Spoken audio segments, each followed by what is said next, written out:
Okay, let's go ahead and get started. Let's see, did I already do my inventory management? I think I did.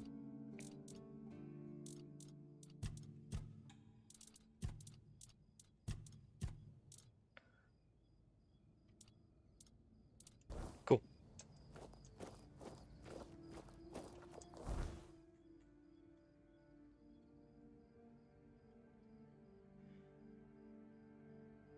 See, I need to check out that ancient cave still, but I might save that because there might be a quest that'll take me to it. And that would just save time.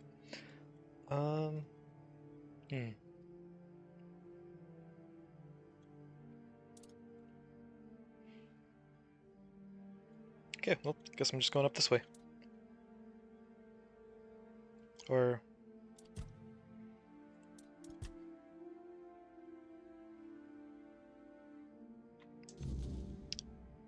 You know what? Let's go talk to Fergus. Sorry, Fergus. I imagine we can probably talk to the captain by now with everything I've done. Right? Stay out of my way.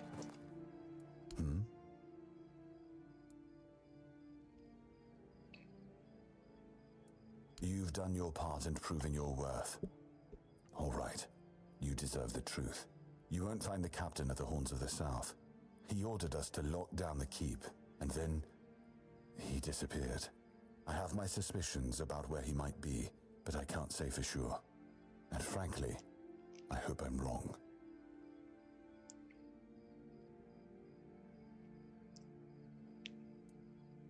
Brandon once said he wasn't afraid to go to the Dolriada, and the way he said it, I couldn't tell if he was joking.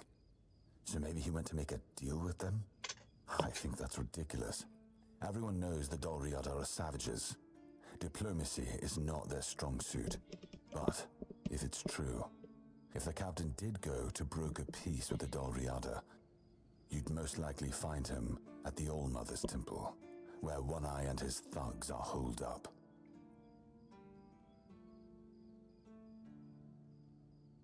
Okay. Getting into the temple won't be easy, that's for sure.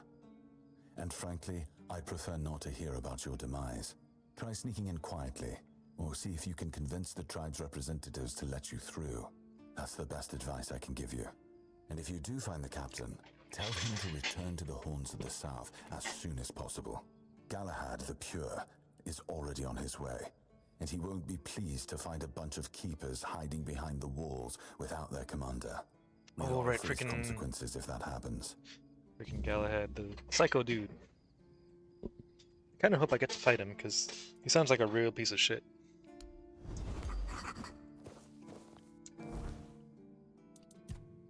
The Horns of the South. A fortress built to guard Camelot's frontier, it was once a proud bastion of law and order. Over the years, however, the kingdom's influence waned and the stronghold, along with its garrison, fell into increasing isolation. Under Captain Brandon's leadership, hiccups, the Horns drifted further from Camelot's direct rule. The fortress still bears its banners, but the region has descended into chaos. Bandits roam the roads, making travel nearly impossible. The keepers, cut off from support and vastly outnumbered, keep the gates shut, unable to patrol beyond the walls. The lighthouse at the Horns of the South, once guiding ships to Avalon's shores, now stands abandoned, its fire long extinguished, with no one left to light the way. It remains only as a somber symbol of the stronghold's former glory and its present decline. Fergus. Fergus serves as the quartermaster of the Horns of the South. Tradition and duty are his guiding stars, and he clings to them with an almost desperate resolve. Beneath his stern exterior lies a deep care for his men and a relentless drive to maintain order in a world slipping into chaos. He manages the keep with military precision, ensuring that every ration, sword, and shield is accounted for. Yet there's tension in his every word, a sense that he's standing at the edge of something far larger than himself. He watches and waits, ready to defend what remains of the old ways, even as the foundations begin to crack beneath him.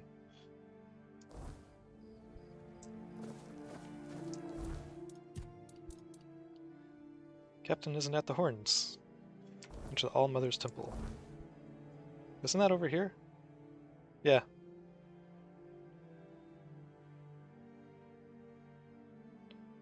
Huh. Okay, well, good timing on grabbing that quest.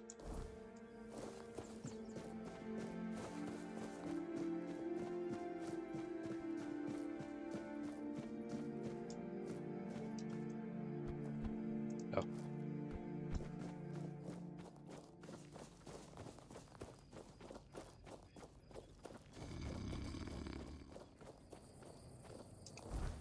Oh yeah, apparently these are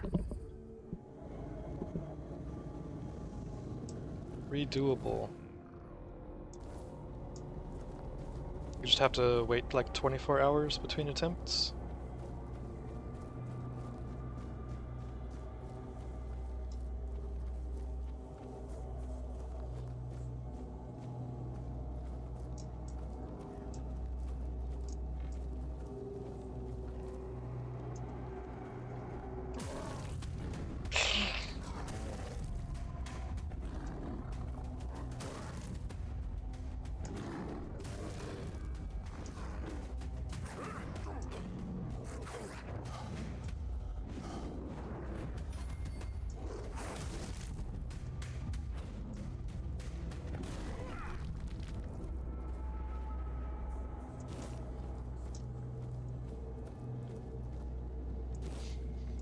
And those hides reminded me, one of the plans for today is I do actually want to try to I want to try crafting. I don't plan on crying today. Who knows? I suppose it's possible. Make sure there's nothing that's going to get in the way here.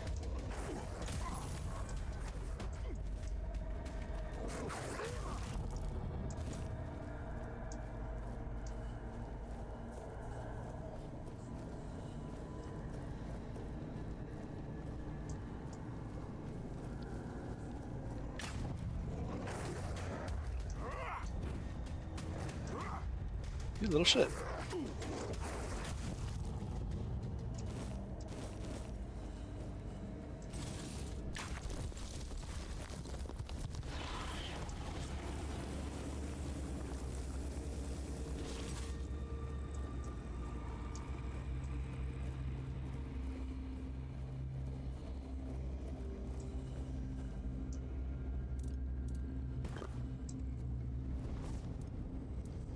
Oh, leveled up. Right. Let's go more endurance, I think.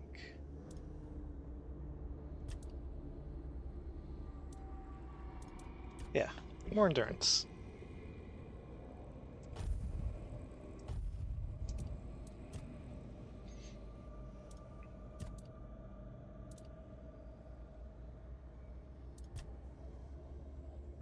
Okay, it's 2% per rank.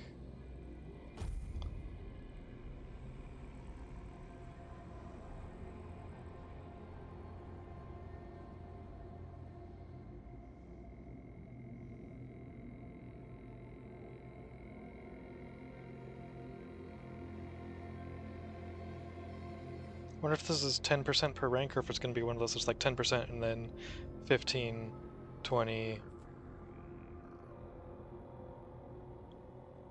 25.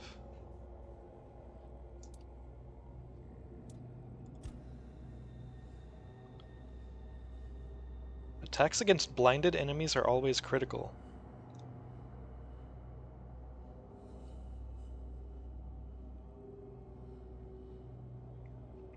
That's insane if I can find a way to like consistently blind enemies that doesn't require using that consumable item. Increase sneak damage. Taking lethal damage makes you invisible for 5 seconds instead of killing you. Once every 240 seconds. That's really freaking nice. Holy shit. Every enemy within 15-meter radius that is not in combat increases sneak damage by 15%. Sneak attacks stun enemies. Huh. You know, I haven't really looked at the daggers at all either to see if the daggers would have anything that applies to, you know, stuff that is not a dagger.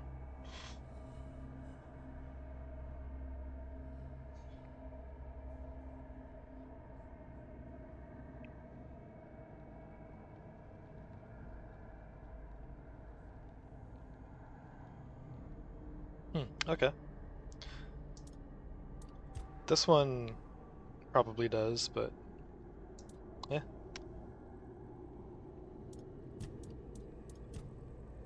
On that note, I never really looked in the one-handed tree either for anything like that.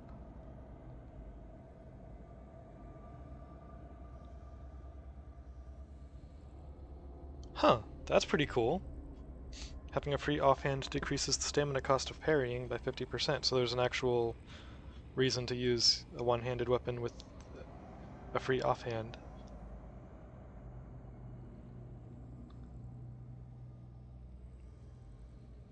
Oh yeah, it didn't occur to me that one-handed would also apply to, potentially apply to, like, dual wield.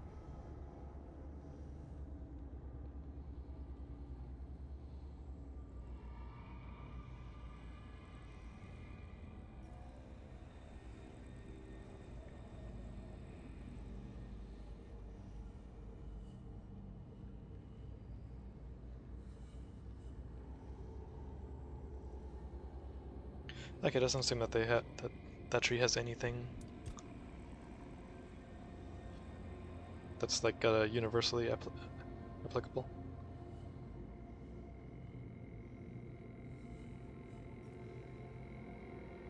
Same there. Okay.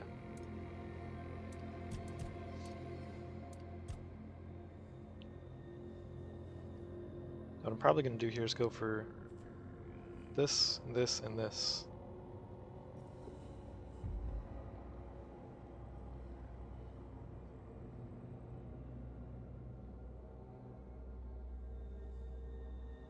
Oh, and this.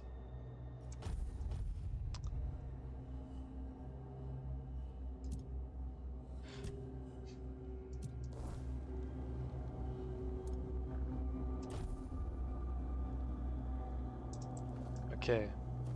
So yeah, I can interact with this again.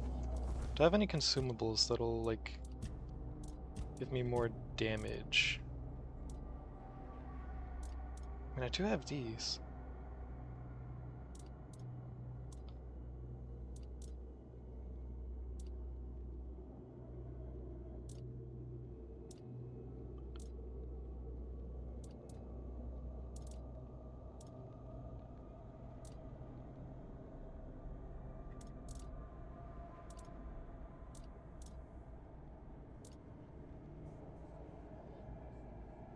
Can I stack both of these? I haven't tried that yet.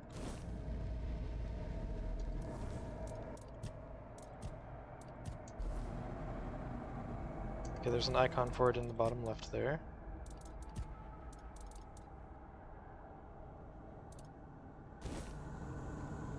No, they don't stack. Damn.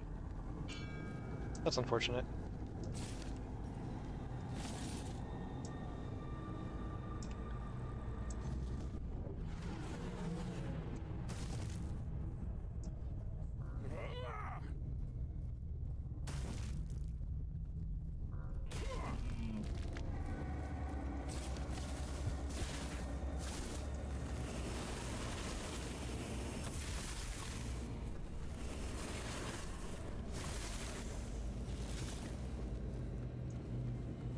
Damn it!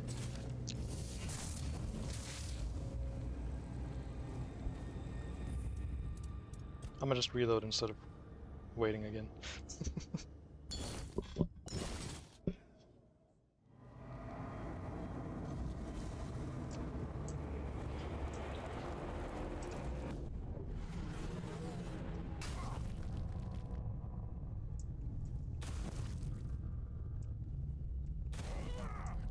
There we go.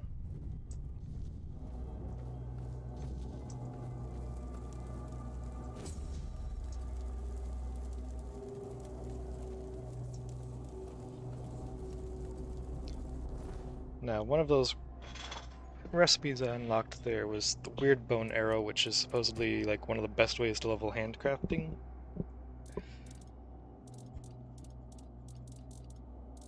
Apparently it's been nerfed, but still good, I think? I don't know.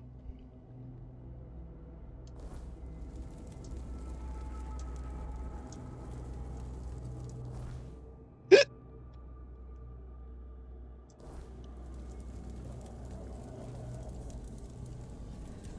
we go, restore my weird soul power.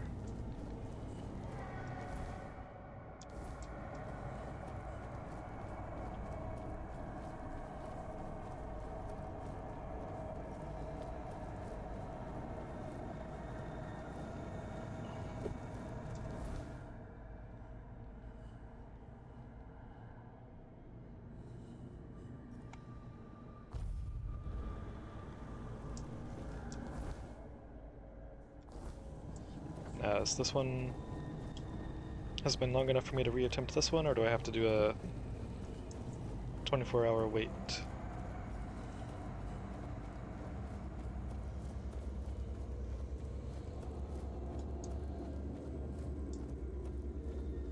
Okay, I can try it again.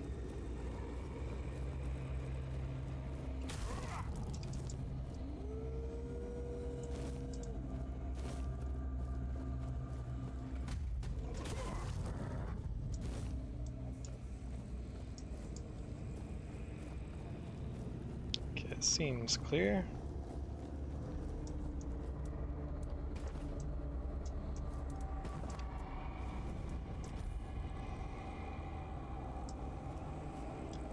Alright, let's go.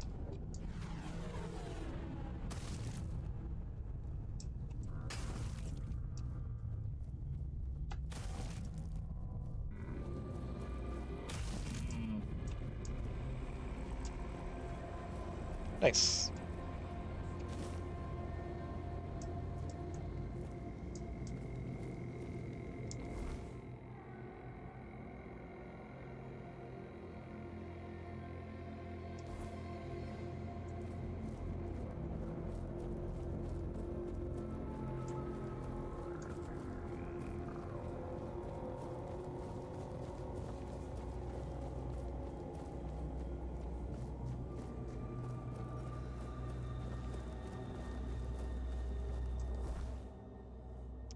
Teleport here, just drop the quick save.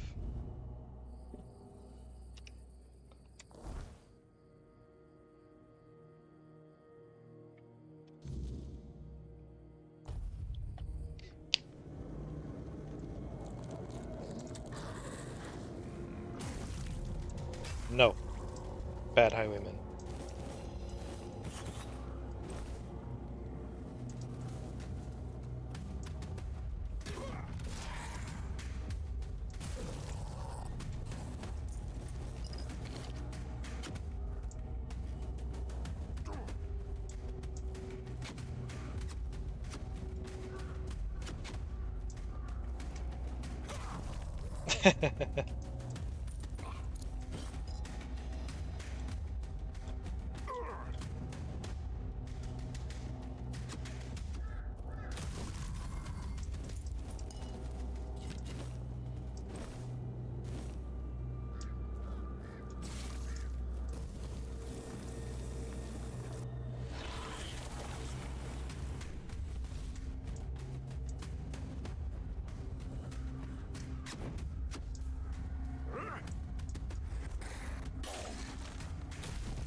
I didn't want to use any consumables. Not on these guys.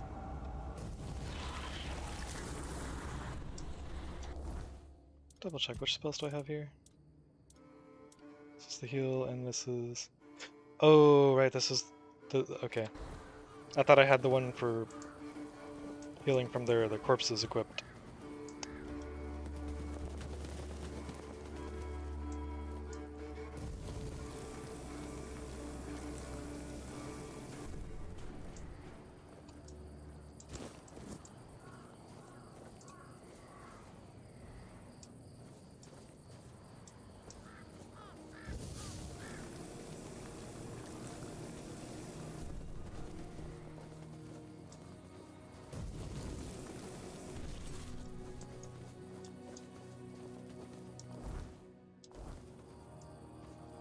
Have I been down here? This doesn't look familiar.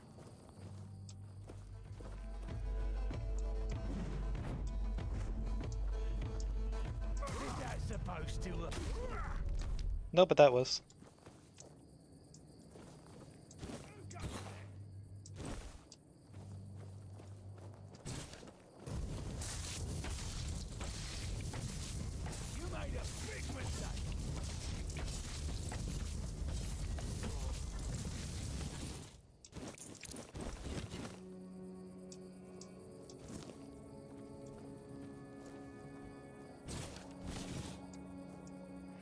I also should maybe go for, get some dexterity.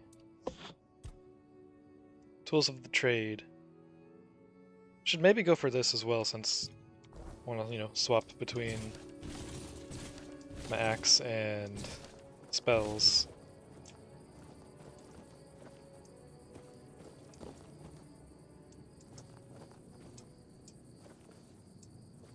Oh, wait, okay, I recognize this place, yeah. This is where one of the bounty guys was.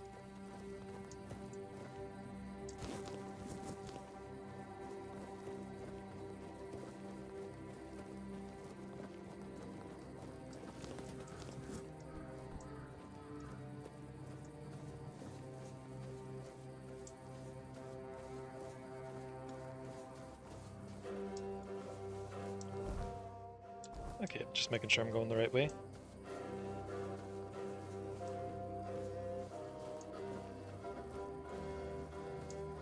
I really like the soundtrack in this game.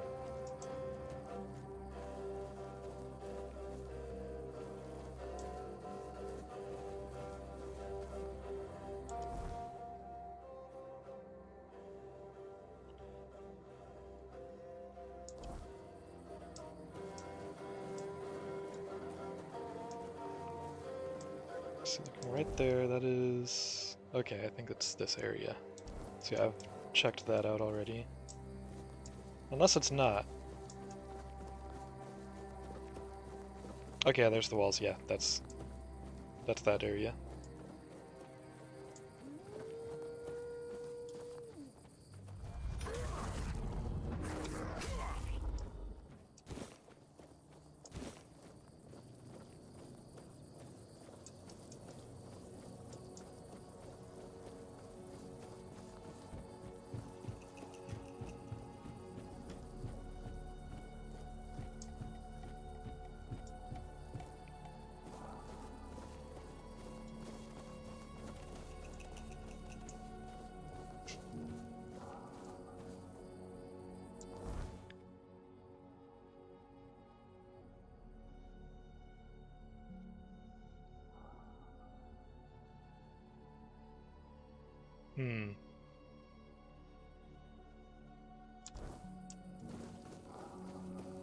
Let's see what's over here first.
For a moment I was wondering where the body went. It was just laying right there. It blended in with the stone, kinda.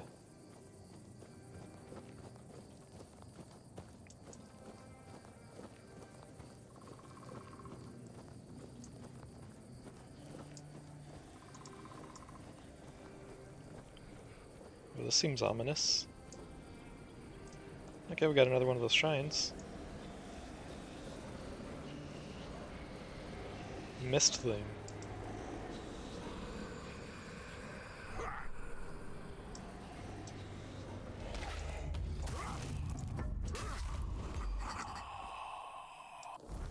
Huh.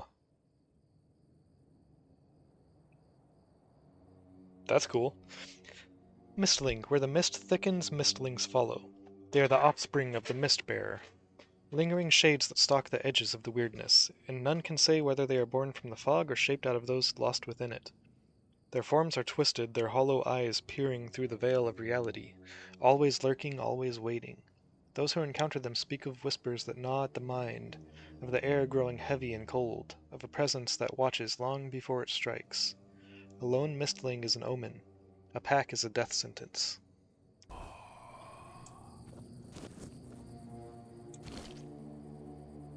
Didn't seem that bad. Now, can I even attempt these during the day? There's another mistling.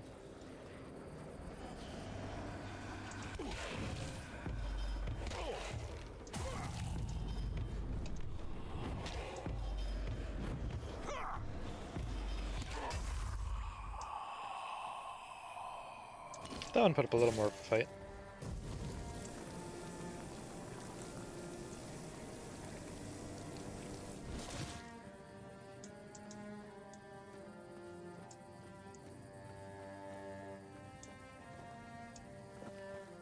Oh, that... it's a rock. For a moment I thought that was a body.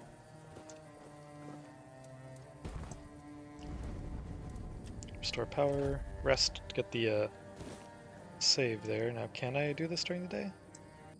Apparently, yeah.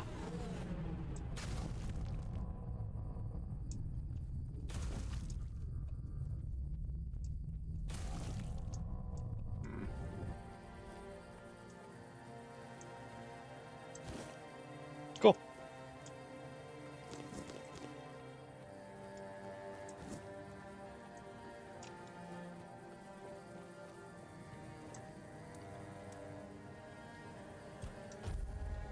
Save again.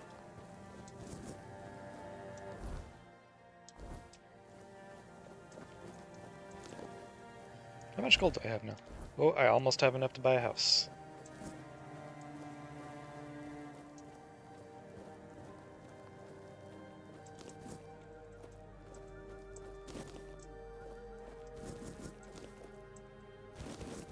Is it gonna be worth it? I don't know. But it's there, so I'm gonna do it. Oh, fast travel point.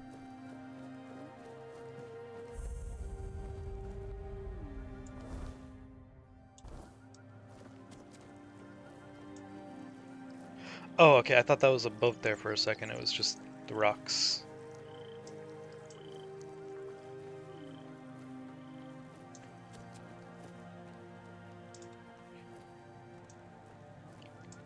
Little town over there, it looks like. Or village.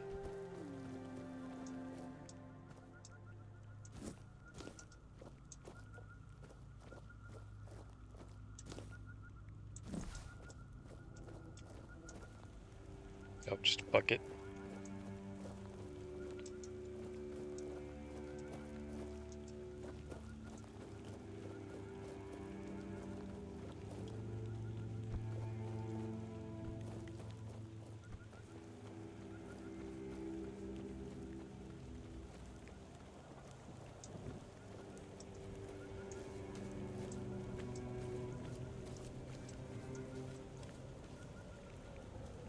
Interact.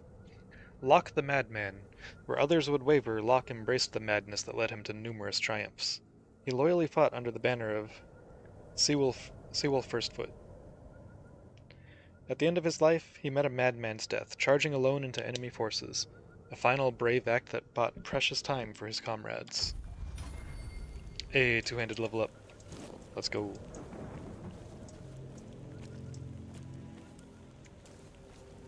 You know, it occurs to me.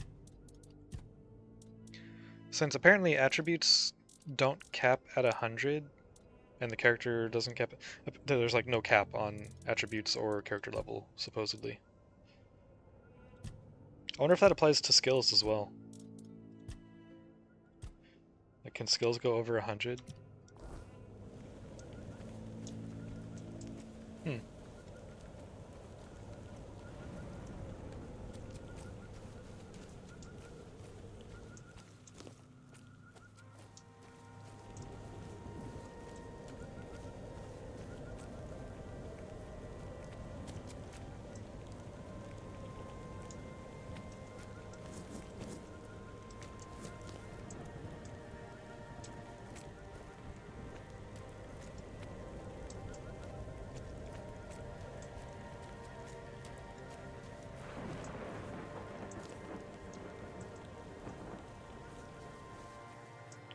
Nope, can't go in there.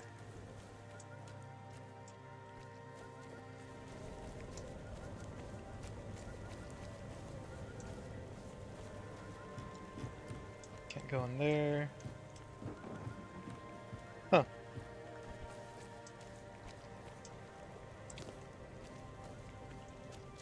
Is there something I'm missing, maybe?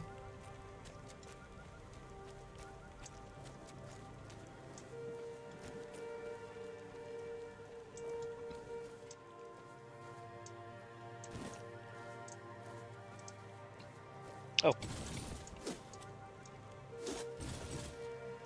Ancient Oak's Root.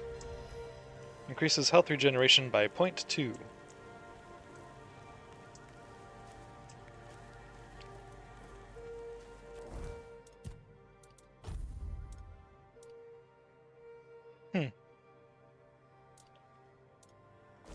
Could be nice. It's just mainly it's just like a way to passively heal between fights and stuff, without having to stop and use items or spells. More of a convenience item than anything, I would think.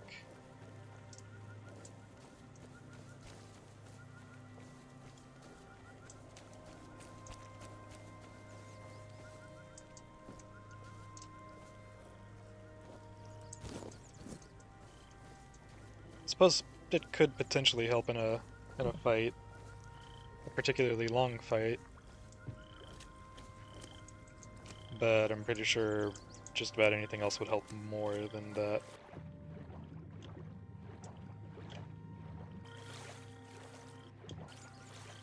Oh.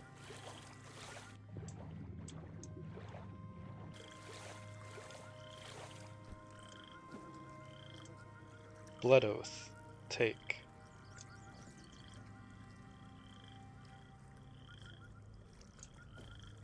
The fact it's called Blood Oath makes me hesitant. Oh wait, isn't that the same as... No, it's not. Deals 100% more damage if the enemy is below 15% max health.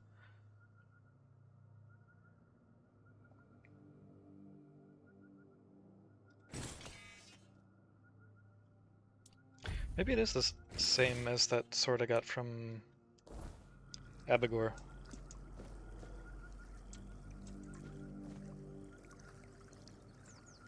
Wait, no, his was based on stamina.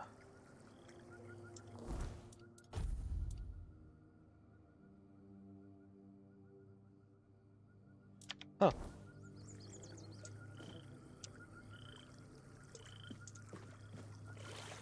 Okay then.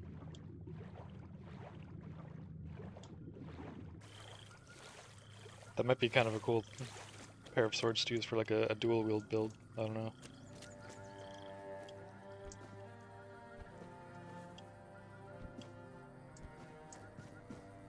It's a burr.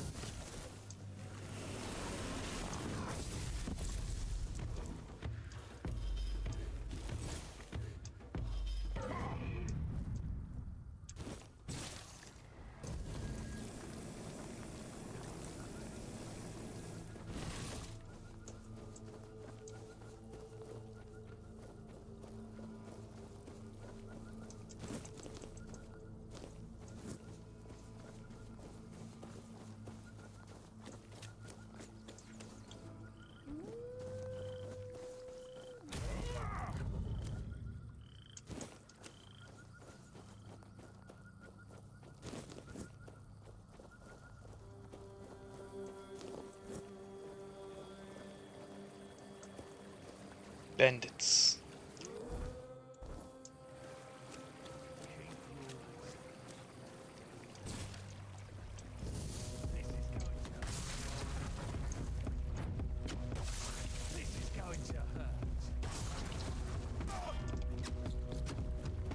You're no match for our band.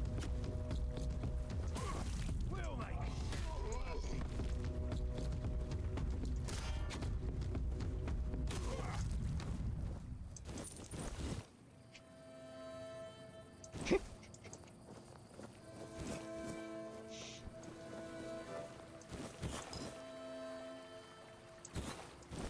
I've said it before and I'll say it again. When the person you're fighting shoots, or sorry, not shoots, parries the arrow or the fireball or the bullet, when they parry the projectile you have fired at them, that's when you just put down your weapon, you apologize profusely. Like you're done at that point.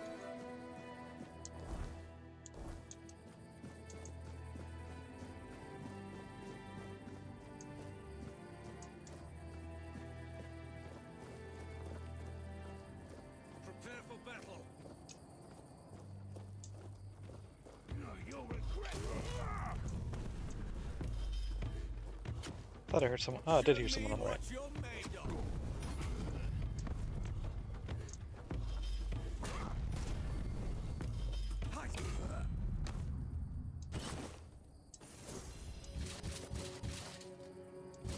This guy had the actual breastplate instead of the tabard thing.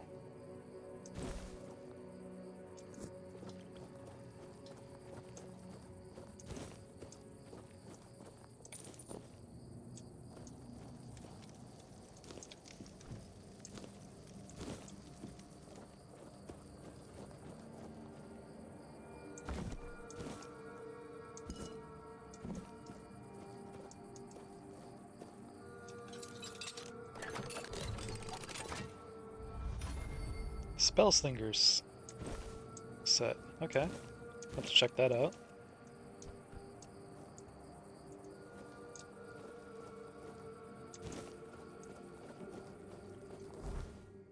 So what's that do? Increases mana regeneration. It's a 1.5 armor. Increases spell power. Max mana. Spell power. Spell power. Okay. Kinda hoping I can find some kind of like a spell blade type armor set. Preferably heavy armor.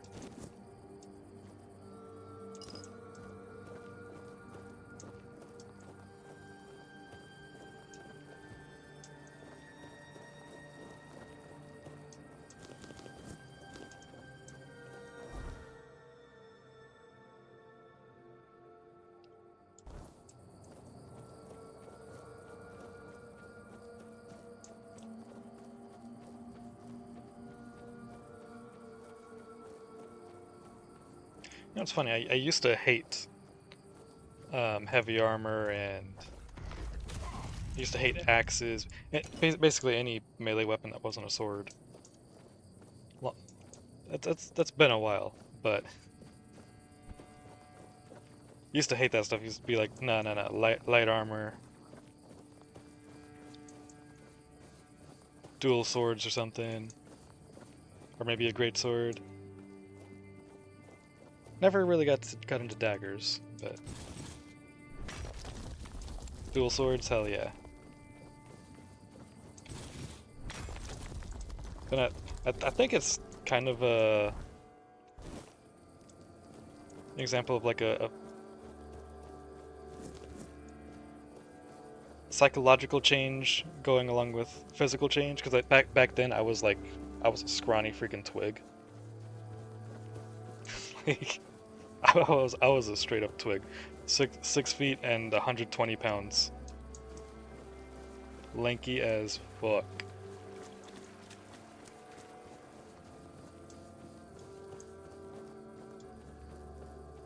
But then I got a little bigger. Not like huge or anything, nothing like that. But got a little bigger, filled out some more, you know? Like 190 pounds now. And as I got bigger, I also started to appreciate like heavy weapons and axes and stuff. Or heavy armor and... Oh no.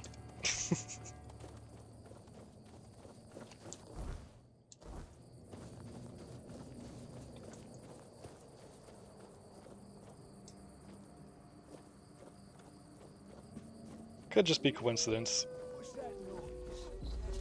But I feel like one definitely influenced the other.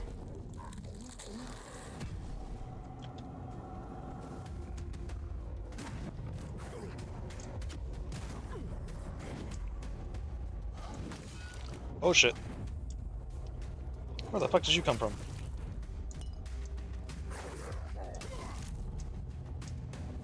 No. Only I get to heal.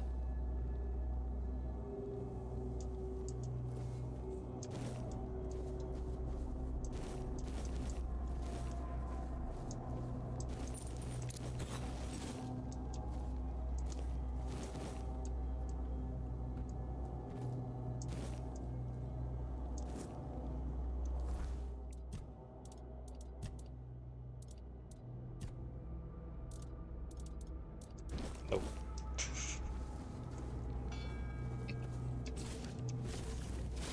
Damn it.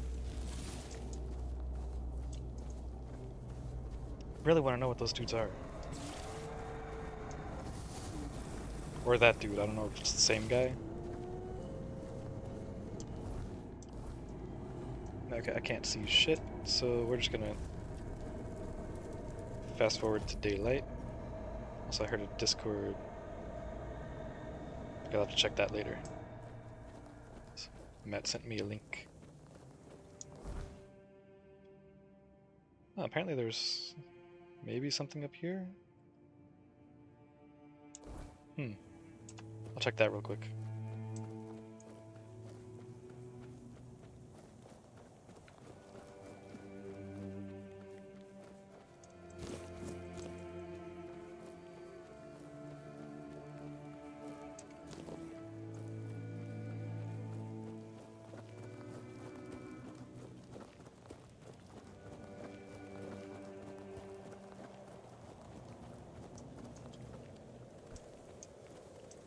Okay, got more of those mist guys.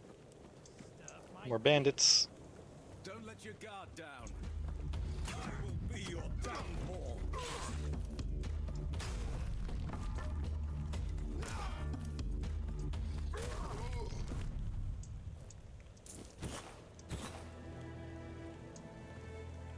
Stagfather's Tonic. Decreases stamina usage when drawing your bow, I guess? Yeah, I'm drawing a bow by 90% for 60 seconds.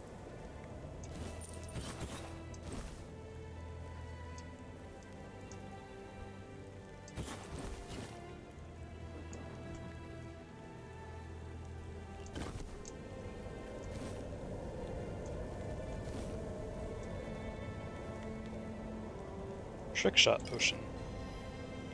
Shoot an additional arrow when using bows for 15 seconds.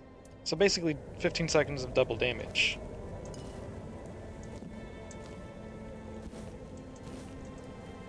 That's pretty sick. Rapid shooters mixture. I'm sensing a theme here. Consumption increases bow draw speed by 100% but consumes 5 mana per second. Oh, okay. That's kind of cool. Wrong spell.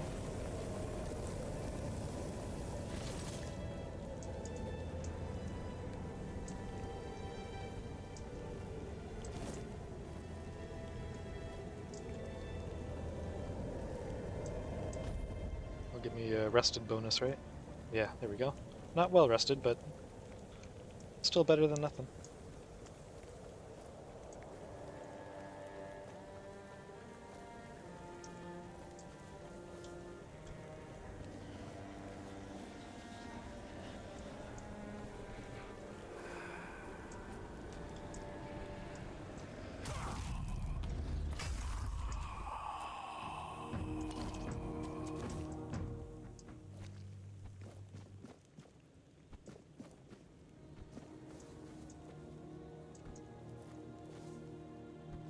Thought I saw two.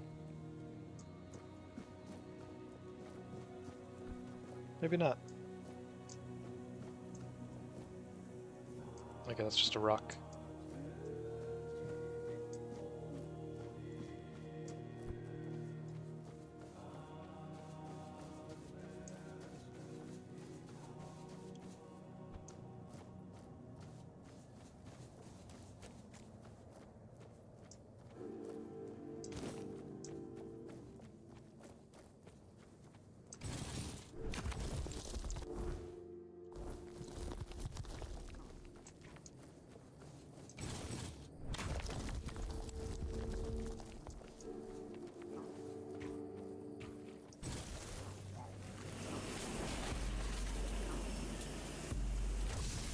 Gotcha.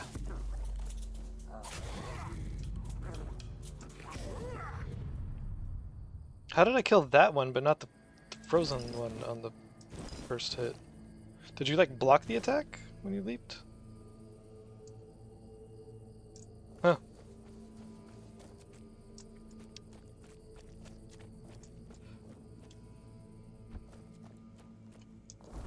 That's weird.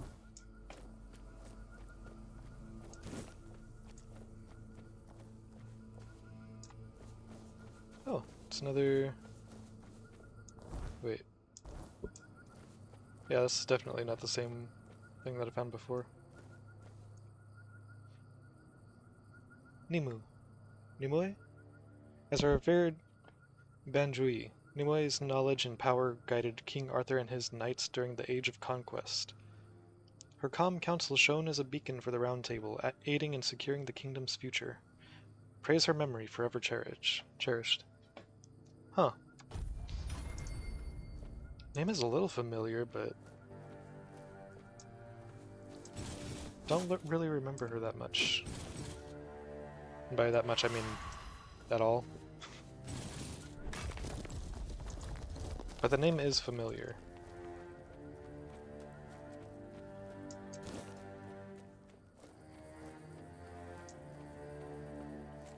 I'm gonna do a quick Google search.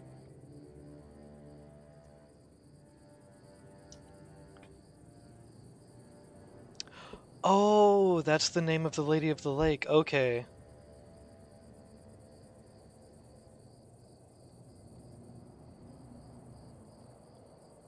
Okay.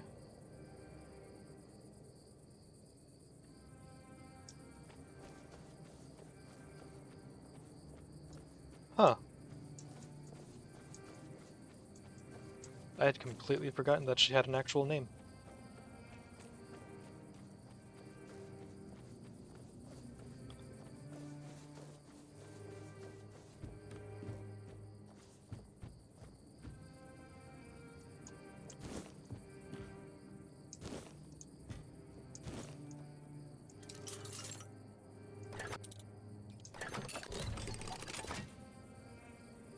Mana battery. Charged by spending 200% of maximum mana. Consume stored mana, increasing your mana regeneration by 100% for 10 seconds. Okay. Oh! Meteorite! Let's go! Finally found some.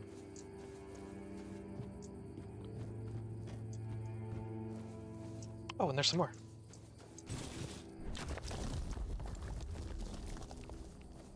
Any more around here?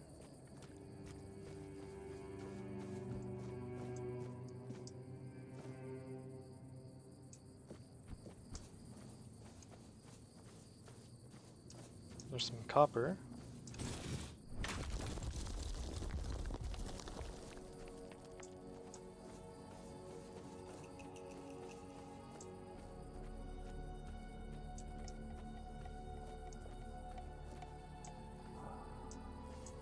Can I go around up this way to get up there? Maybe?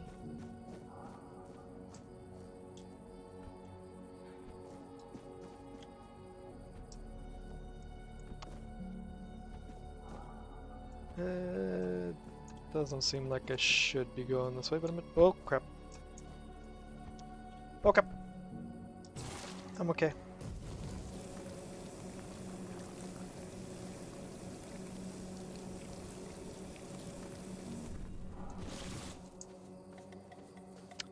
know.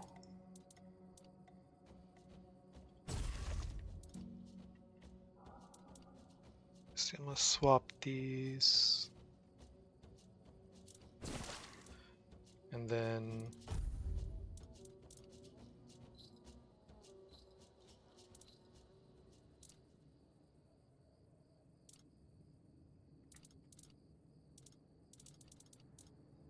yeah.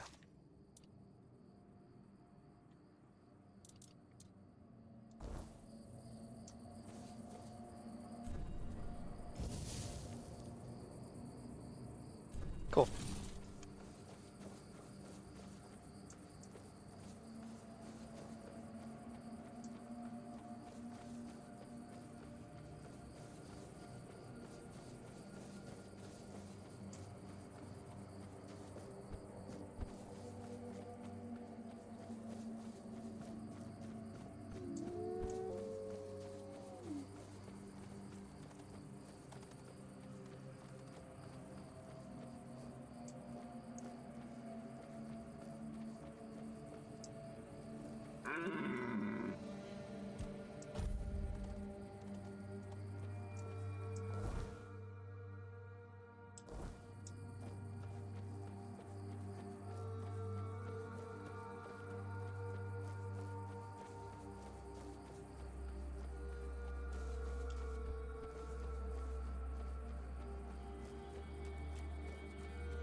Oh, titanium. I was gonna say that looked different. Oh, titanium and iron in the same spot. Cool.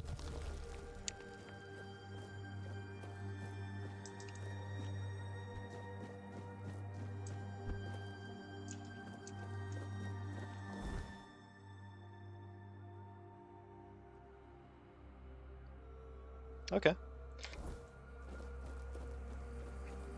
That was a little more of a diversion than I expected it to be.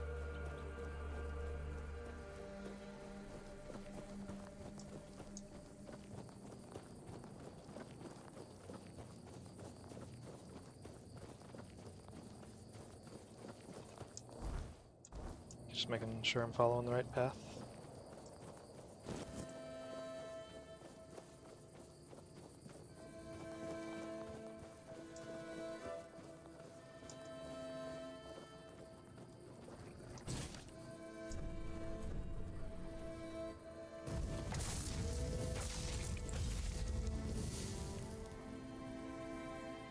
Wonder why I wasn't letting me charge it up.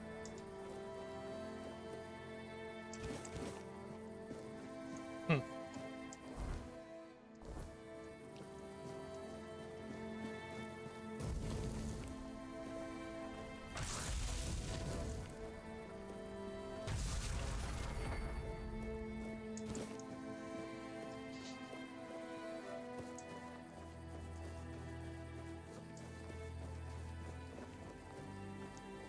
I like how my athletics leveled up as soon as I blasted it with lightning.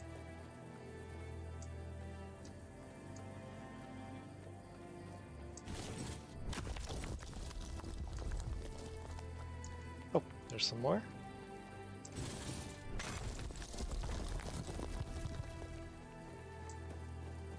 And some more.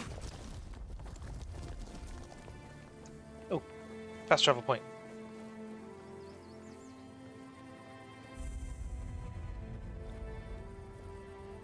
Oh, is that another entrance to the other place? Okay, this is where I'm supposed to go, so I'm gonna go everywhere else first.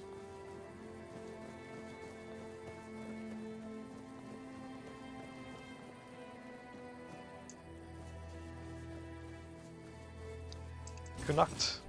Kunakt, something like that.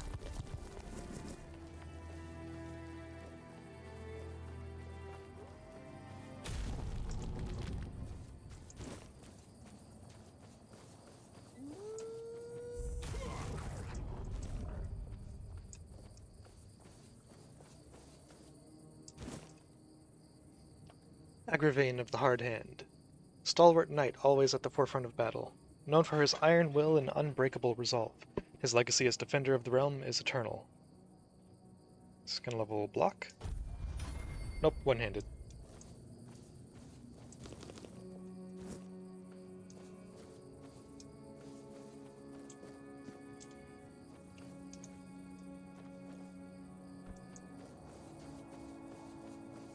Yeah, go knocked.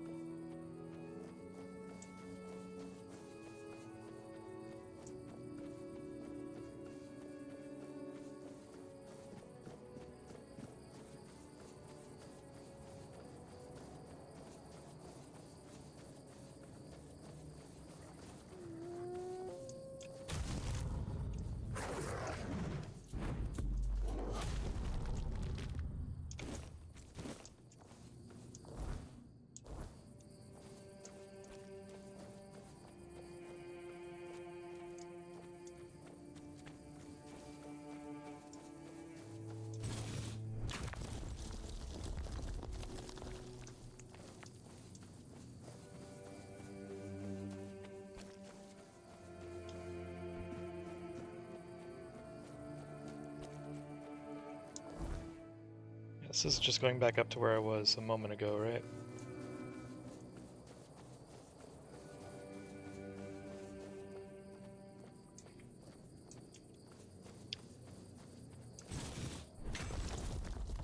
Yeah, there's the shrine right there. Okay.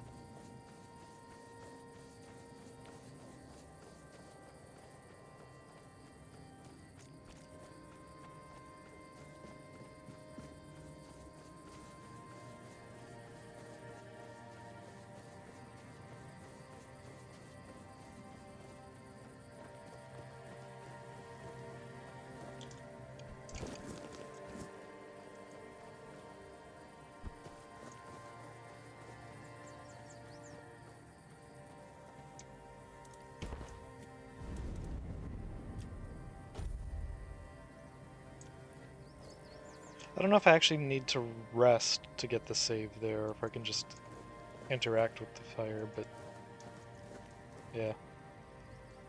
I guess there's an easy way to test that. Okay, there's that save there. Interact. Close. Okay, I do have to actually rest. Where Hi. do you think you're going? In there.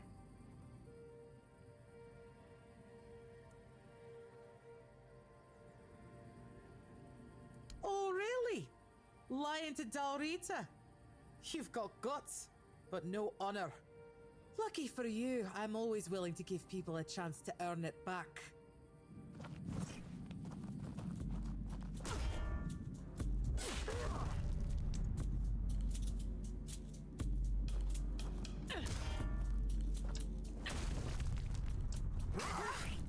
It's been a while since someone bested me. I guess I really have gotten rusty.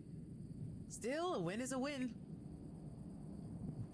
I was wondering if it was gonna have me like actually You straight can up kill pass her. through. Just don't do anything stupid. Fran's berserkers have even less patience than I do.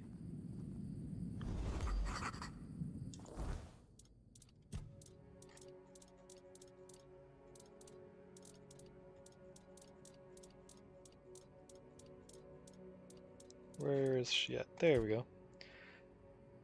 Mabon speaks like a blade cuts, sharp, direct, and without hesitation. She has little patience for indecision, nor does she waste words on pleasantries. She believes that strength is more than just a virtue, it is the only truth that matters. Those who prove themselves through action earn her respect, and those who don't are beneath notice. Whether she fights out of loyalty, duty, or something else entirely is known only to her. One thing is clear. Mabon does not stand still, and she does not stand down. Unless you hit hard enough, apparently. So, did you get what you needed from Vran, or are you sticking around?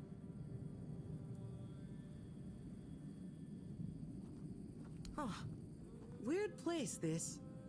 Back in the Forlorn Swords, we didn't have many strangers wandering about. Maybe a pict or two every so often, but they're a different kind of strange. Guess I'll have to get used to it. Aye, I do. It's home. Plus, it's too bloody warm here. The bugs are driving me mad. Not very fond of outsiders, are What's you? there to like? They only come to take. Our steel, our warriors. They never bring anything good in return. Why'd you decide to come here? Felt like everything was falling apart back home. After Gunvalder was wiped out, nothing was the same.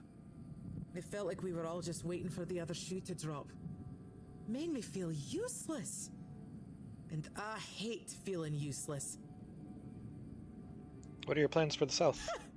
Do I look like someone with a plan? I don't have one. Where they go, I follow. As long as I'm useful. See you around, I guess. Okay, I can quick save here. Cool.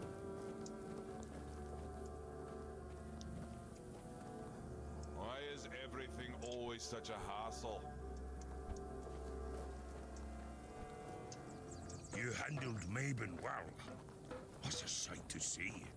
Shame my brother didn't catch it. But since you're here, it's only polite to introduce myself. Oh, is that a stash right there?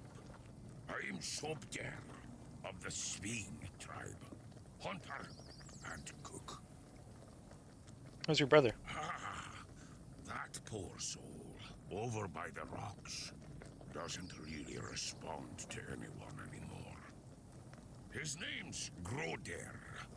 Not long ago, he was a strong warrior. But now, it pains me to even look at him. I asked Therov, our mage, if there's any way to help him. But he insists there's nothing to be done. What happened to him? Nobody really knows. He went out hunting one day. Came back empty-handed and out of his mind. I mean, he walks around, mutters to himself. But it's not like he's really there. Is there any way to help? Therov claims there isn't. But I think he's hiding something. There's got to be a way. I doubt Groder's the only one who's ever suffered like this. And if anyone would know about curing magic, it's the Hude. I don't know why Therov won't.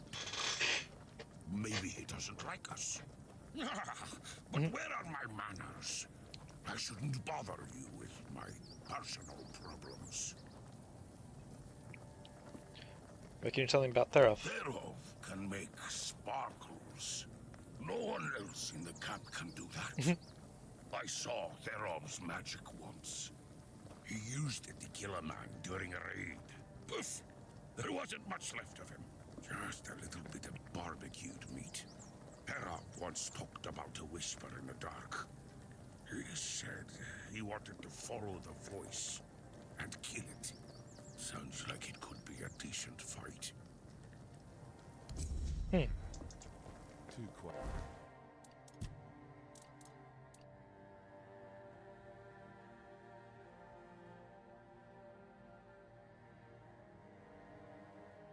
There you are.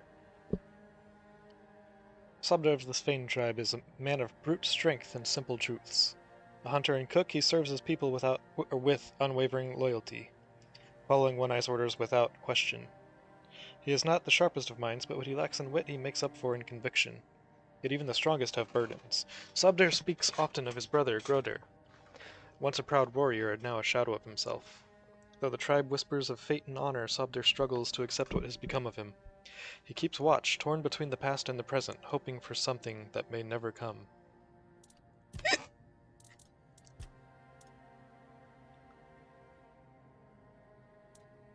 Okay. Still need to find pumpkin seeds. Oh. Still doesn't tell me anything. What's going on? First, he showed up here like a dimwit. Now you're walking around camp like it's nothing. I look into your eyes and I don't know whether you're made of steel or you're just a fool. But you are here. And Maven didn't chop you to pieces with her axe. The runes seem to favor you, even though you're an outsider. I guess that has to be enough, for now. It's still more than you should expect. If you need something, talk to Vran. She's in charge. The woman. What's happening to Groder? Groder walks in another world. His body is here, but his mind is lost.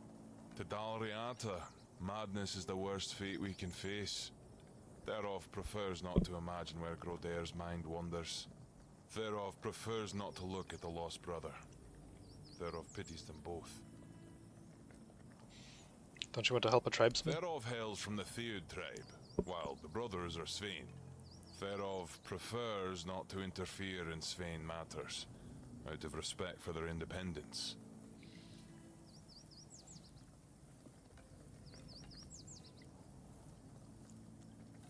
Who, if not you? Subdare understands the unknown better than anyone. Aye, there is wisdom in that, Wanderer. And it's true. Therov may have a solution that could help, but no Dalriata would take on this task. Why not? All signs suggest that Groder is slipping into madness. And though we are brave people, every man's madness is different. When you don't know what you're going to fight, you don't know how to fight. And if you don't know how to fight, you can't be sure you'll win. That's why no Dalriata can help Groder. Subdare would like to help, but he's a simple soul and doesn't understand the deadly danger he might face.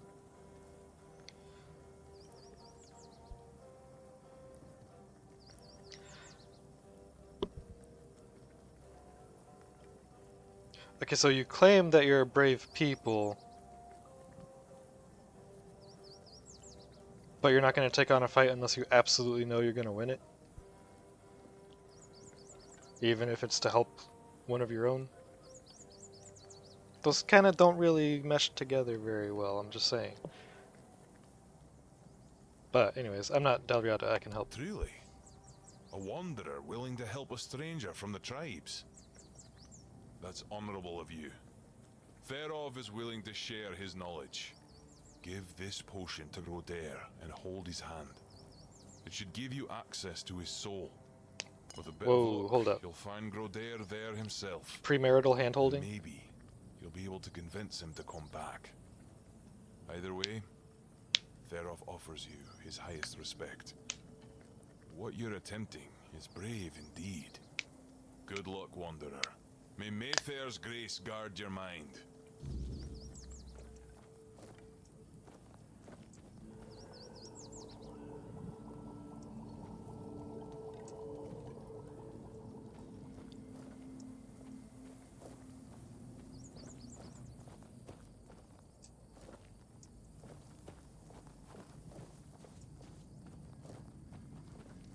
Oh, you're Groder, okay.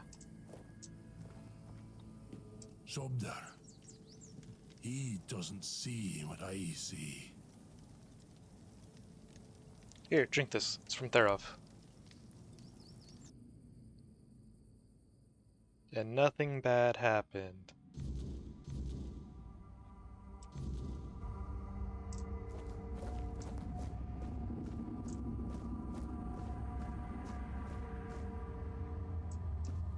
Just add some lava flows everywhere and this would totally be a plane of oblivion.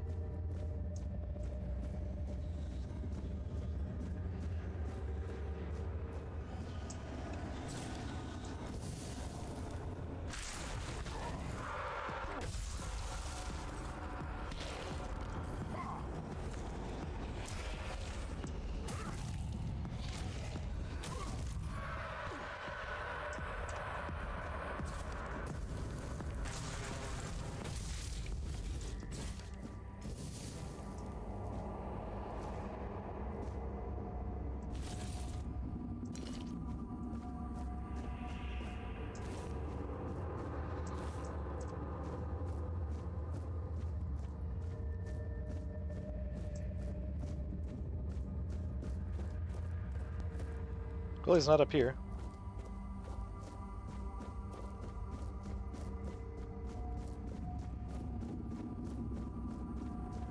There you are.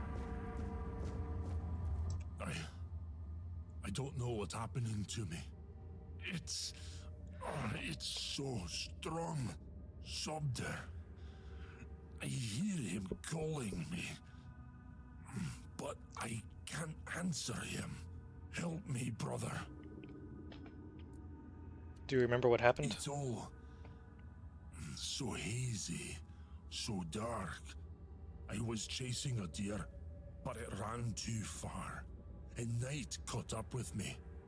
I didn't have the tools to start a fire, and the weariness came for me. Then just darkness. Darkness and voices. I tried to speak, but I couldn't. I tried to take Sobder's challenge to free myself, but something wouldn't let me.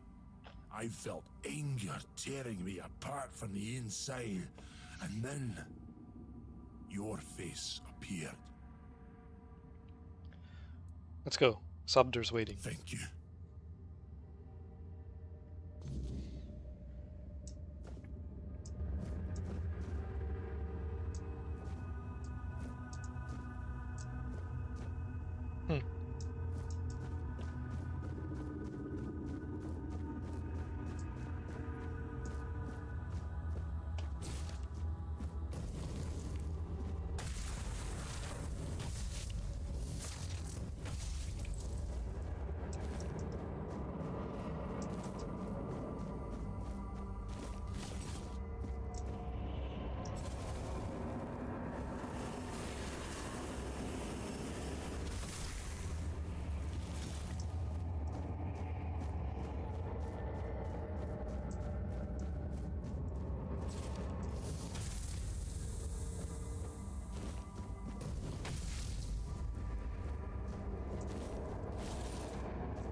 That was easy enough.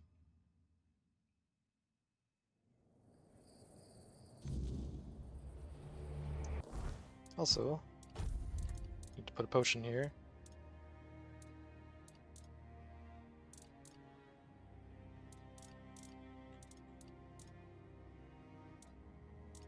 Sure, let's go with those.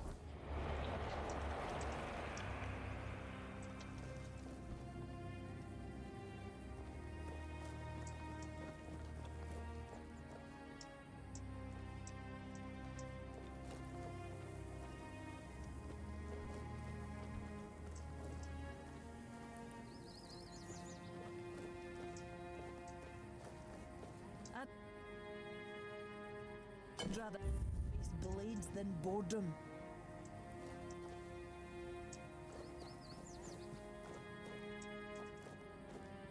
Ran. Well, well. I never thought I'd see Mabin flat on her back. Especially no by the hand of an outsider. Now, what business do you have that's so important? Looking for Captain Brandon. So, you're after that snake, huh? I've been telling One Eye he's nothing but trouble. Sure enough, it didn't take long for another outsider to show up at my camp. Sometimes, I hate being right. You don't seem to like Brandon very That much. man doesn't have a single honest bone in his body. He came here to make deals with us. And who knows, maybe he'll stick to his word. But I don't trust him. Once a traitor, always a traitor. No matter who he's turning his back on. Still, I've sworn my loyalty to One Eye, and I'll stand by him to the end, whatever that may be. Anyway, he's at the temple. And before you ask, no, you can't get in unless you're ready to face my berserkers.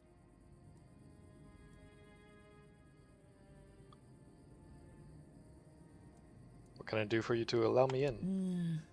I'm not sure yet. First, I need to see if you're really as determined as you claim.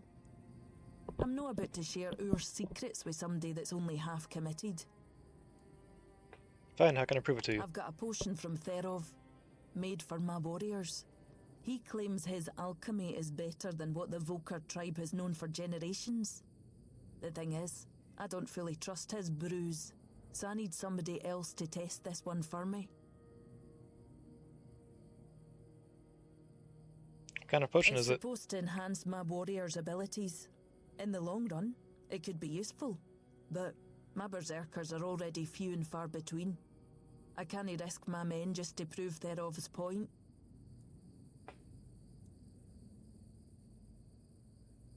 Alright, just give it to Here, me. drink up. What could go wrong? So, how are you feeling?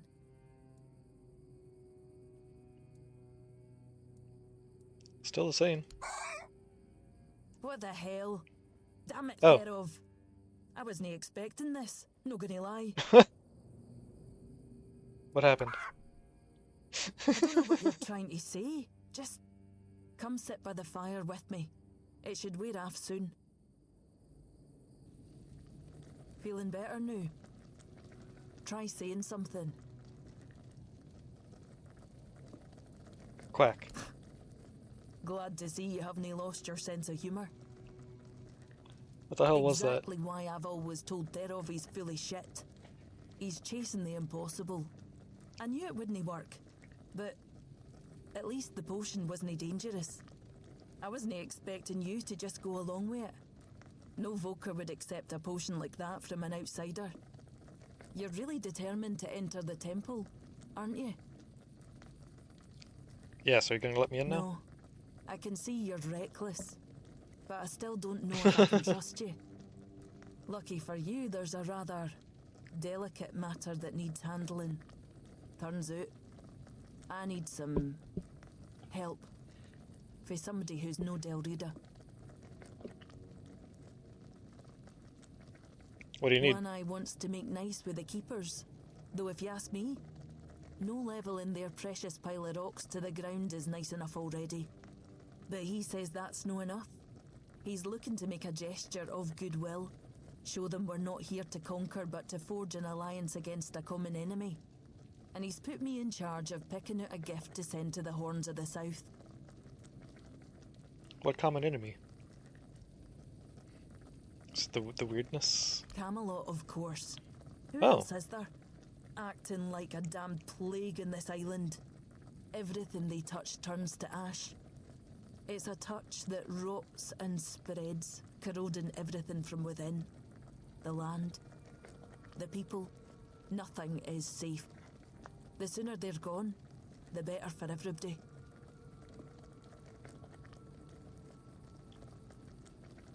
Camelot.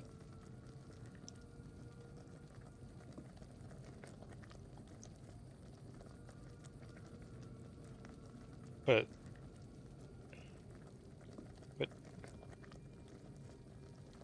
did I miss something?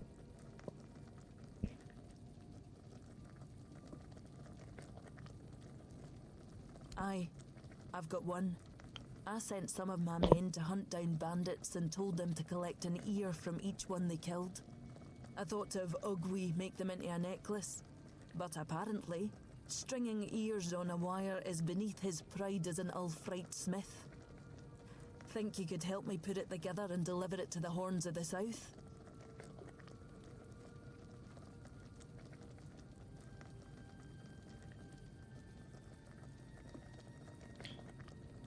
Gifting someone's body parts isn't exactly what... I mean, then again, I mean, I did deliver a whole bunch of heads.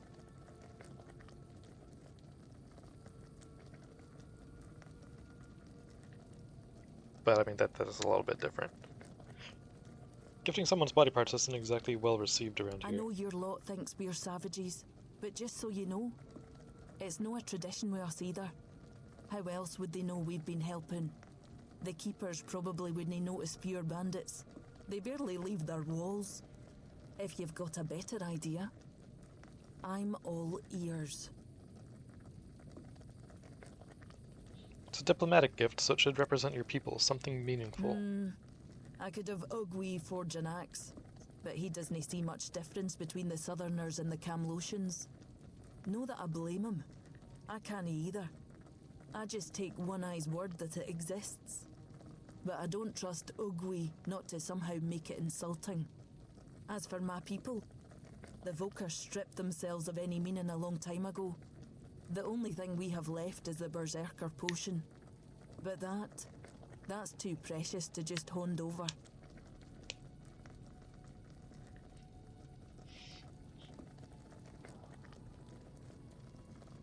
Quartermaster might suspect your potion is poison. That'll tell me what kind of man he is.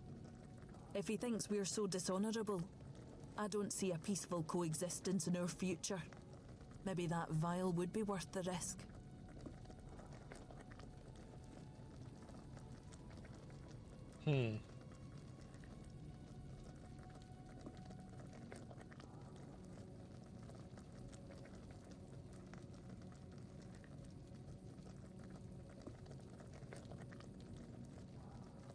It's no his skill, I doubt.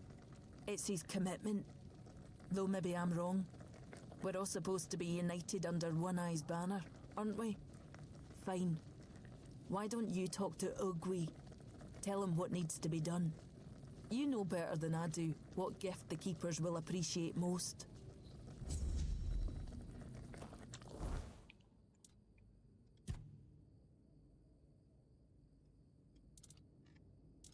The All-Mother's Temple. Once a place of healing and worship, the All-Mother's Temple welcomed pilgrims from across Avalon. Its halls offered rest, and its priestesses tended to the sick and sorrowful. For generations it stood as a center of devotion, stability, and care. That changed with the war. Banditry spread, and the Dalriada turned the temple into a fortified position. The priestesses fled. Sacred rituals were abandoned. What had been a sanctuary became a stronghold.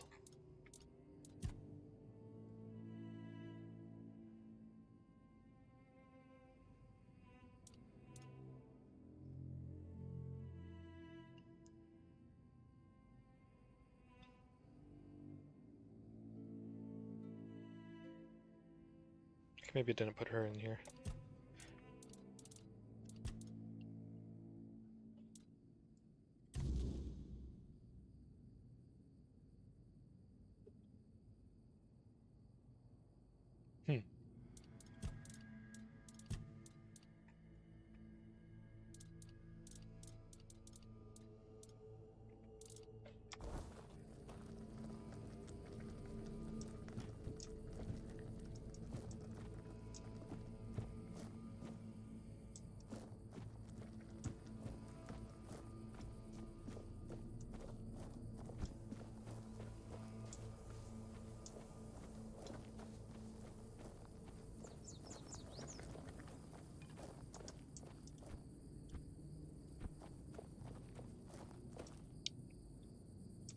There we go.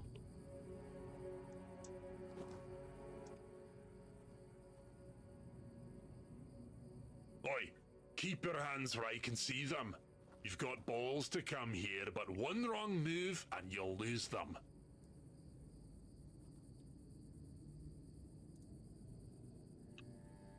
Conqueror's friend, do you know him? That son of a bitch. I once smacked him in the mouth after he tried to set his wolves on me. Bloody ghostly shite. You also play around with filthy magic like your friend? Magic's useful. Yeah, to cowards and wimps. If you use it, you're either one or the other. What are you doing here? I want to enter the temple. Then you have a problem. Because the temple belongs to One Eye now, and he told us to sit out here on our arses and make sure no one goes inside. So, you're not going inside. But I really hope you'll try. At least I can warm myself up by chopping off your head.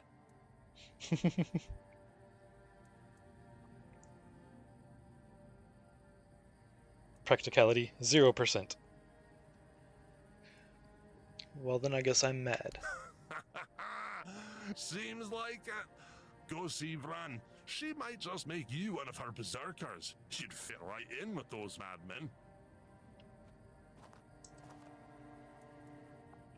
Can you tell me more about One Eye? Our leader, and soon the leader of all the Dariata. He doesn't piss about trying to make deals with Camelot. He fights for what we're owed with fire and iron. He will unite all the tribes, and then we'll march on the capital.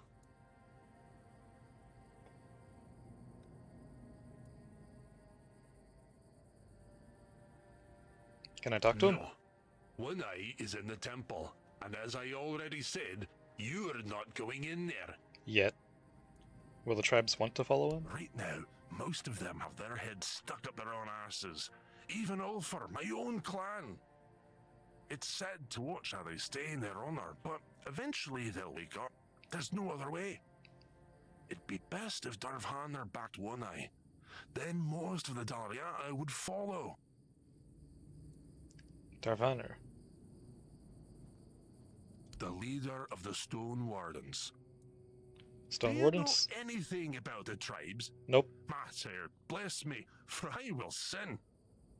Yes, the Stone Wardens, masters of working with weird stone and weird steel, the toughest materials on the damn island. As you can guess, I'm one of them. Or at least, I was until I started following One Eye. You'll find Dalriata from all clans there, though most of them are Ulfrites, of course.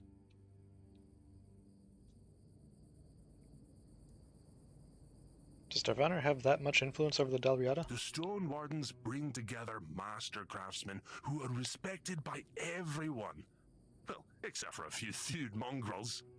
If they back One Eye, convincing the rest would be a lot easier. How can I join the Stone Wardens? A stray from outside the tribes wants to join the elite Dalriata Brotherhood. I'll be shitting diamonds before that happens. You've got to know how to work with ancient magical materials, and the only ones who can teach you are the Dalriata Master Craftsmen. And to even get that far, you need to become a friend of the tribes, which means doing things that would make any Riata jealous. But hey, if Sounds you easy manage enough. it, I'll forge you a nice brooch so you can visit Darvanar without getting an axe lodged in your arse. You're the master, Do teach you me. have any idea how weird stone and weird steel are shaped? You've got to strike the stone or metal in a way that makes them sing a special song they've remembered for centuries. Learning that takes years, and it's one of the most respected Dalriata traditions. But hey, if you want to give it a shot, go ahead. Who knows? Maybe you'll pull it off. At least let me try. I am the main character, after all. Matter, old me, because I'm about to lose it. You want to try? Fine. Here's the guide, a piece of weird stone. Go ahead, try to sing a simple relic out of it.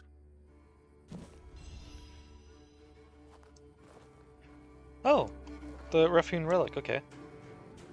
That's supposedly another one of the best ways to level up your handcrafting skill.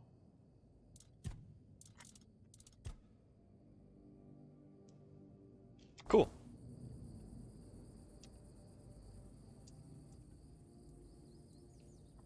Vran wants to see... Oh, you know what? Before we get to that, I want to see what you have in your shop.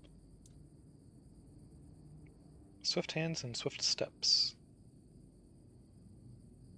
Sure. Then... Oh! Red cap armor set. Increases sneak damage by a lot. Grindilo armor set. Increases physical damage. And Flame Gorged armor set. When you kill an enemy, you trigger an explosion dealing 50 damage within 5 meters. Increases critical damage. Increases damage by 33% if enemy is burning. Huh.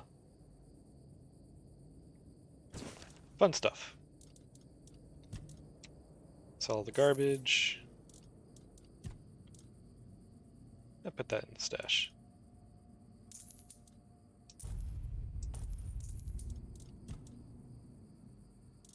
I don't need 3 copies of Soul Salvage.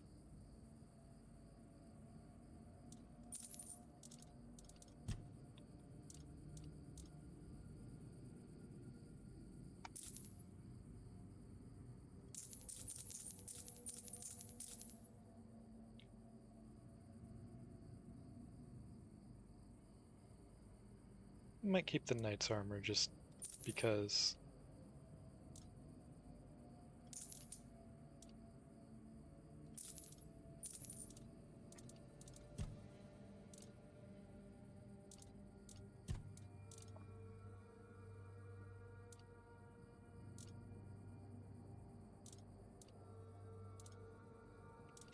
This one is still funny. Hitting a target has a 5% chance to restore 5 health. That is just so worthless.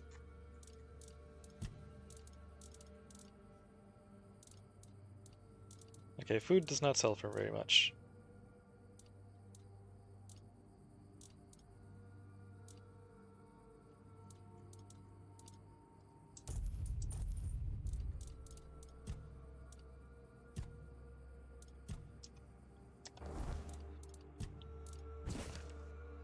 Redcaps, vicious sprites of the wilds. Redcaps are swift, vicious creatures often attacking in small, coordinated bands. With shriveled skin, jagged claws, and their infamous crimson caps rumored to be soaked in their victim's blood, they are both deadly and unforgettable, and really irritating. At least at lower levels. Legends say redcaps weaken and perish without their hats, a vulnerability few dare to exploit. Yet those brave enough to face these creatures can harvest their caps and skin for crafting lightweight enchanted armor. Properly treated, these materials grant increased speed and reflexes, ideal for warriors who rely on agility in combat. Some believe redcap forged armor retains a trace of their eerie energy, making it both a valuable and dangerous prize. However, claiming this treasure requires surviving their ferocious attacks, a task not for the faint-hearted. For those seeking to combine swiftness with protection, armor made from redcaps is a rare and coveted reward.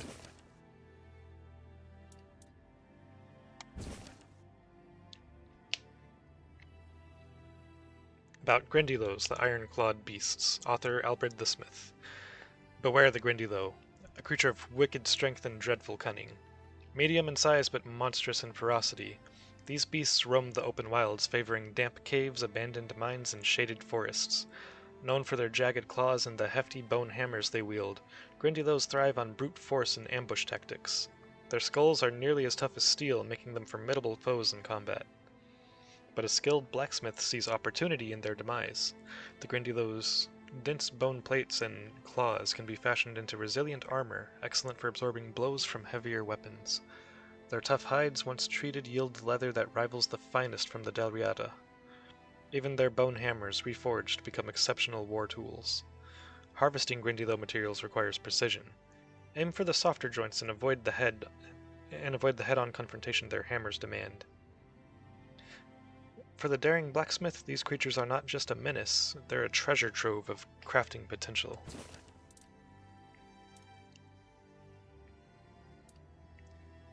Flame Gobblers, beasts born of fire and fury. Author Aldwine the Observant. Flame Gobblers are grotesque creatures, their bodies twisted by the weirdness into living weapons. Massive growths on their backs swell with fire and molten lava, giving them their signature explosive nature. When threatened, they charge recklessly toward their foe, detonating in a fiery blast that leaves devastation in their wake. Surviving an encounter with a flame gobbler offers a rare reward for those brave enough to face them. Their remains include burnt skin, monster brains, and a peculiar substance known as hot goo. Blacksmiths value their charred hides for crafting heat-resistant armor, while alchemists use the goo in volatile potions. The monster brains, brimming with latent energy, are prized for experiments involving fire-based magic. Though deadly, flame gobblers are a source of unique materials for those willing to endure the risk. But be warned, underestimating their fiery temper could lead to a swift and searing end. With the Alembic Among the Tribes, Dalriada Volume 1. Alton, the Wandering Alchemist. Before the Dalriada of the Thude tribe shared their wisdom with me, I had to endure trials that earned me the title of Friend of the Dalriada. They even offered me the chance to join their tribe, but given how narrowly I survived those trials, I graciously declined. Now I face a dilemma. How can I share this knowledge without betraying their traditions? Thankfully, the shaman assured me that their recipes are not secrets like those of the druids. Anyone could discover them through experimentation. She also suggested my writings could help the world see the Dalriada as civilized, not savages. In the following pages I present the basic potions of the Thude tribe, simple enough for a Dalriada child to brew. Don't be disheartened by unusual ingredients. Your local supplier can usually find a daring adventurer to stock them. Enjoy, my aspiring alchemists. Cool. You can have these books back now.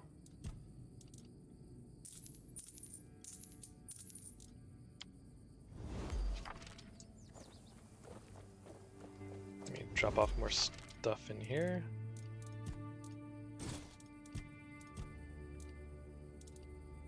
Oh, okay, honorary blade.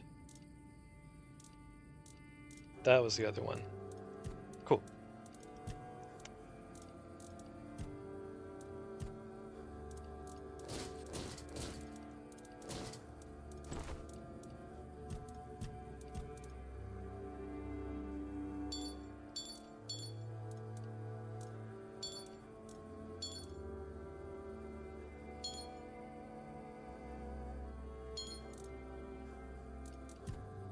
What do these do again?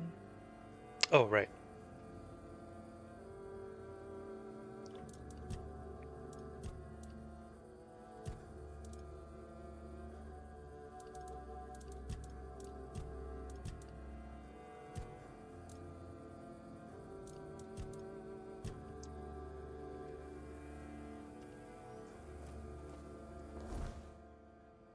Nice. Anyways,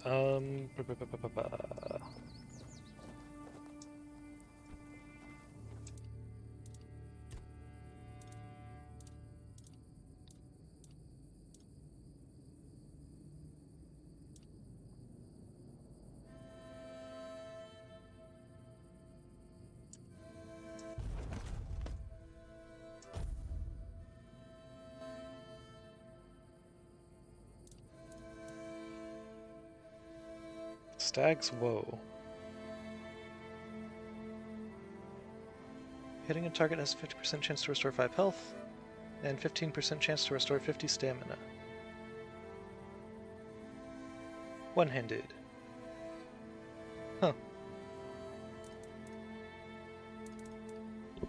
Sure, why not?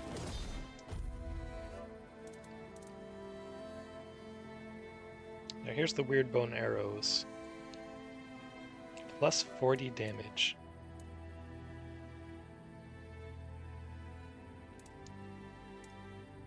Yeah, that's just a little bit better than the other arrows.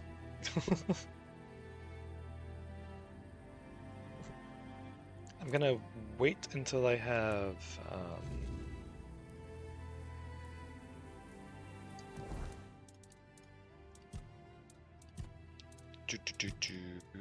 where's it at? Until I have this. Then I'll craft those, I think.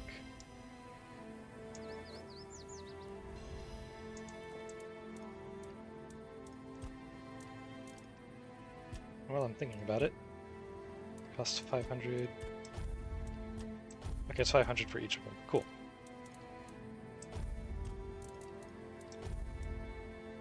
Now can I take these back out without destroying the thing?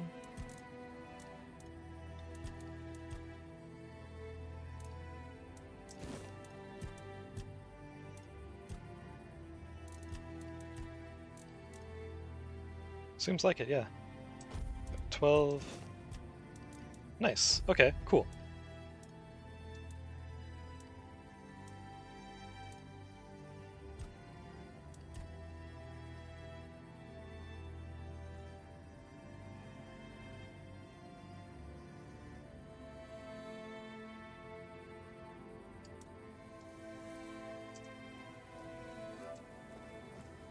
Hey, I did the thing. It was easy. That relic made from weirdstone that you asked for? Damn. How did you do that? Did someone teach you how to shape weirdstone? Oh, or do you have $4 blood in you or something? Probably. I mean, sure, the craftsmanship is rough and there's a lot that could be improved, but damn. I've got to admit, I didn't expect you to pull it off. Didn't think it was possible without learning the Dalariata rituals. If you really want to join the Stone Wardens, I've got good news and bad news. Give me the bad news. Bad news is that even though I could recommend you, since I joined up with one eye, my word means jack shite to the Stone Wardens. You'd need to find someone in the Forlorn Swords who can teach you more about the $4 song. Unless you head north to Quanacht and find Core. Talk to him. Mention my name. He should help you get in with the Stone Wardens and Rage Darvanner.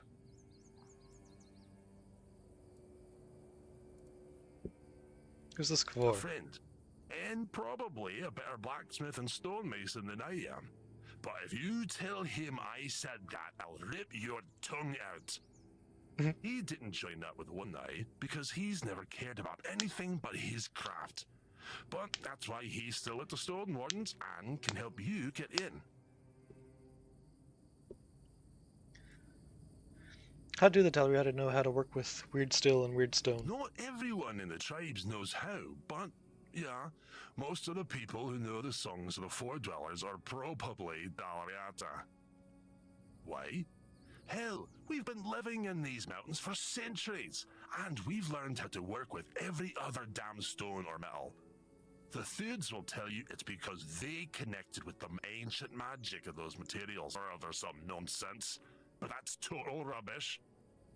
I bet it was the Ulfrites who first figured it out. Just kept hammering at that damn weird steel until they finally made it work.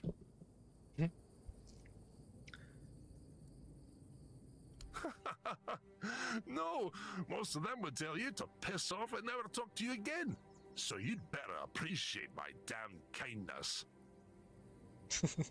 I like this guy. What do you think of Rand's leadership? It's odd that someone from the Volker is running the camp, since they're not exactly known for clear thinking. Most of them are lunatics who charge at the enemy with bare hands, if not bare asses. But she's got a good head on her shoulders, and she's way better than any Thud. I sense some tension between you and Therof. Tension, you say? Nah, he just pisses me off. But that's true for every Thud, so he better not think he's special.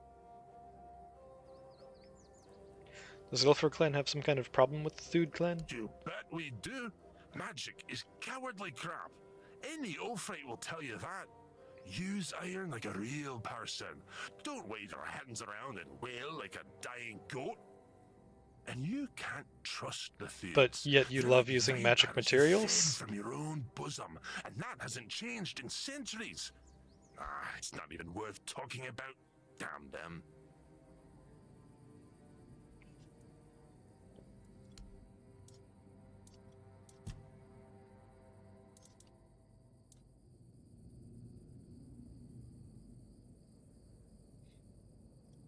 I guess I may as well sell the rest of these, right? 10 dexterity and 6 perception. It appears to be a dagger. Well, before I sell it, I want to at least equip it and see what it looks like.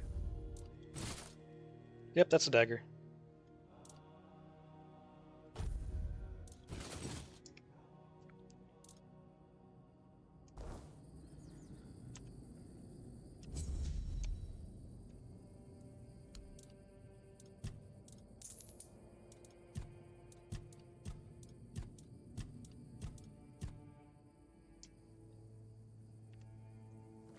See.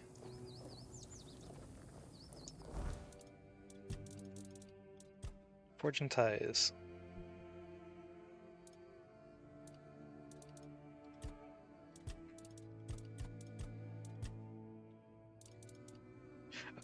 I said this one is in Kuanacht.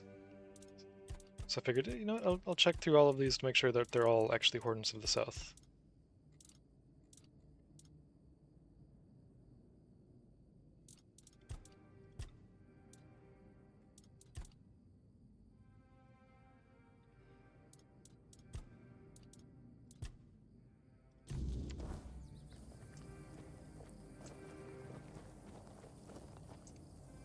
Well, if it isn't my personal savior, sit down, friend. How are you feeling? Better, that's for sure. Thanks to you, I can finally get back to normal. You don't know how much I missed sitting around the fire with my little brother, eating his legendary venison stew. Nothing better. Do you know what it was? A tear in the weirdness. I'm sure of it now. I spoke with Derov, described what I saw and felt, and he told me it was the weirdness. Either way, I never want to go back there. Made a deal with Sobdar that if I ever start losing it again, you'll split my skull and forget all about our traditions. And being the good little brother he is, I know he'll do it. What's next? I'm gonna sit here until my strength comes back. And I'll do whatever One Eye orders me to do. Speaking of loyalty and good deeds, here, take this talisman as a sign of our friendship. It's fine steel and weird deer antler. If you're ever in our lands, my people will know it and welcome you.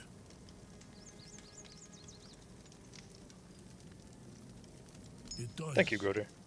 Each of us makes our own talisman on the day we're given a name. So from today, you might as well call yourself Groder.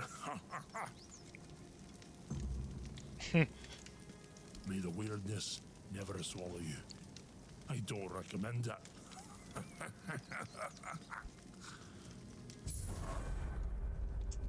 Great Beast's Bone increases max health by 5%. Alright.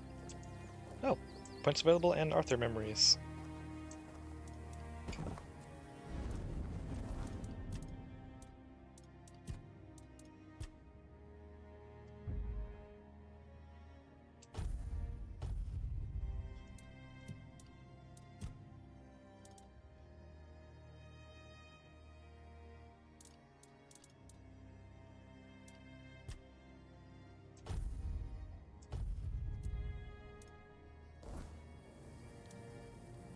Yo, what up, Arthur? Did you know about the Stone Wardens before? I heard rumors. The Del Rita chieftains spoke among themselves of the Stone Wardens they brought from the homelands. Yet when I asked, they had little to say. It seems their brotherhood has found a way to bend the weirdness to their will. That is good, I suppose. If you have the chance to learn from them, do so. We need every advantage to restore peace to Avalon. Why is everything always such a hassle?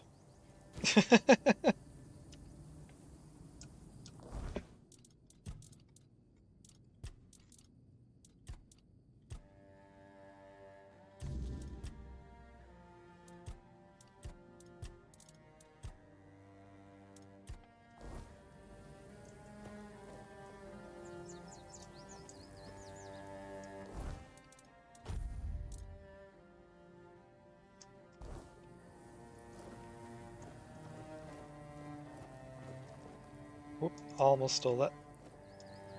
Really glad they made it hold instead of tap to steal stuff, to avoid accidents like that. Fran wants you to forge something as a gift for the Keepers of the South. She wants me to do what now? And here I thought she was the one Volker who hadn't lost her damn mind. It's on One Eye's order. Bloody hell, this whole camp's gone mad, I swear. Must be something in the air around here.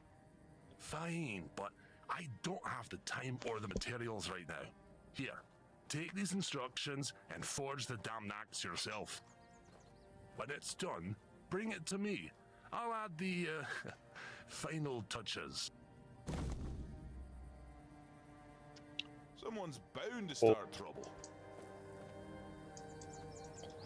I saw that 100% increased critical damage. May as well make all these.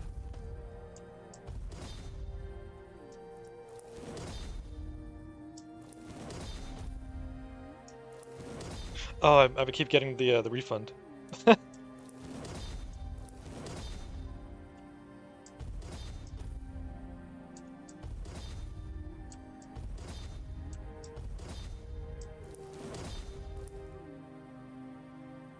That's pretty damn good. I didn't consider the possibility of that applying to crafting the leather. Huh.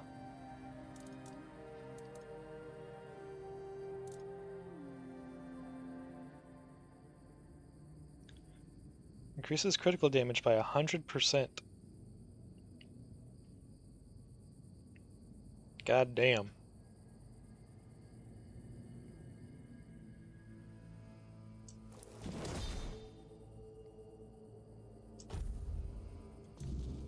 I'm gonna have to make a couple of those. That is a two-handed one, right? It looked very two-handed. Yes, it is. Requires 12 strength. God freaking damn.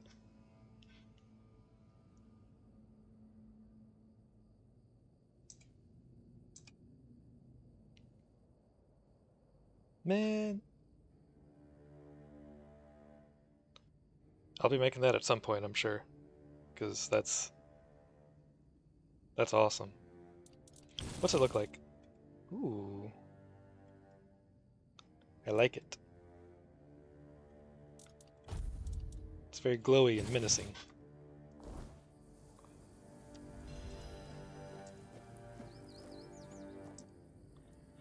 Here's the axe for the keepers. Not too shabby.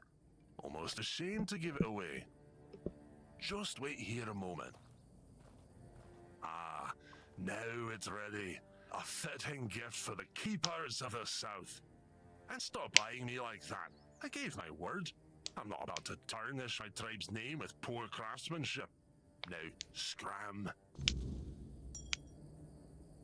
Getting restless. Next few levels I might be putting into just strength. I'm even kind of tempted to, like, you know, do the respec thing to get a little extra strength. Because, yes. Okay, so yeah, all he did was turn it into a quest item. It's a runic axe now. Okay.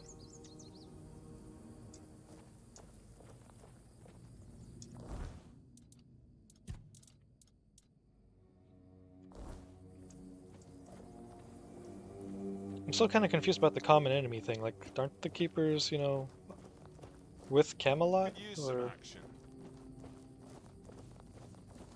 I don't know. I feel like I missed something. What the heck is that?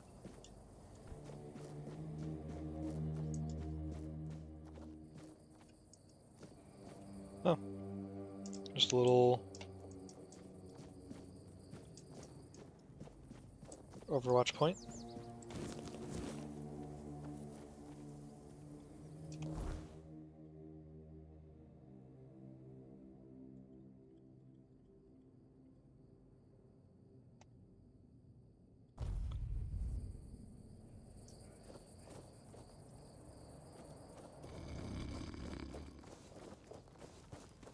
Oh yeah, and since I'm here, well, first things first, I'm gonna need more wood. Probably.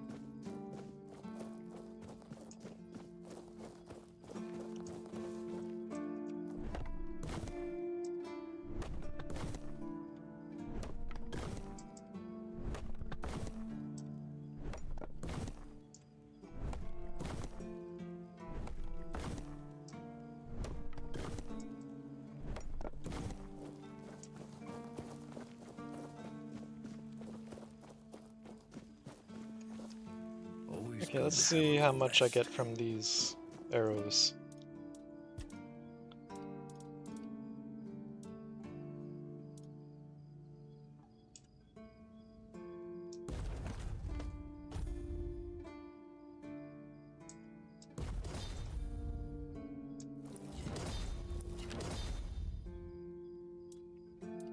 Alright, that was pretty good.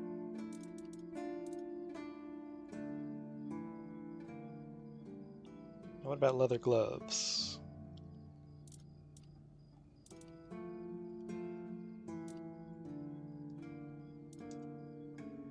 Nice.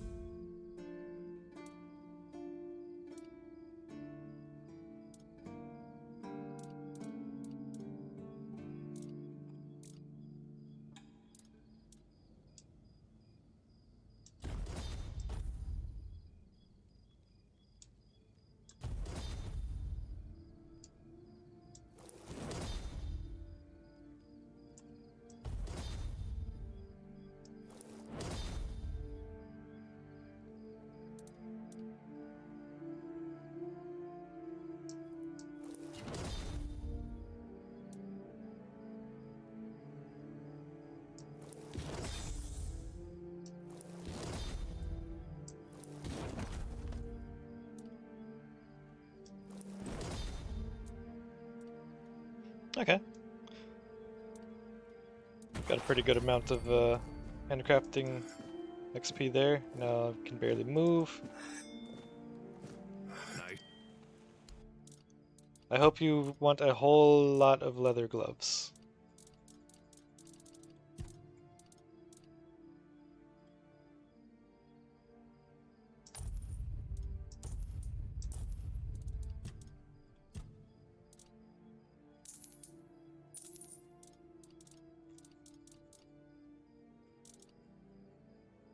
Okay, then nothing else on this tab, so I can just hit sell all.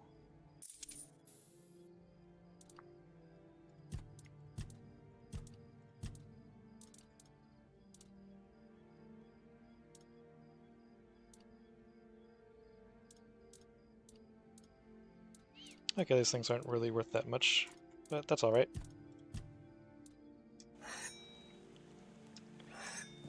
And, yeah, I can afford a house now. So, you know what, I'm gonna go buy that.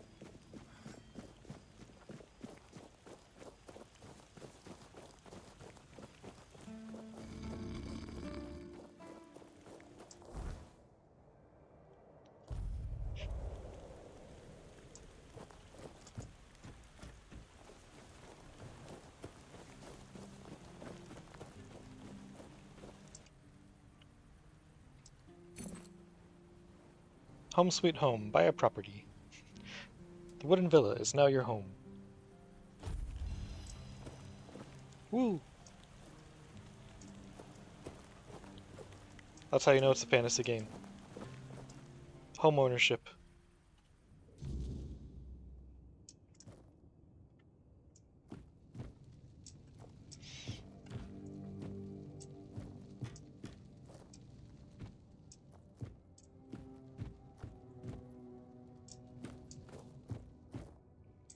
Decor mode. Edit furniture. Oh. Like, fixed it up, okay.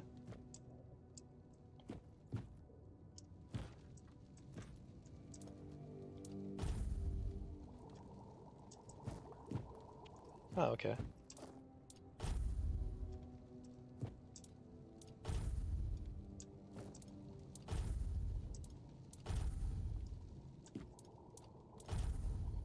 Well, it doesn't seem to use any materials or anything to fix it all up. So that's nice.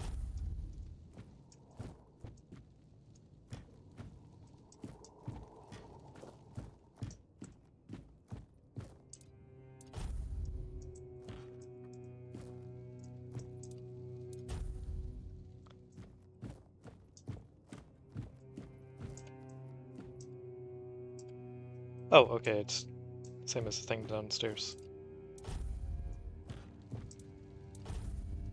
Got a bed.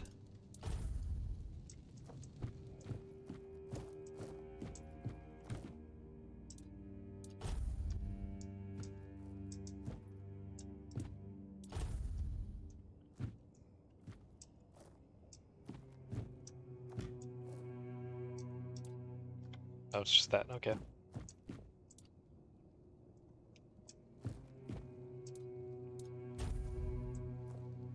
Alright, seems to be all fixed up now.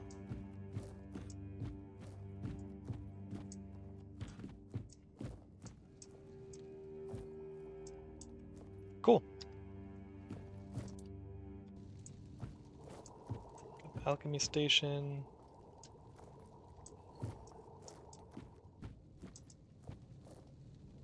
All the crafting stuff. There's also like ingredients and stuff that I can pick up, but I'm gonna leave them just because they look nice. Take that though, that might grow back, I don't know.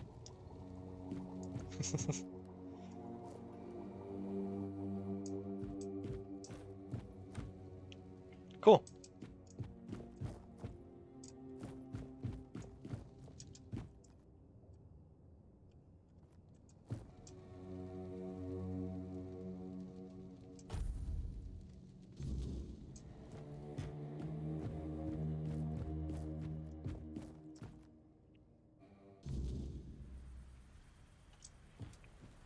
Now can I do anything with this? Or is it just...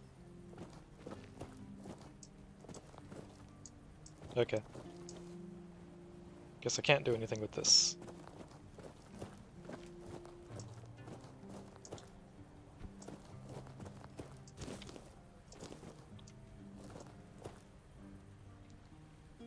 Oh. Alright then.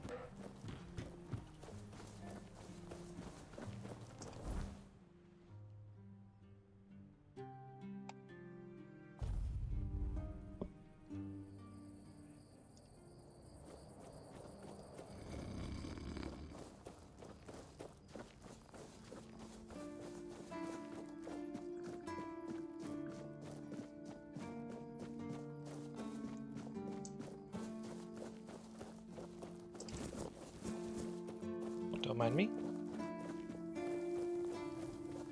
Didn't expect to see you here. Yeah, anyways, I brought an axe for you. I've brought a gift from the Dalriada at the temple. Here. An axe? And you're sure they haven't just declared war on their behalf? It's meant to be a gesture of peace. It looks solid enough. Good craftsmanship. I'll give them that. Thanks. And what's this? An inscription? Do you know what it says? No idea. I'll accept it, but cautiously. It seems like a nice gesture, but I just can't bring myself to fully trust it. Should report the quartermaster's reaction to Vran. Alright, can't fast travel from here.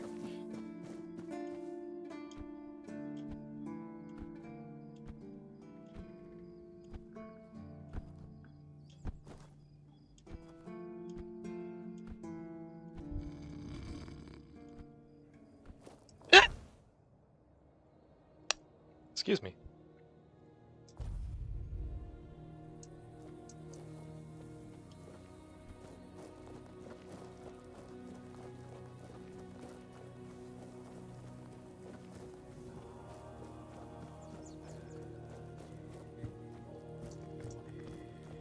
Shit! Did you already give them Ugwi's axe? Yes, the quartermaster accepted it. Why? I just caught that idiot bragging about how he decided to add an inscription. Apparently it says Blade of the Cowardly Dog. Damn it. This is why I can't trust any of them. Of course. Well, what's done is done. We'll just have to make sure the quartermaster never finds out what it means. You head to the temple. I need to figure out what to tell One Eye. Vran's key.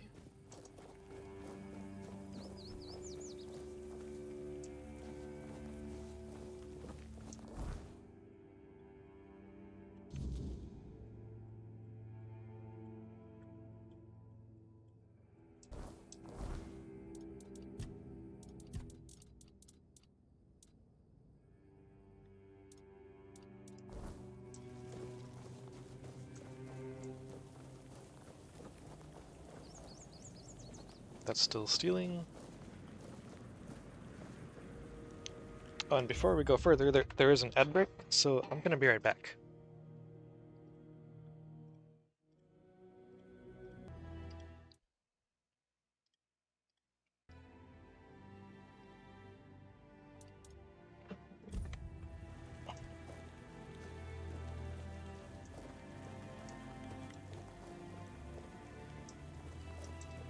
Oh, nope, that's still stealing. Hi, excuse me. Coming through. Got my backstage pass.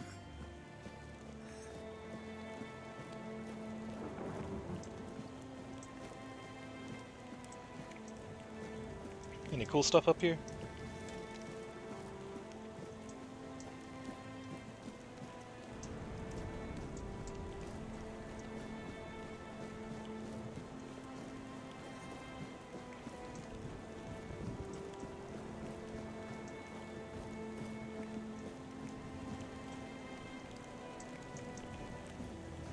Oh, just the cooking pot there.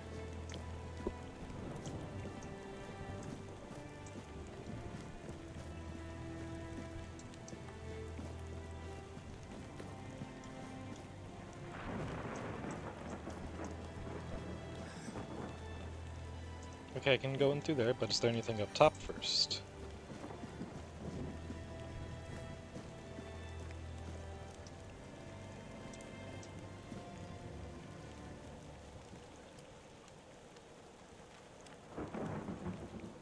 Isn't that the same statue that was in like the dream world with the brother?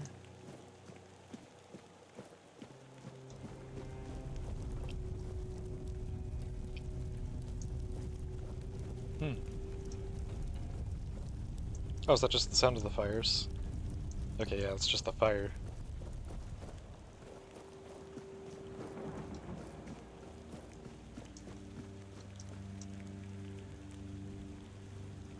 Huh.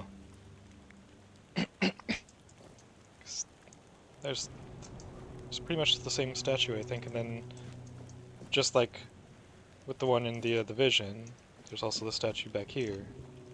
Okay.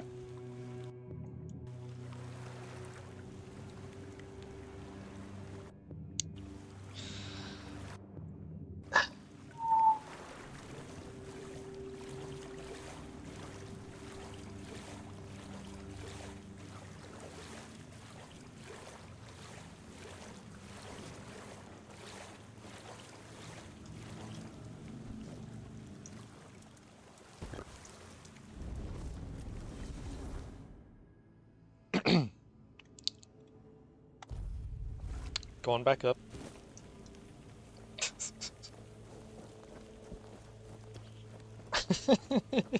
God damn it.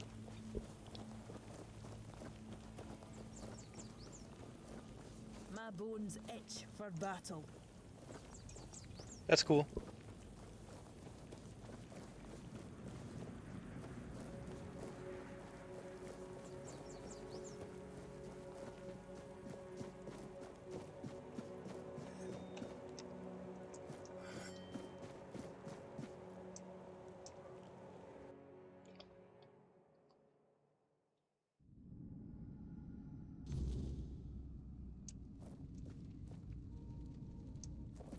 We Oh, need to cutscene. make a plan. Camelot will soon figure out something's not right. Don't fret. To the Dolriada, honor matters more than life itself. We gave you our word. But do you realize taking this temple was a terrible idea, right? It's just gonna speed up Camelot's intervention. Taking the temple was inevitable. Why? Do you mean? What do you mean? Are you trying to provoke Camelot into invading? Or do you just not like the All-Mother? We believe in the same goddess, but we call her Mirror. That doesn't answer my question.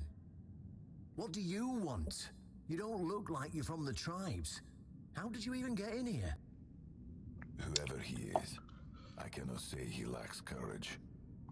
We don't usually take visitors, so he must have found a way to get here. Looking for the captain of the Horns of the South. I have this pin. Well, that seems to be a matter for the Horns of the South. I do not need to be involved. I trust you to know what should be shared and what's best kept to yourself. I don't know what kind of madness brought you here, flashing that pin, but my friend's right. You've got courage. So tell me, who are you, and what do you need from me?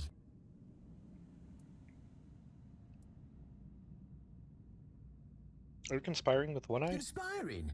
Don't be absurd. That's such a poor word for something so beneficial. I don't see, however, why I need to explain myself to a stranger. And not a very sharp one at that.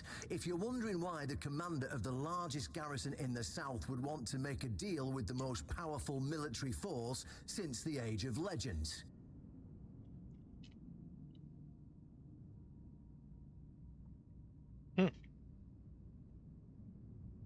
Didn't realize the Dalriada were that powerful.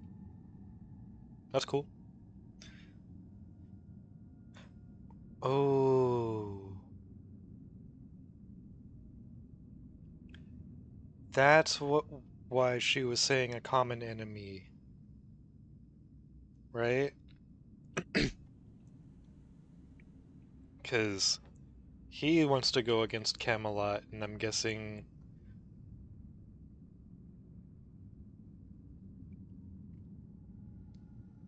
that well, she's aware of that, and she's I guess maybe assuming that the rest of the Horns of the South are also in on that plan or something. I don't know.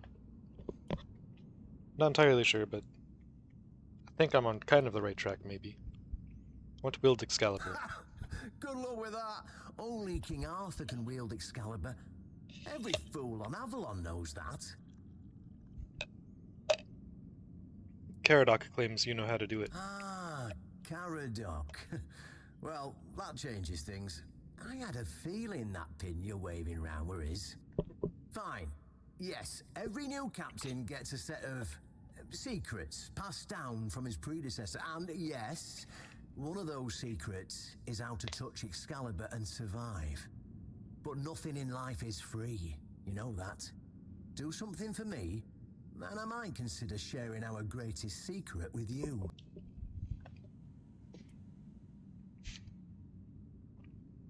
Alternatively, you can just use your weird power to slow down time and then spam potions until you pull out the sword. Of course it couldn't be easy.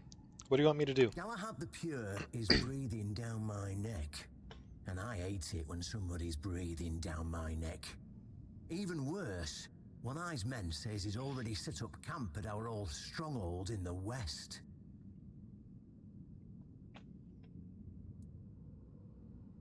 What does Galahad want? In theory, the Horns of the South should be on an equal footing with the Round Table. But that's just theory. In reality, they treat us like we're beneath them. They demand we supply them with food and protect the South, and all we get in return are threats that Galahad will be sent to put us in our place. I met him once.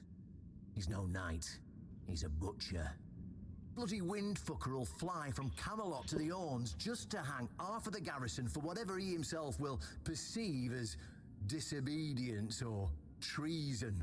Thank you for the lurk. And I can assure you, there won't be any investigating when he arrives.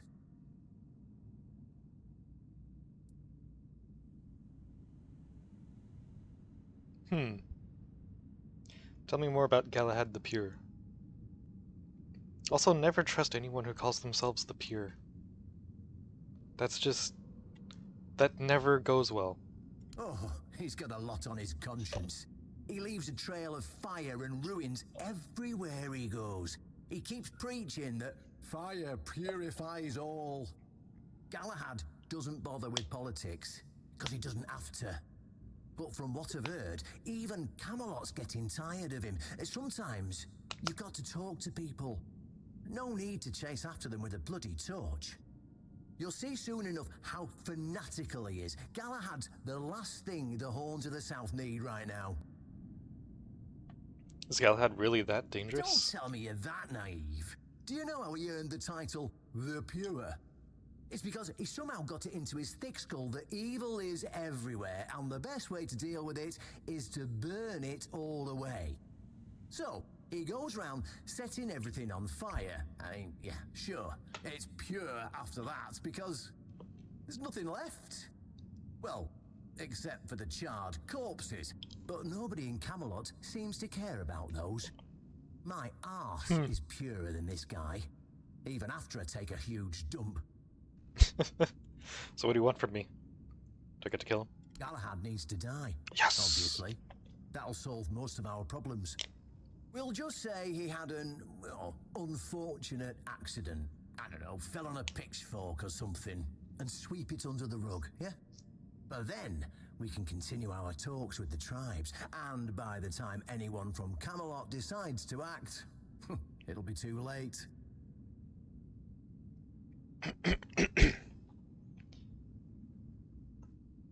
Aren't you allied with Knights of the Round Table? In theory, the Horns of the South should be on an equal footing with You already the said that Round. line. In reality, they've been trying to suppress us.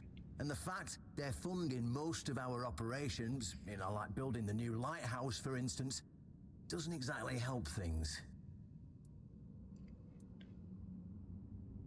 Does Galahad really have to die for there to be I peace? don't see any way out of this that doesn't end in open war between Camelot and the tribes. Not to mention, half of my men will probably end up burned at the stake for treason or some other drummed-up charges. And I can't openly risk a coup. That would only make matters even more complicated. So, as you can see, you're the only one who can do this. The choice is yours. You want me to kill a knight of the Round Well, Table? what's wrong with that? It's him or us. If we let him snoop around here any longer, he's going to uncover our plan to protect the South. And if that happens, trust me, you'll be going down with me. So I get rid of Galahad, and you'll tell me about Excalibur? Yeah, it's that simple. Alright. I don't like traitors. Die! No, I'm...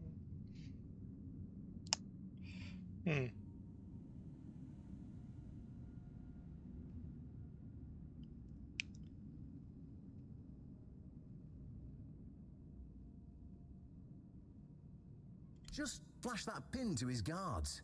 They'll let you in without a problem. And now, excuse me, I have things to do before the matter is settled.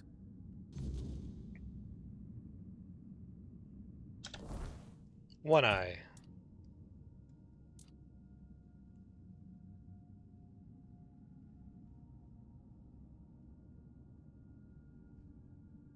Wait, where's he at? Oh, near the top. One Eye. To some, he is a warlord, and to others a savior, but to the Dalriada who stand beside him, One Eye is something simpler. A leader who does what must be done. His words cut sharp, not dressed in empty poetry like the tongues of Camelot's nobles. He speaks of survival, of land taken and lives discarded, of a people forced into war by necessity rather than ambition. He does not ask for understanding, he does not expect mercy. Some call him ruthless, some call him wise.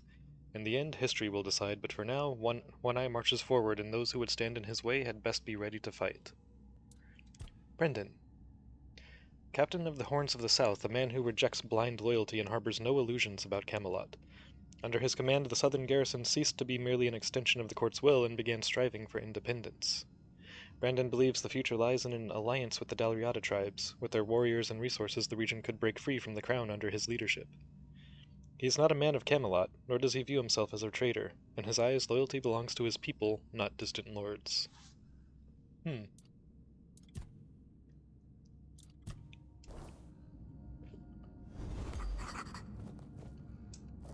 Interesting.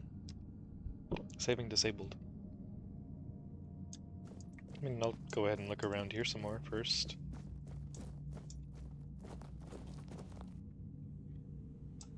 Oh, those are my footsteps. Scrambled eggs with meat. It's not stealing when we're indoors, apparently.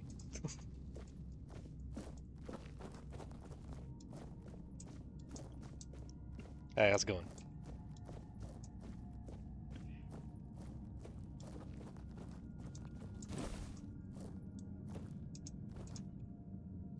Some more linen fiber. Peppermint and sage. They got a lot of ingredients in here.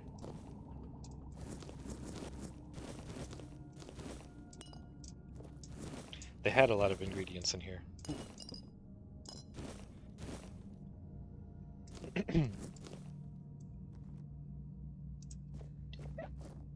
Excuse me. I'll hold off on making any potions until,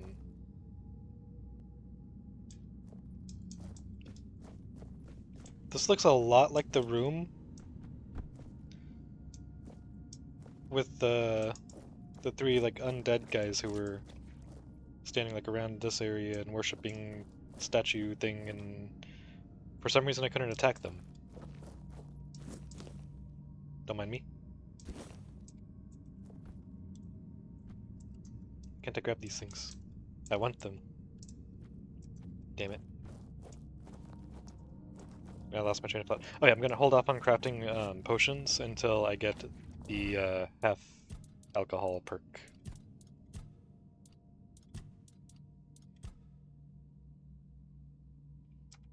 So next level up. Because alcohol is by far the biggest limiting factor there for how many potions I can make.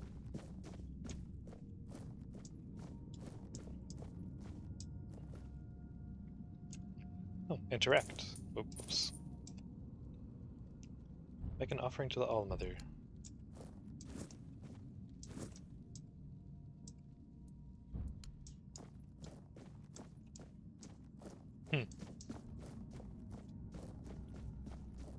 I forgot what I needed for that. I know there was Rose.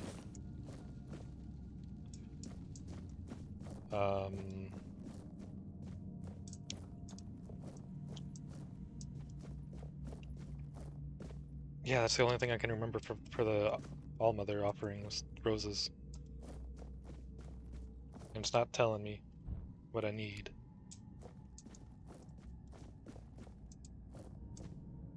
What are you even throwing rocks at?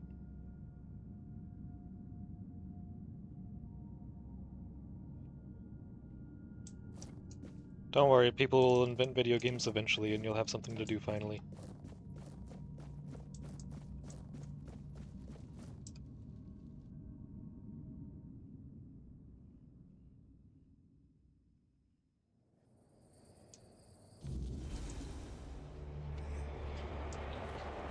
The captain asked me to kill Galahad.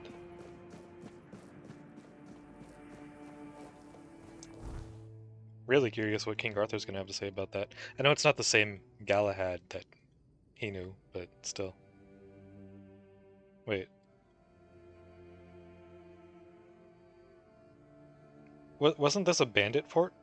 Yeah, this is where, what's her name was.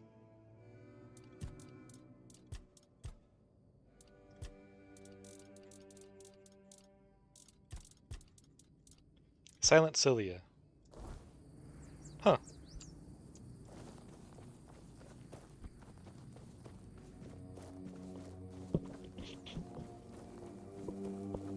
So since they have Galahad, do we have the other knights? Do we have the Green Knight? Do we have Lancelot? If nothing happens by nightfall, I'm starting a brawl.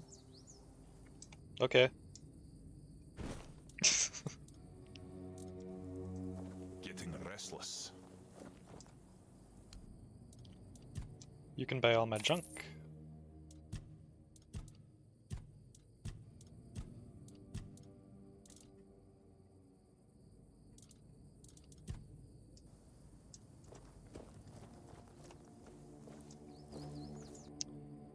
See, I'm pretty sure I have the materials for the offering.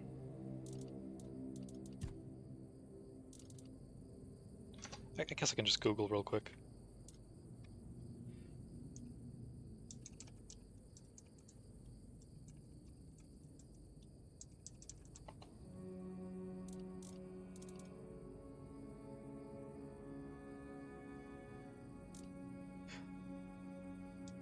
Oh, was there something in there that tells me what I need?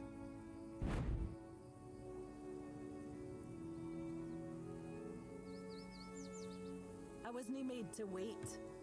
I was made to end things. Nothing ever happens.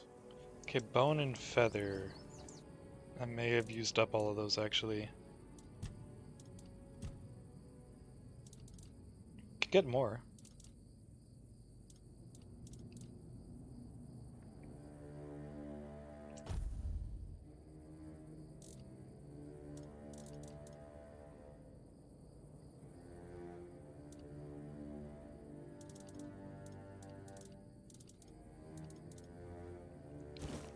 Bone. Oh, I've got plenty of feathers actually.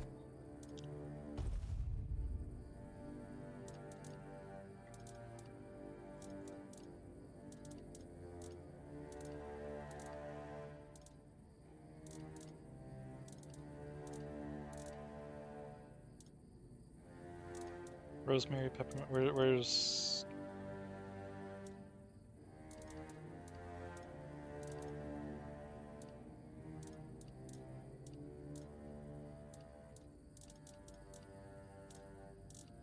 Oh, there's the rose. Okay.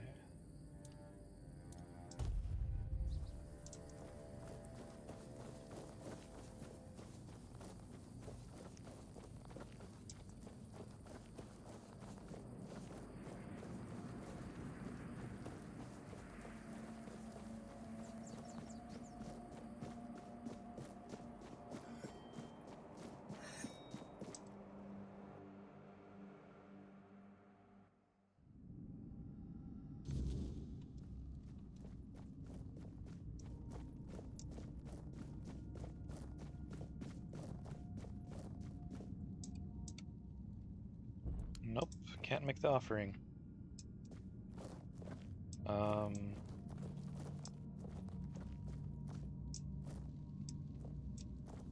don't see anything around here. Someone mentioned that there should always be something near them that says what to offer, but I don't see it.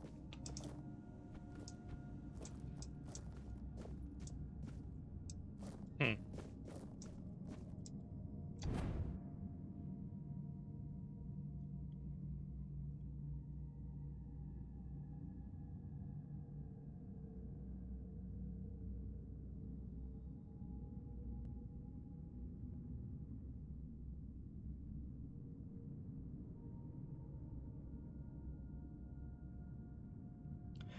Oh.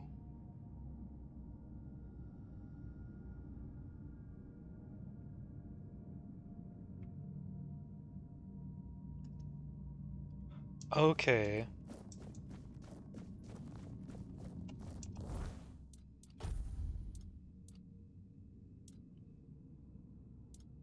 So I need to find a third one of these. So, yeah, good thing I never used one. Cool.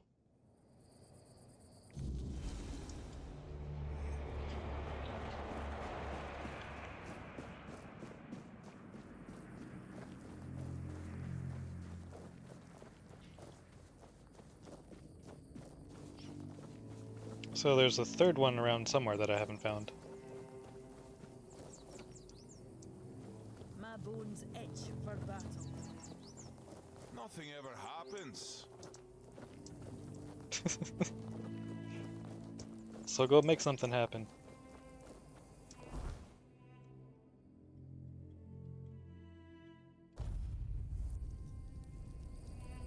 Alright. Got to face off against... Well, this is a good first impression. Did I take damage? Nope.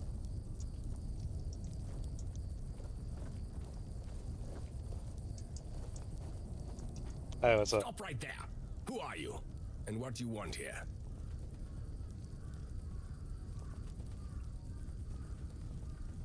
I heard you could find Galahad the Pure here. It's Sir Galahad to you, vagrant. But it's true, this is our camp. We're his personal guard. But you won't be meeting tonight until you tell us why you're here. I wonder what would happen if you got to this point in the story before killing Cilia. You see this pin? I don't have to tell you anything. Take me to Galahad. It's true that this pin obliges me to take you to the night. But did you actually earn it? Or did you just pluck it from a corpse? Well, that's for Galahad to decide. Go.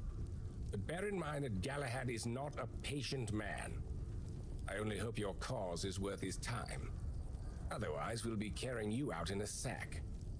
The door is open. You'll find Galahad inside. Pretty sure. Try not to make him angry. Pretty sure I'm gonna end up killing Galahad, but let's go talk to him first. Maybe he'll change my mind.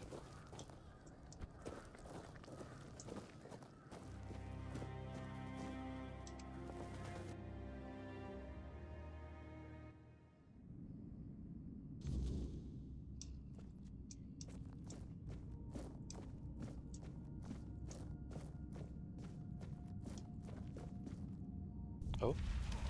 Cutscene.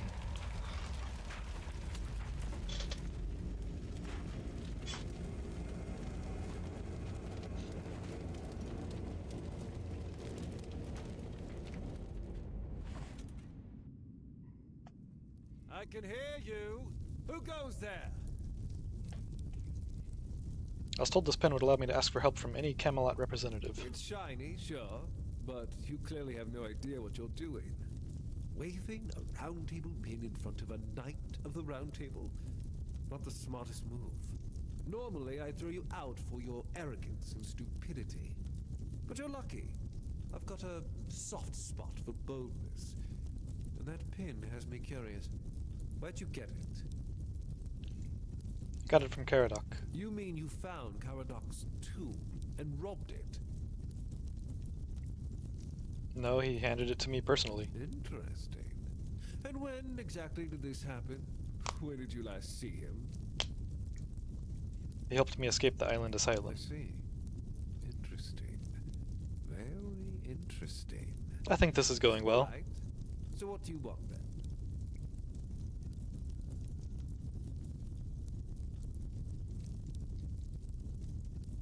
Whose funeral is this? The one on the left was questioning my orders. For some reason, he thought his opinions were more important than obedience in the middle of a war.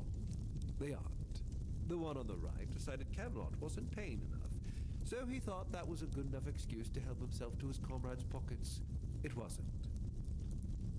I want to ask you some questions. A night in the south is a rare sight. What brings you here? We're going to fight the Dalrita. We're driving that rabble out of the Old Mother's temple. And when we head home, we'll put their heads on pikes at the gates of the Forlorn Swords. That way the rest of those barbarians will know Camelot is still watching over them, even if we have to protect them from themselves. What do you mean? Oh, so you don't know? One Eye's a traitor. He's fooled the younger tribesmen with grand promises of uniting the tribes and marching north. The Council of Elders is still loyal to us. They want no part in a war. He's just a bandit, abandoned by his own people. When his village fell, no one came to help. And One Eye, like the rat he is, ran. I'm just here to finish what I started. And when the Elders see us take down One Eye, we won't need to worry about those savages for another 600 years. I thought the war hadn't started yet. The war's already here. It's been going on for a while. We're fighting each other in the west, and people are whispering about rebellion in the north. The last thing we need is united tribes. Why do you hate the Dalriada so much? Didn't they fight for Camelot? At the beginning, yes. But they're primitive. They don't respect order. They never will. Arthur gave them the Forlorn Swords, a rich land where they could govern themselves. They were supposed to watch the giants deliver iron and chase after their cousins through the tunnels, or whatever it is that tickles their fancy. But no, that wasn't enough for them. I've always thought Avalon would be better without them. Arthur probably gathered them all in one place, hoping they'd kill each other. But that didn't work, so we'll have to do this the hard way. Expected you to be different. I know what people say about me. They think I'm a madman who burns everything. A butcher who hangs the innocent. I've heard it all. But I believe that only decisive action gets results. There's no room for mercy when it comes to insubordination, deserters, or heretics. It's the only way to prevent the fall of Avalon. Isn't the weirdness a bigger threat than the Dalriada? That's exactly why we need Camelot and the Horns of the South to be strong and united.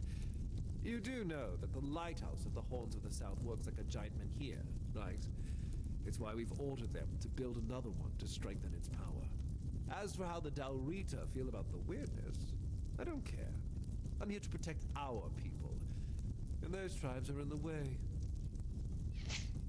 You're heading to the Horns of the South? What for? That was the plan. It's my job to keep those lazy fish eaters in check. Camelotian gold flows to them, and I need to make sure they're doing something with it. But the Dalrita showing up. That made things more interesting. Their presence will bring down the South, and I don't let things fall apart on my watch.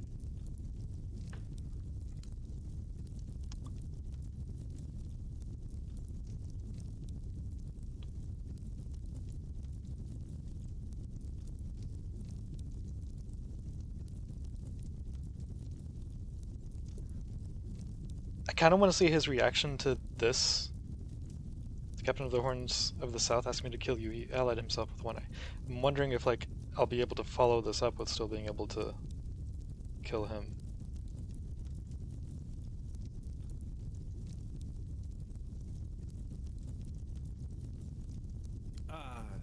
Denunciation, like loyalty, can be valuable. The key is knowing who deserves loyalty and who needs to be reported. I appreciate you telling me, but unfortunately, you haven't told me anything I didn't already suspect. Then you know why you're going to die. Marvelous.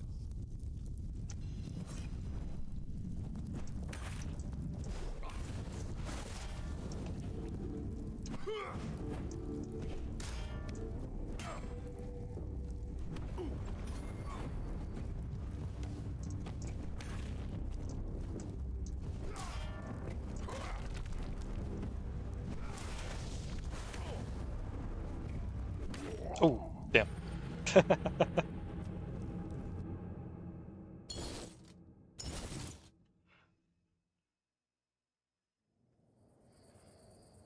Did it maybe? Nope, it didn't drop a save before that. Damn. We made to wait. I was made to end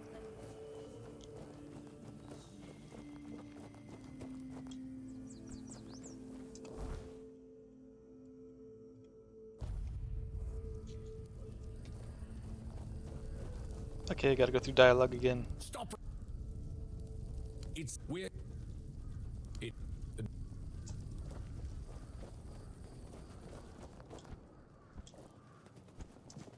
It's a weird hitbox here.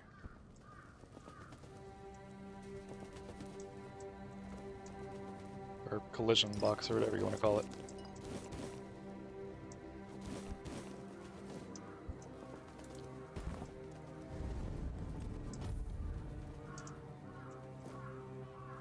Pretty sure I can't put a bonfire in here, right?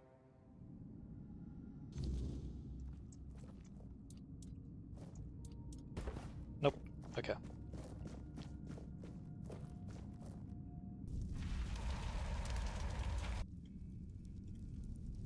Wait, no, what?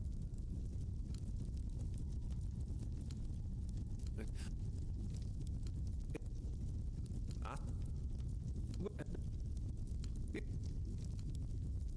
But no, I've all.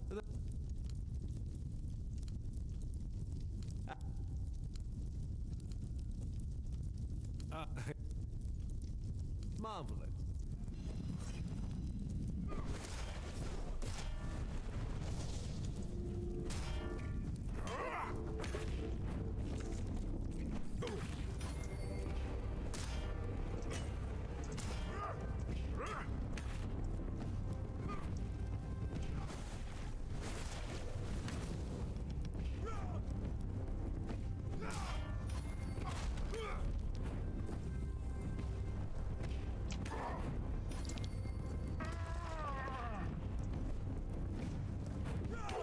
Oh.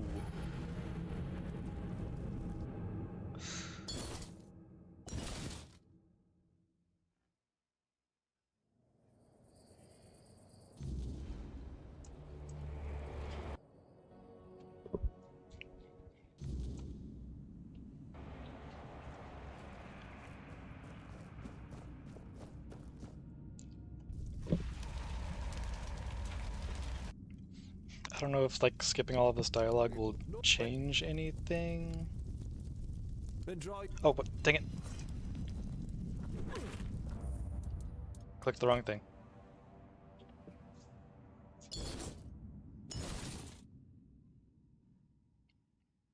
But I'm gonna go through all the dialogue again just because like I don't know if skipping it will have any like I guess negative effect or if it'll change anything.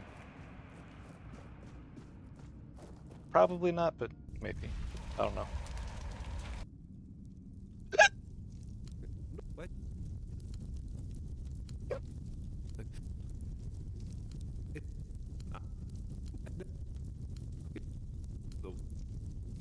I've all.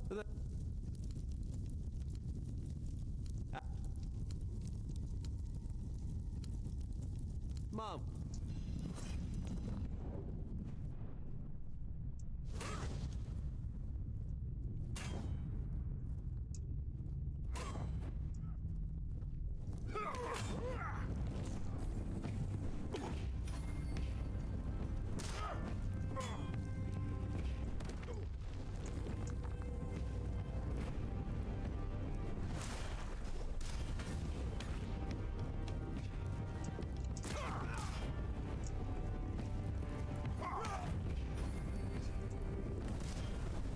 Oh, that was new.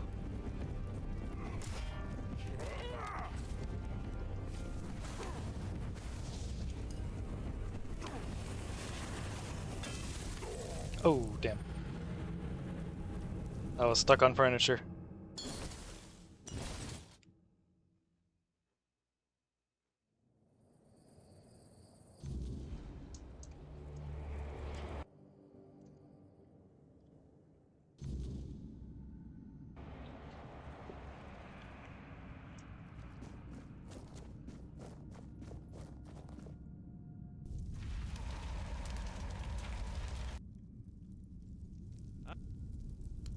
Where'd you...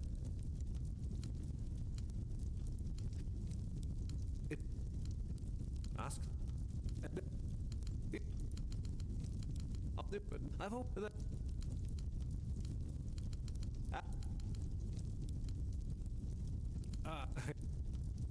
Marvelous.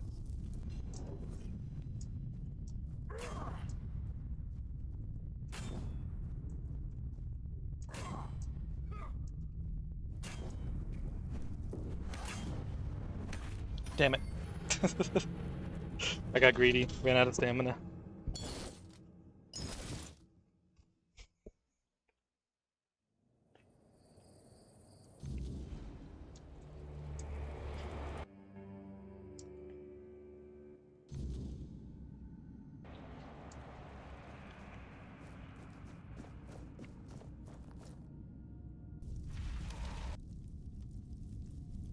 Would be nice if I could drop a quick save right here.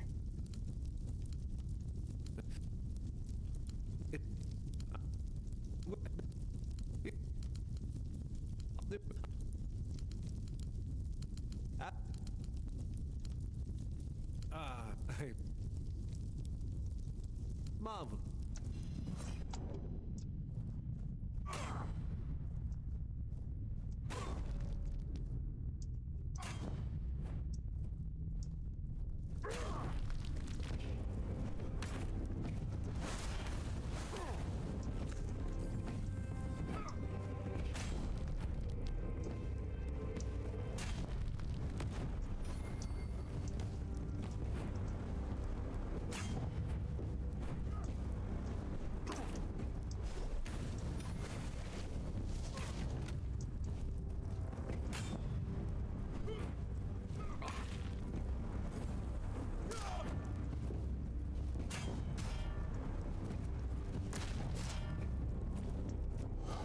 Oh shit.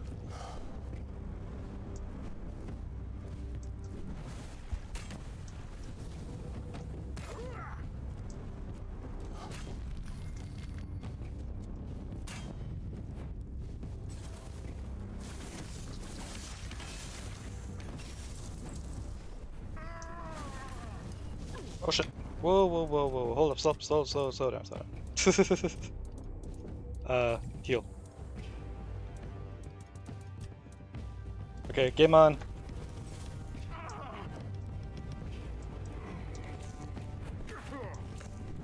Ooh, no. I forgot to re-equip potions.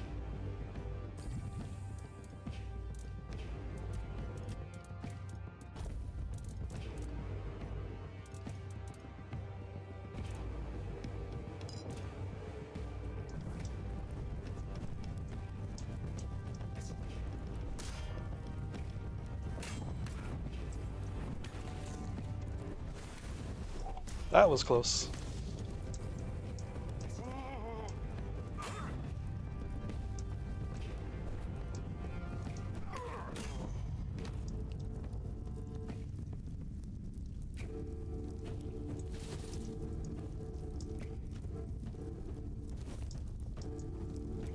Alright, that's taken care of. Oh, shit!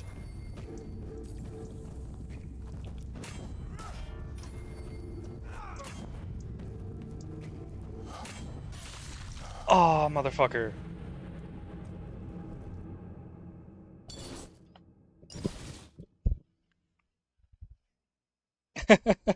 Hey, Gret's on first.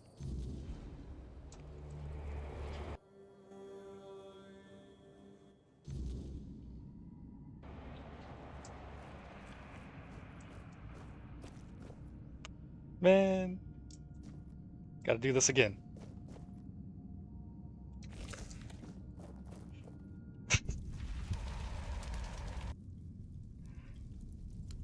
What?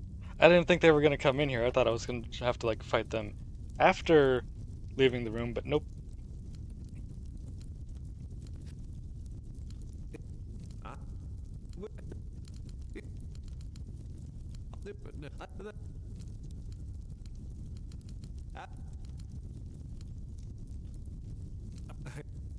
Marvelous.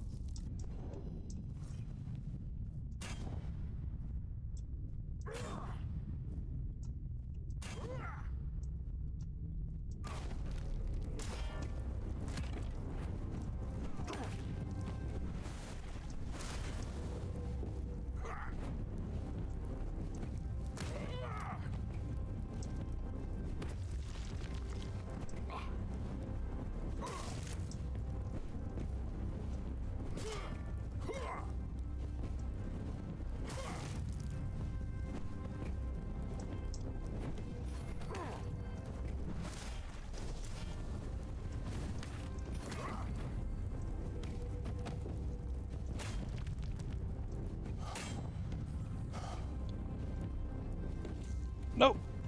You bastard.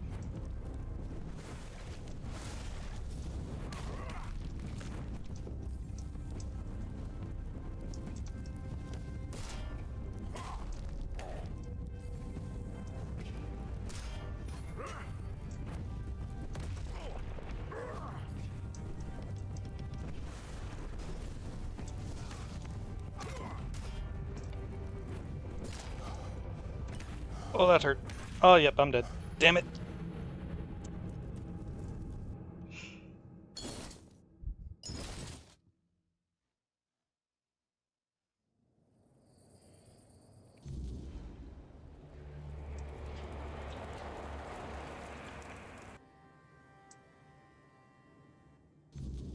Hang on, what's my best food? What's the one I have equipped right now? Fish soup.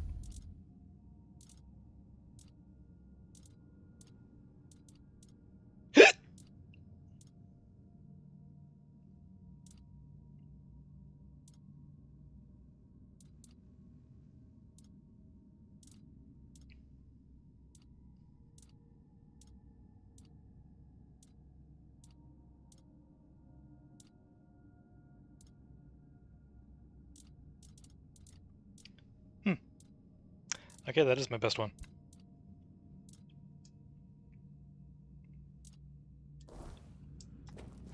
Well, alright.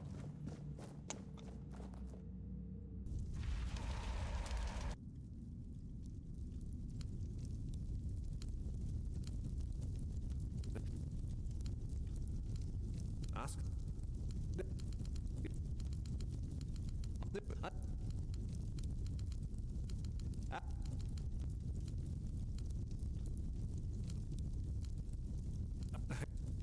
Marvelous.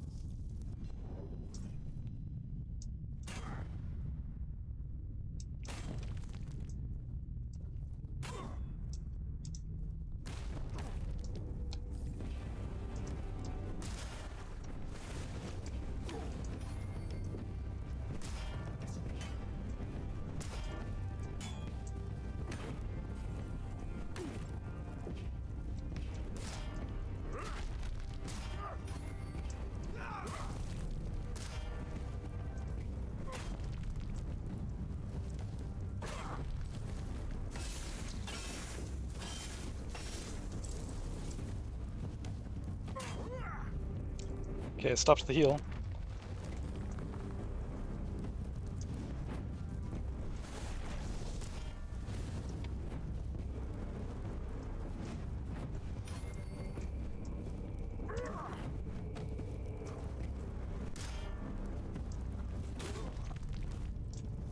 Gotcha.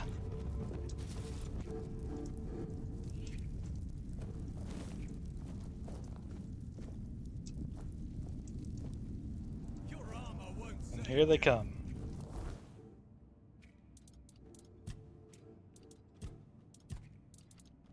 might be a good time for this.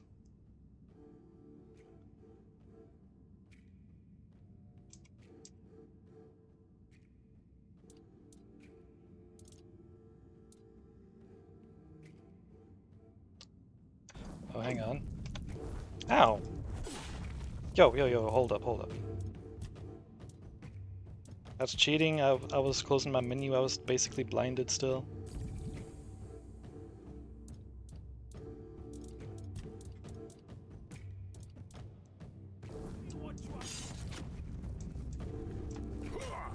Show me what you're made of. Back to your Jesus Christ, that damage.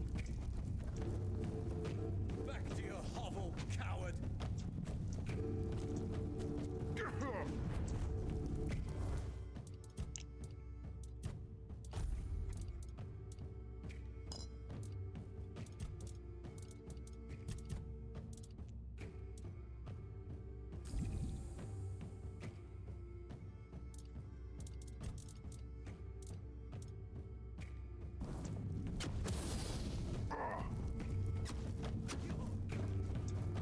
Okay, I'm done with the Archer boys. You're dead. Show me what you are made of. Damn it! I didn't think they were still right behind me. Now I have to do it all again.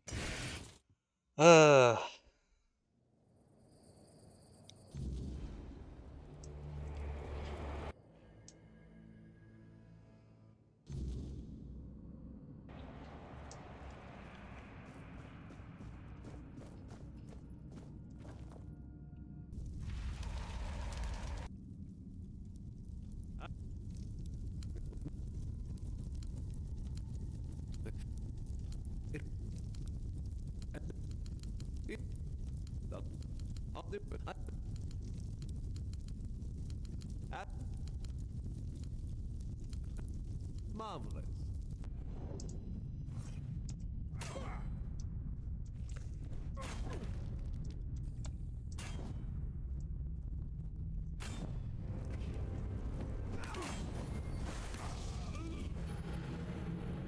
That didn't go quite as well as last time.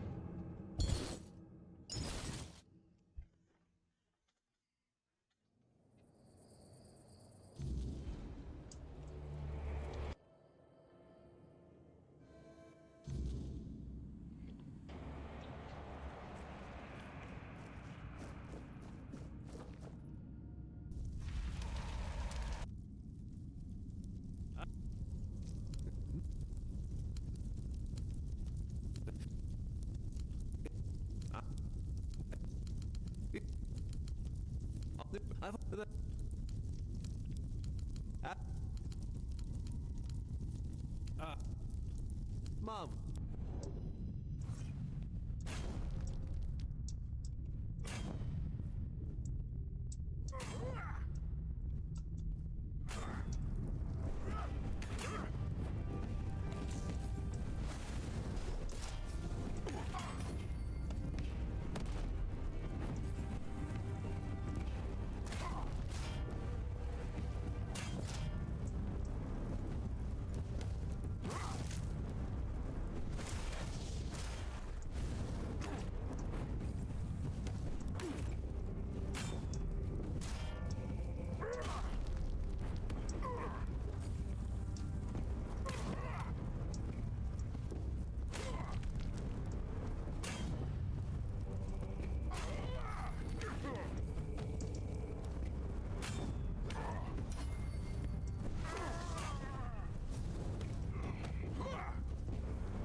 There we go, there's the big heal.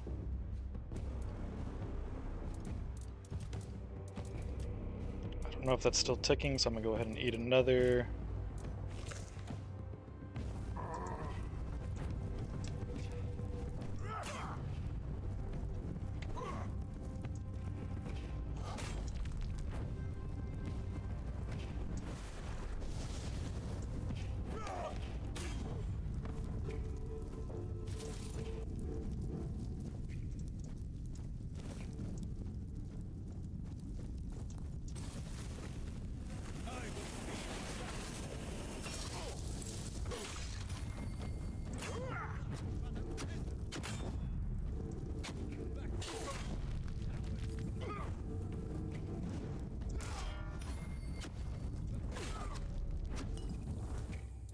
Okay, next potion.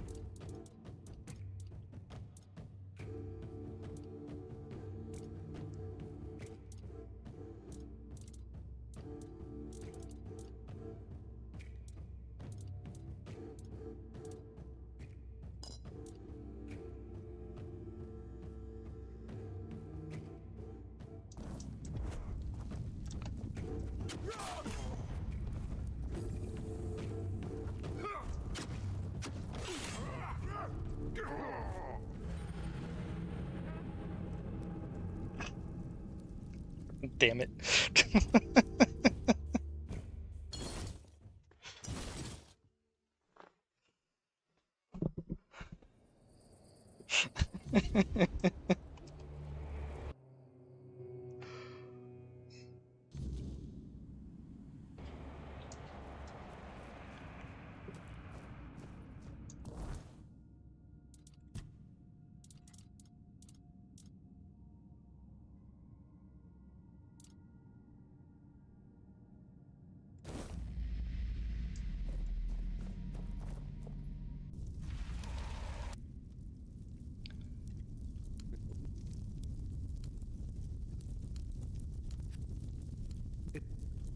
Not sure if the duration on that is going to continue ticking down during the dialogue or not, but I guess I'll find out.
Okay.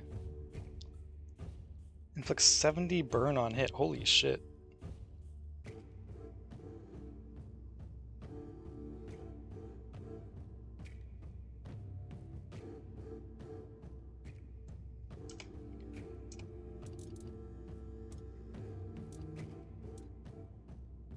"15 endurance for this armor set. And it doesn't even really do anything? Huh. It's like slightly more armor than what I have, but 15 endurance? Yeah.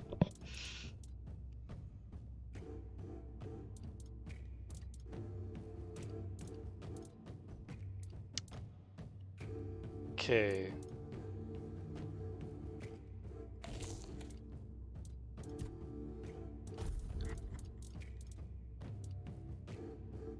Put that on.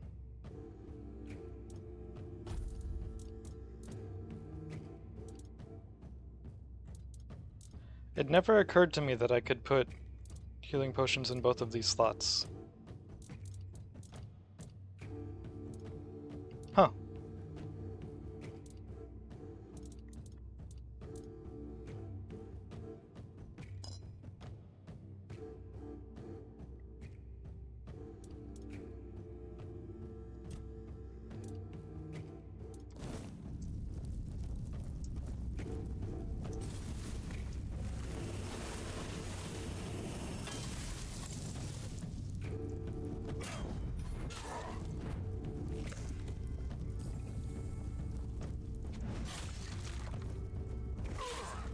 Fucking hell.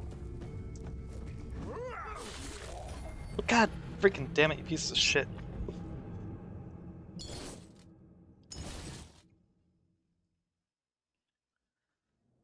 Got hit by both at once.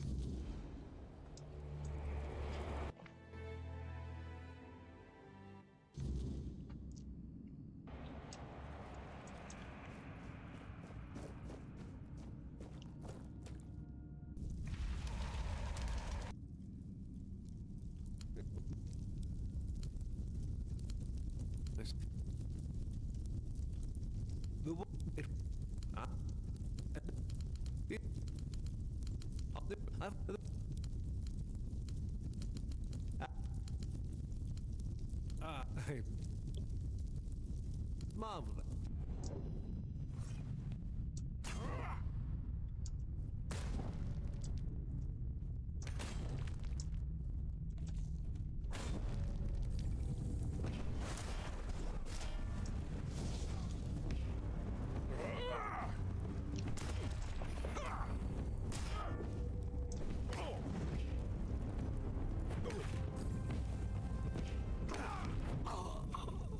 Oh, the burn killed me.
Oh yeah, I do have the Queen's honey too.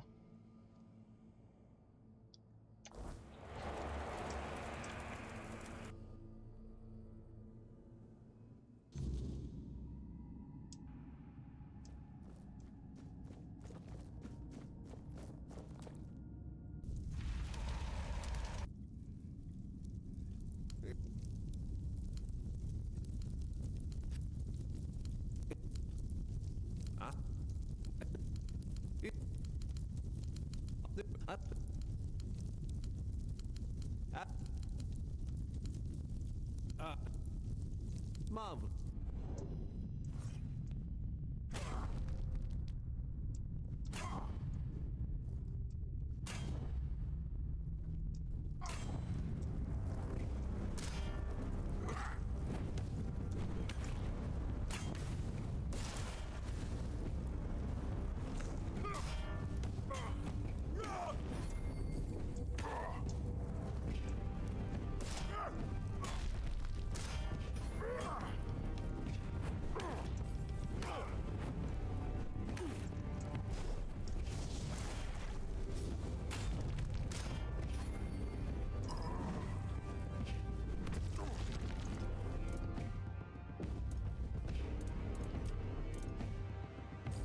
Go ahead and use one of those. Put that on.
There we go.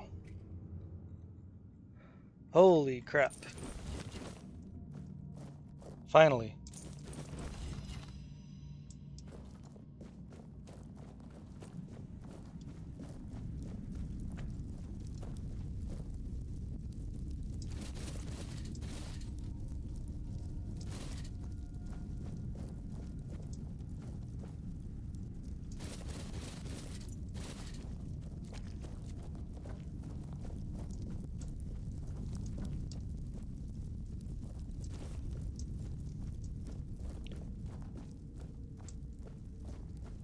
So anything else?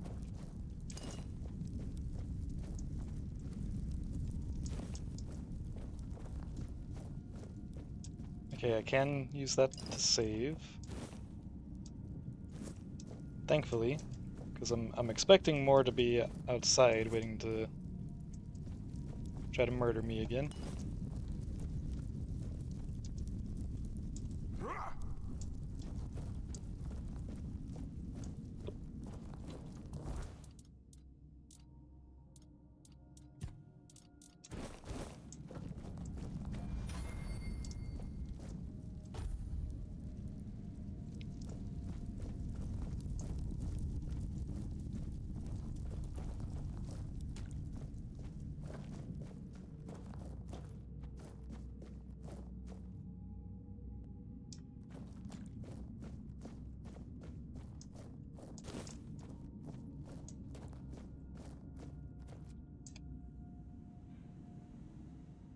Alright, there more to fight out here?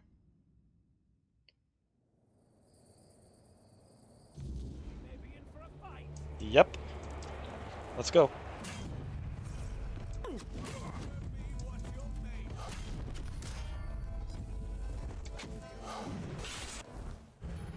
Damn it.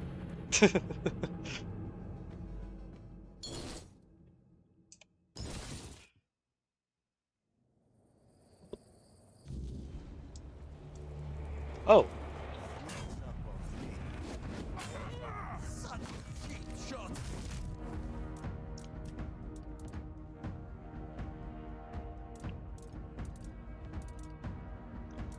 Where is it? Wait, no, it's one of these, right?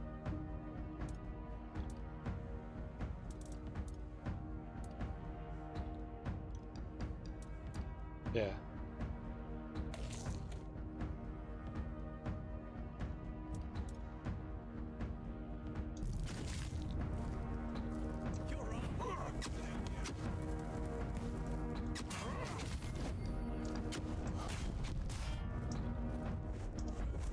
Damn it. Did that thing not restore my HP? Or did I just lose it all the moment I came out of the menu?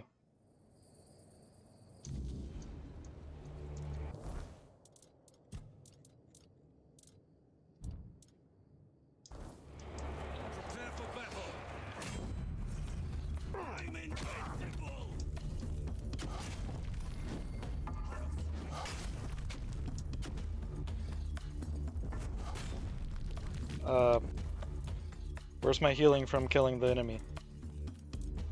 It said for a minute I would get 100 health every time I killed something. Hang on, hang on. I'm feeling lied to right now. I'm feeling lied to by the item description.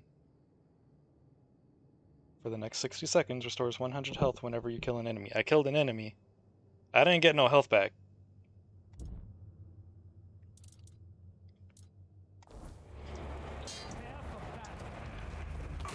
Pay for that insult.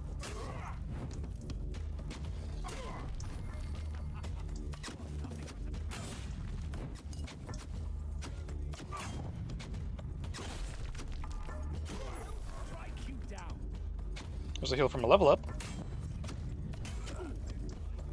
Yeah, I distinctly did not get 100 health.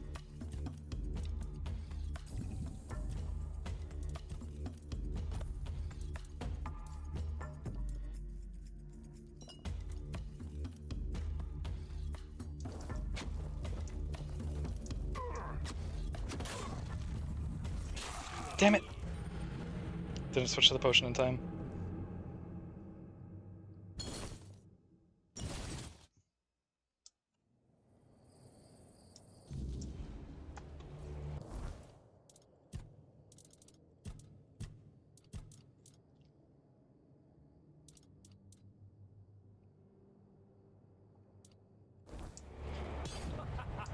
You are nothing but a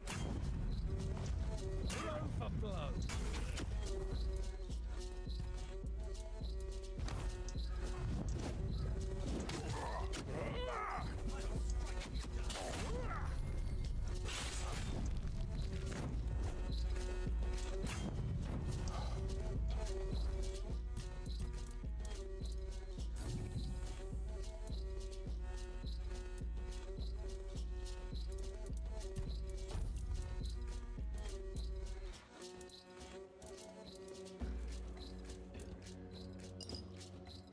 Let's go with that.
Show me what you're made of.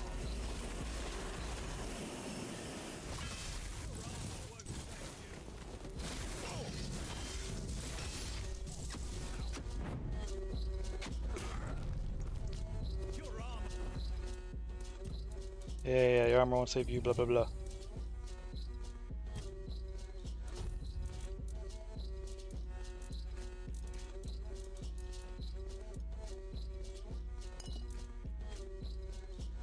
Won't save you.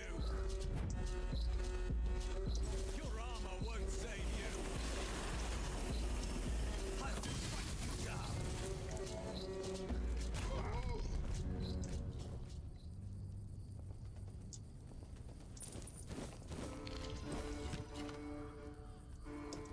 You're nothing but a peasant.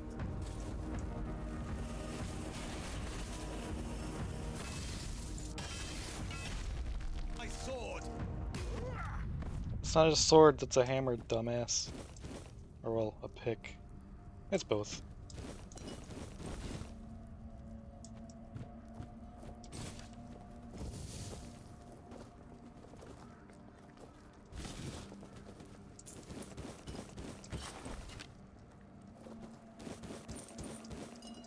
Okay, that's finally done.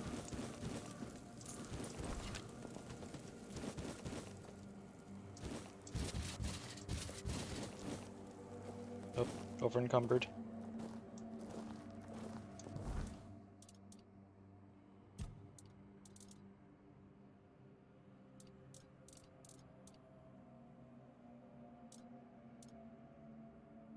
Huh. Interesting that his armor has the same value as these ones. Even though it's genuinely worse in every way. It has higher stat requirements, it gives the same amount of armor, and it's a little bit heavier.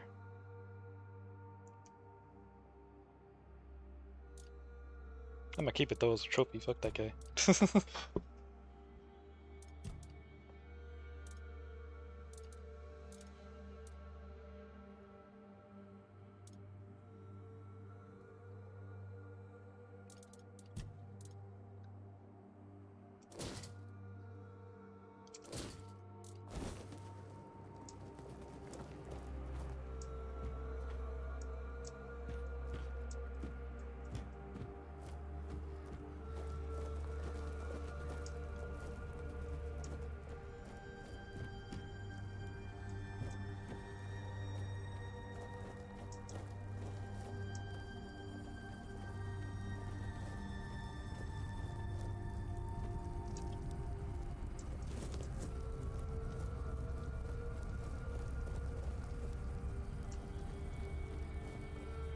Oh, that's why it saved as soon as I left. It auto-saved because this is technically a safe zone, even though I was being attacked by everybody.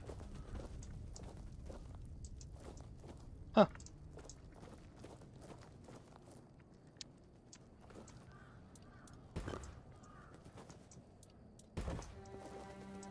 There we go. Level up. More strength. Because I want to use that axe. Then practicality. There we go.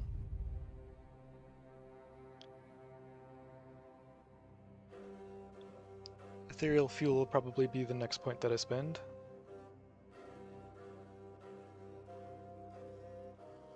Well, maybe. I mean, I can get... Yeah, nah, getting those cobwebs is pretty easy. I'm not gonna bother with that talent for now.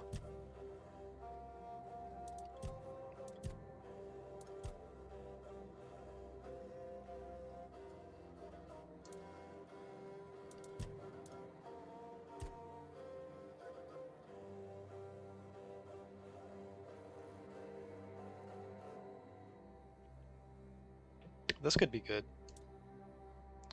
But I don't think it's a priority compared to some other stuff.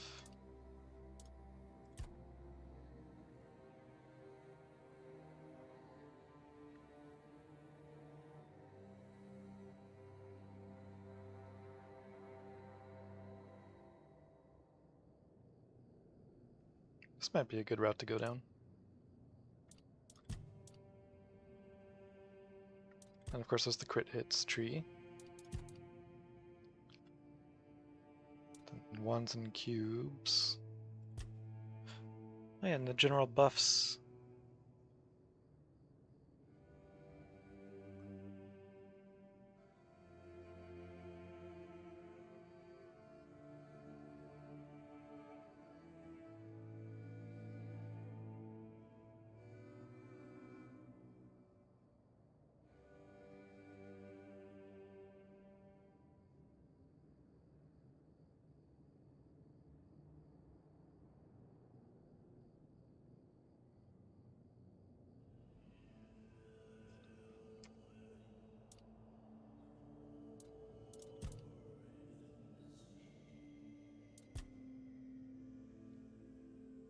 Could go for this next too.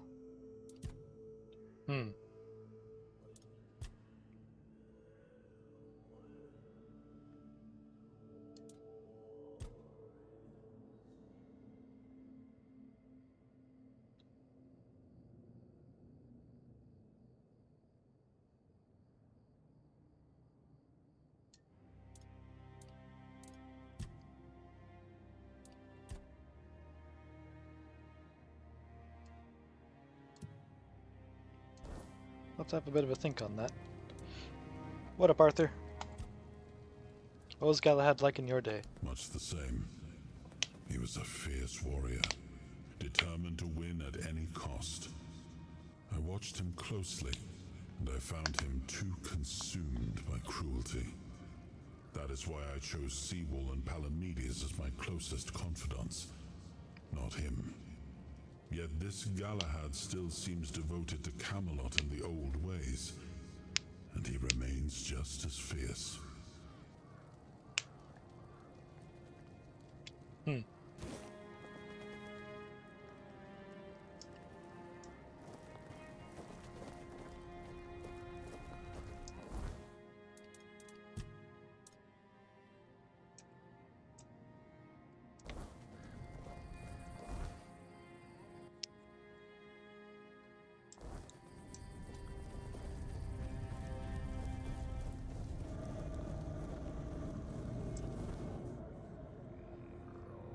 Yeah, there's a stash over here too, so...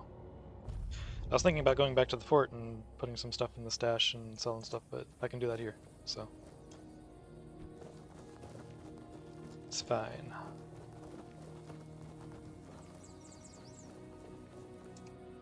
We have all crafting materials. I could use this.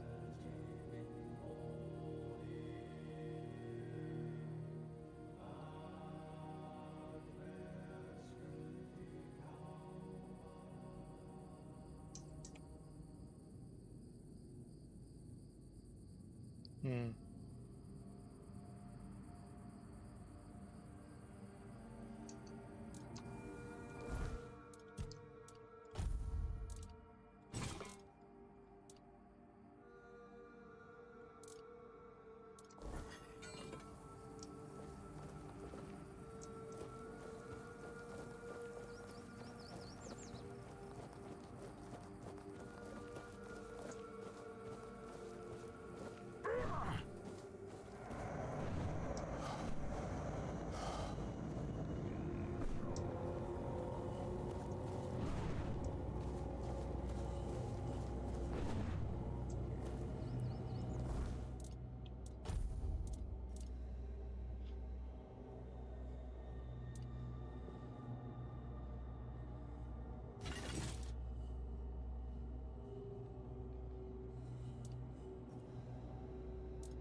It is definitely more damage.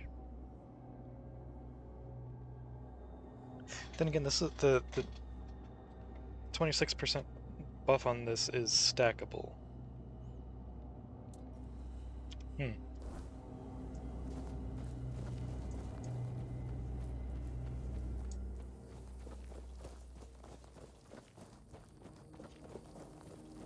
Plus, I'm just not a fan of maces.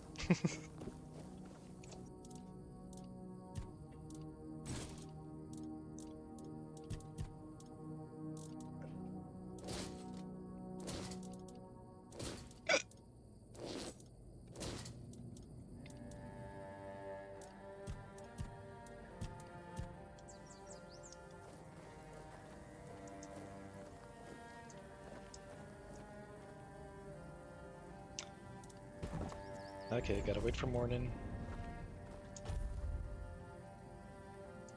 Because I can't just wake the NPCs up, that's rude.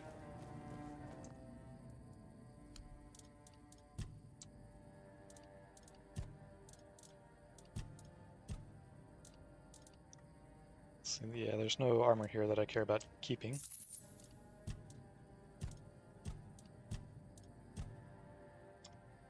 Alright. Could use some action. Acting like a fool won't get you far around here. I wasn't made to wait. I was made to aim.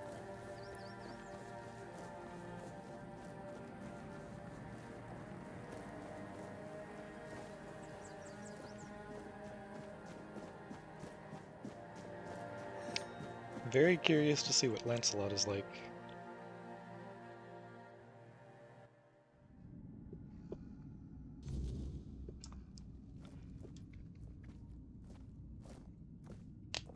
Oh, look who's here. How's the destiny of the South graced my humble abode? Galahad is dead. That's wonderful news. You have no idea what a favor you've done for the South. Now we'll finally be independent and safe. Why did Galahad have to die? I spoke to the dude. It was pretty clear why he had to die. He's a piece of shit. Because sometimes the best defense is a good offense. We were backed into a corner. You know, it was us or him. First off, he represented Camelot, and we're done with their influence. No more of their wars. Second, after the massacre of One Eye's tribe, his death was convenient for both of us. And when the tribes finally unite and come down from the mountains, there's a good chance they might leave us alone. He figured me out. He knew what I'd discovered, and he wanted to stop me. And trust me, what I found is going to change the South's history. What did you discover? Proof that Camelot is rotten to the core, and that allying with the tribes is the right choice. I didn't plan to tell you, but my one-eyed friend convinced me. Since you took down Galahad, you deserve to know. As a reward for your help, I'll share this secret with you.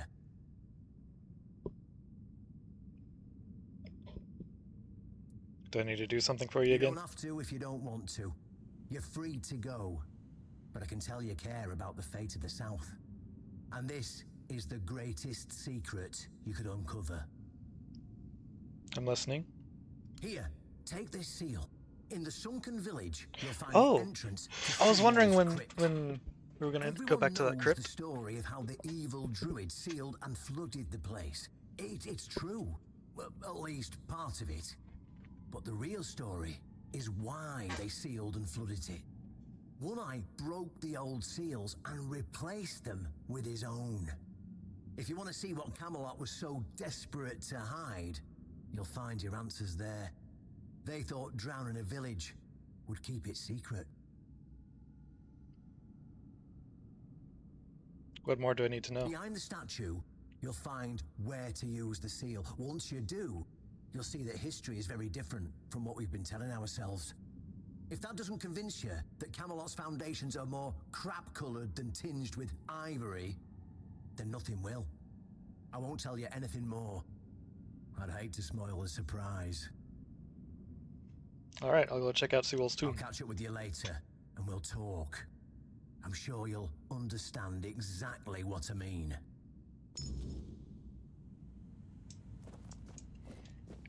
One Eye's sigil.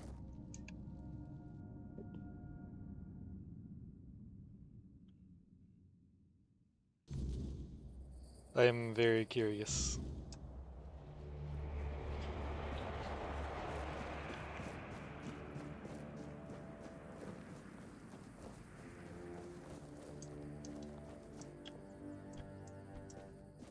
What's this? Oh! Okay. Wait, can I not do an offering at this one?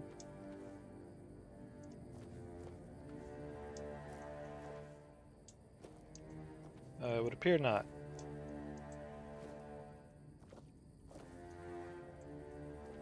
Damn. I was hoping that was the last one. Then I could take the 3 things in there and get the reward. If nothing happens soon, I'll start it myself.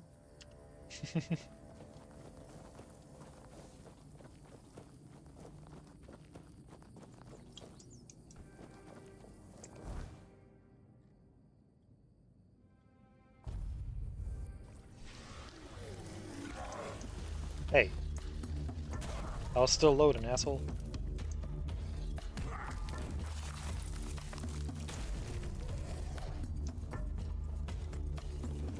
I missed. I missed again. You missed. We both suck.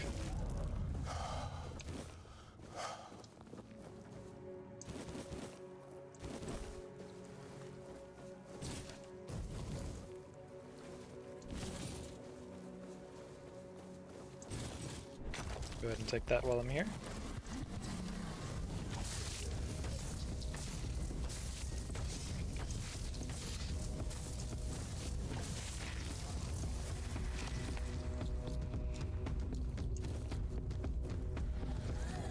Oh.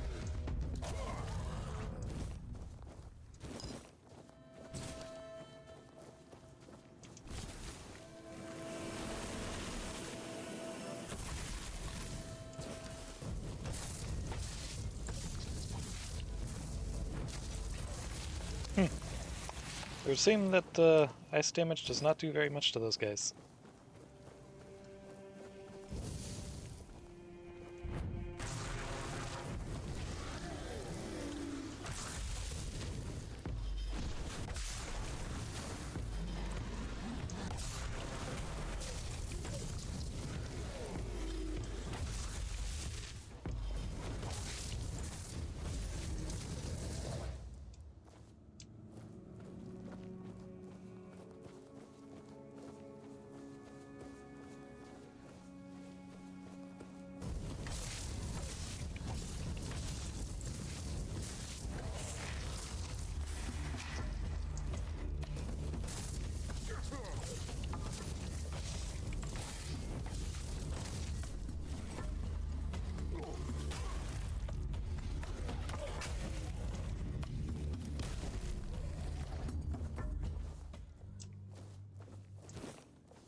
Okay, never mind. That one took a lot more damage.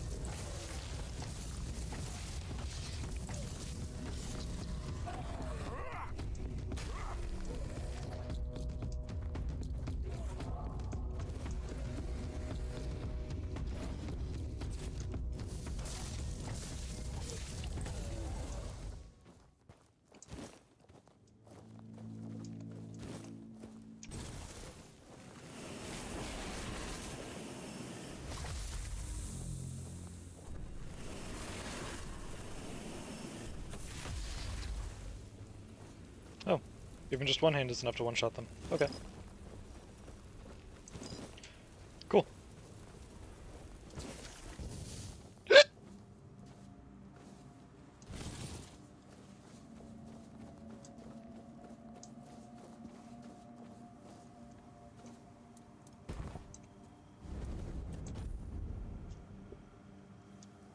Now, let's see what's changed down here. Or what's new, I guess.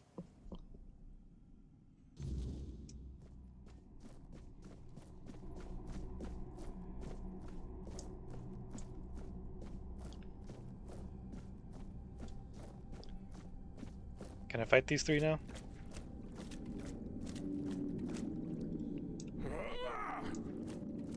So weird.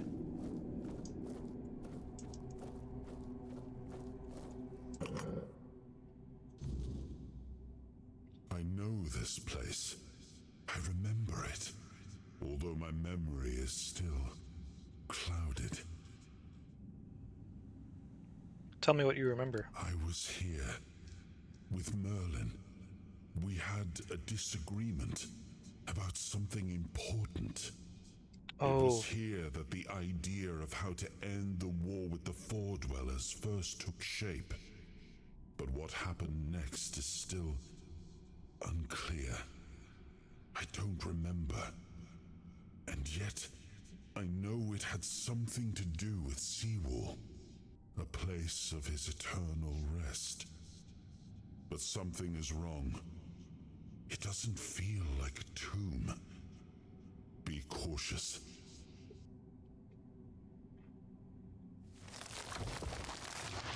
So this is where they had that conversation in that cutscene I saw last night before I was intended to see it. Still can't hit them, okay.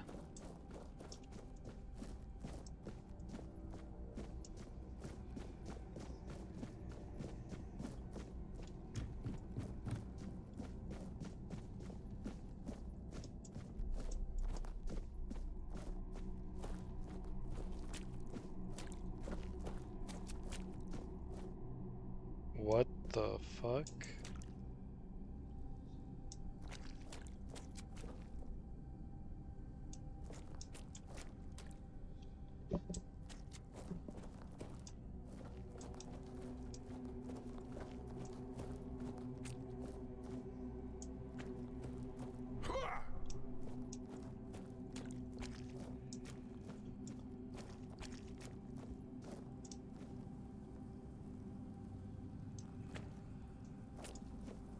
That one's gonna be Seawall, isn't it?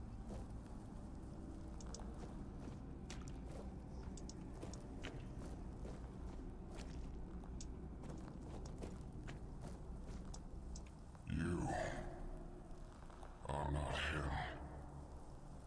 You are different.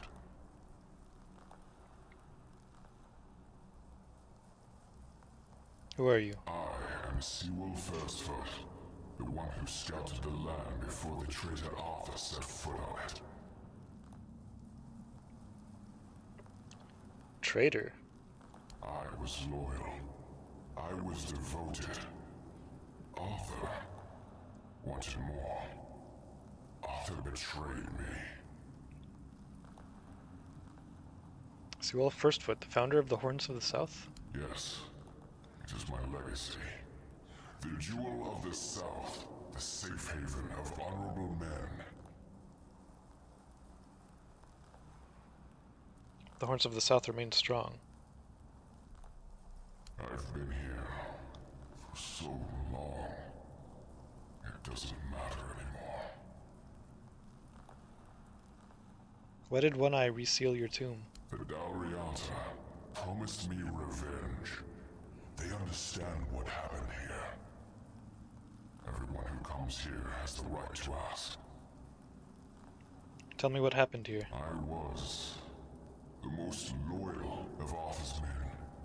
I was the first to go ashore and take on any danger that might arise in this new and unfamiliar land. Then came the war. I fought by his side, shielded him with my own body. I trusted him. But Arthur wanted more. Arthur longed to possess a power equal to that of our enemies. So Merlin decided our king must first become immortal. Only then could he achieve greatness. But Merlin needed volunteers. Trusted people to go first to make sure that his methods were effective. So we wouldn't risk Arthur's life in trying to grant him immortality. They thought I had died, so they buried me.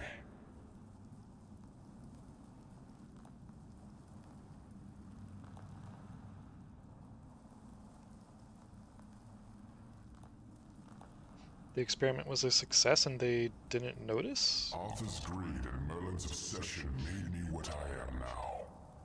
Arthur should have made sure. They thought I was dead, but I heard everything. I know there were others after me.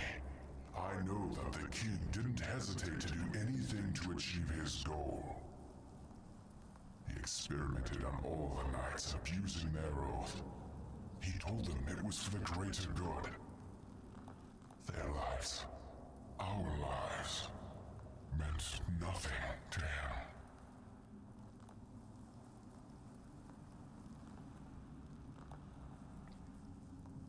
I don't know how it's supposed to prove Camelot's treachery. Arthur doomed his people to eternal suffering.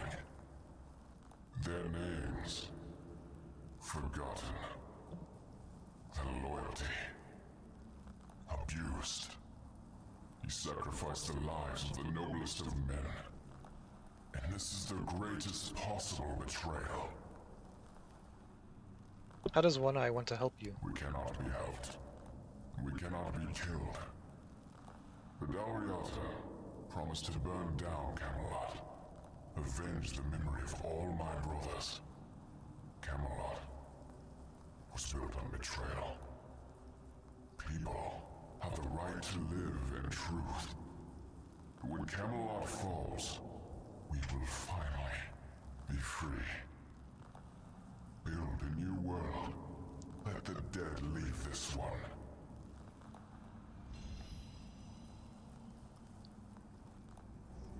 When Camelot... I was expecting a fight.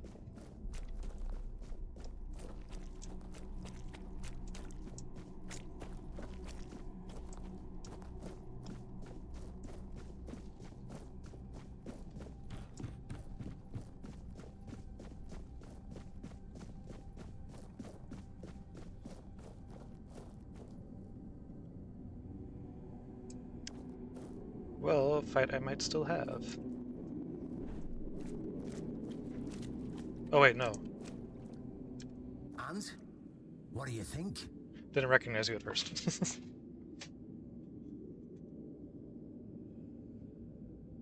Really seems that Camelot isn't what it claims to be, and it never was. Ah, they're just fools. Somebody made a stupid mistake in the past. Somebody else decided to cover it up. Somebody came up with traditions and stories to mask what was done. And for hundreds of years, fools were eating it up because the lies were easier to believe. Really, there's no point in invoking tradition any longer, because it's worth shit. The only thing that matters is safety and loyalty towards the one who can provide it. And honestly, I don't believe the ones running this entire circus will protect anyone but themselves. Well, what now? Why did you want me to see this? Well, now we found ourselves in what I'd probably call a clusterfuck. And Technical somehow term. you unwittingly became the most important person in the region, because your decision will change how the entire situation unfolds. You see, the boys from the Horns of the South are split down the middle. Some will back me, but others won't, understand what I'm trying to do. The latter, like Feargas, are the traditionalists, and they know me a little bit too well. If I came to them with this revelation, they'd think it was a conspiracy. But if someone from the outside, someone Feargas trusts, steps in and convinces him, you see where I'm going with this. Makes sense. I'll help you convince Feargus too. That's what I wanted to hear. I knew I could count on Or you. help you convince Go talk to Feargus. Feargas, get him to I was reading visit the this 2 on the place. line below it. After you're done, please visit me in the temple. I just hope Feargas shows some sense and doesn't let his pride take over.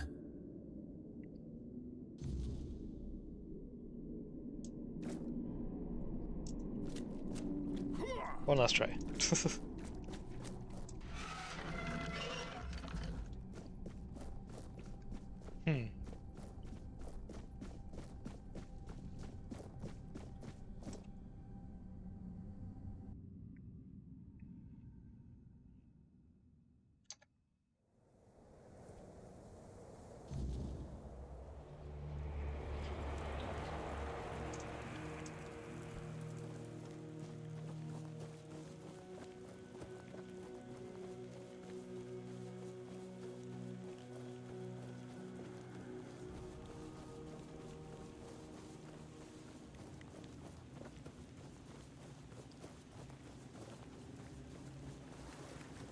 Oh, right. I'll go up here and then I'll talk to Arthur. Sewell had a lot to say about you. It was the most painful thing I heard. I didn't know. I had no idea this is what happened to him.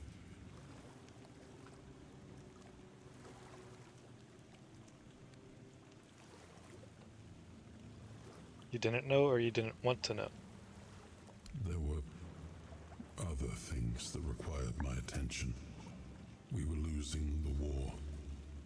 I was needed everywhere. I should have paid more attention to what Merlin was doing. I shouldn't have let go.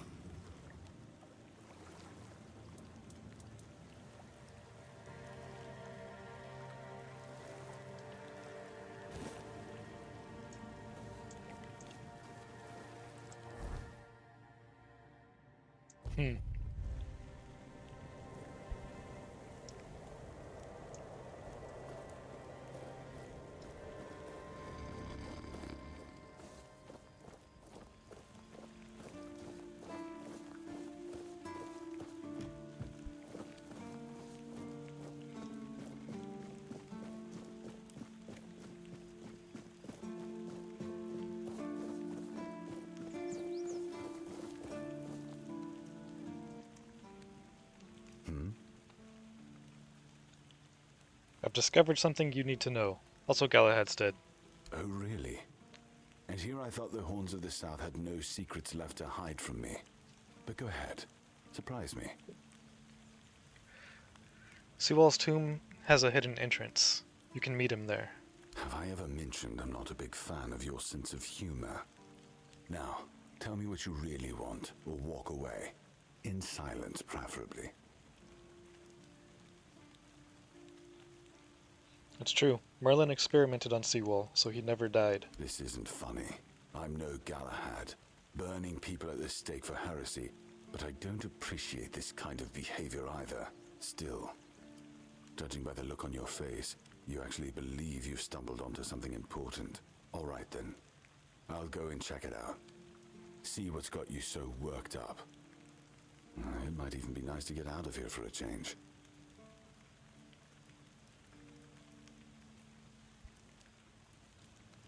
You're still here. I saw what you wanted me to see.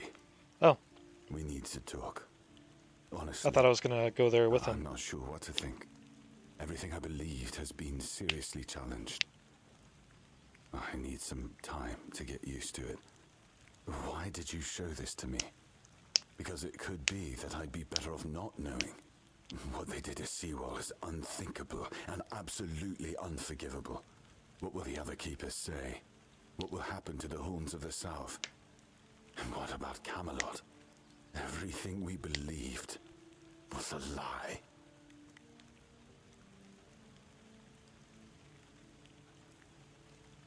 What you believed and what you did with that belief are two entirely different things.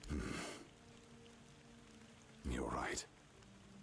In the end, it doesn't matter what Camelot was back then.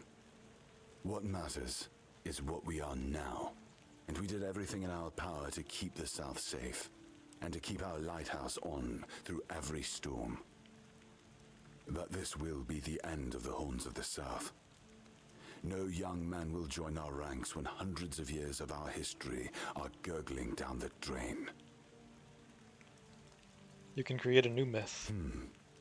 Any ideas?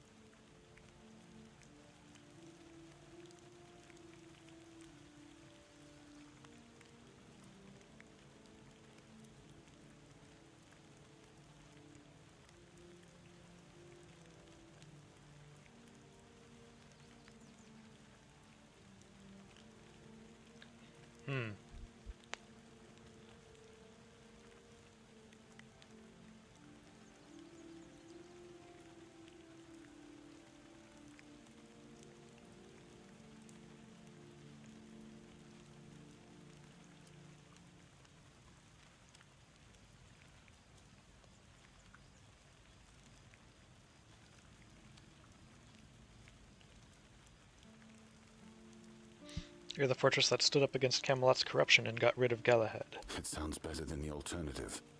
That we're a bunch of fools believing in children's fables of knightly honor, valor, and purity. And we'll have to give everyone some hope to cling to after the truth about Seawall comes out. All right.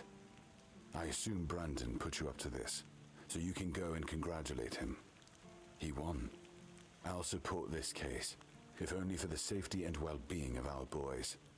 I don't have to like it one bit, but I can try to make it easier for the garrison. Well, now the common enemies thing makes a lot more sense.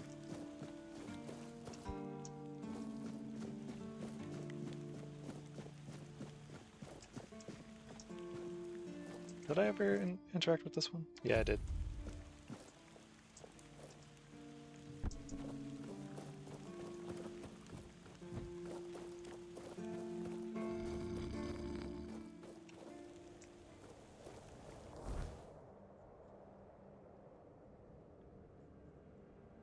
You already couldn't put a waypoint up there?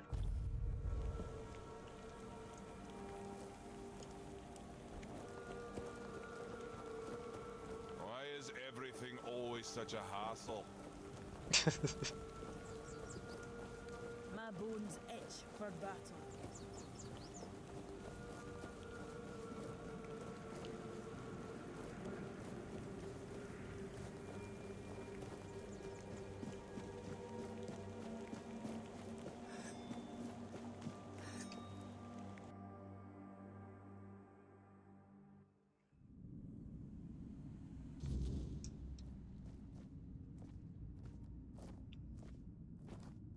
Ah, you're back. So, what news do you bring? Did you talk to Fergus?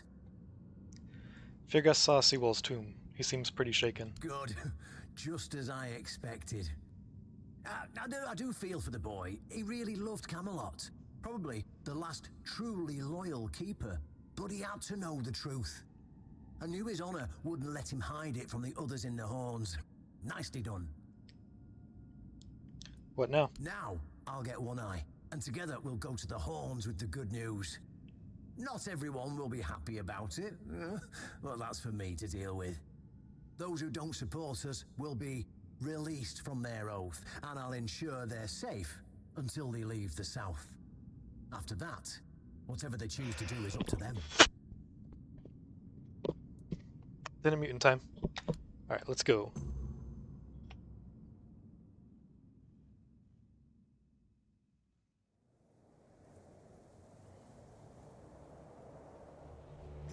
fate of the Horns. Marks a new chapter in the history of the Horns of the South.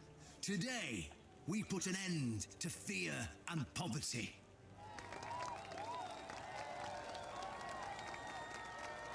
I understand your pain. I know you feel helpless in the face of the looming terror of the weirdness. Camelot has abandoned us, brothers.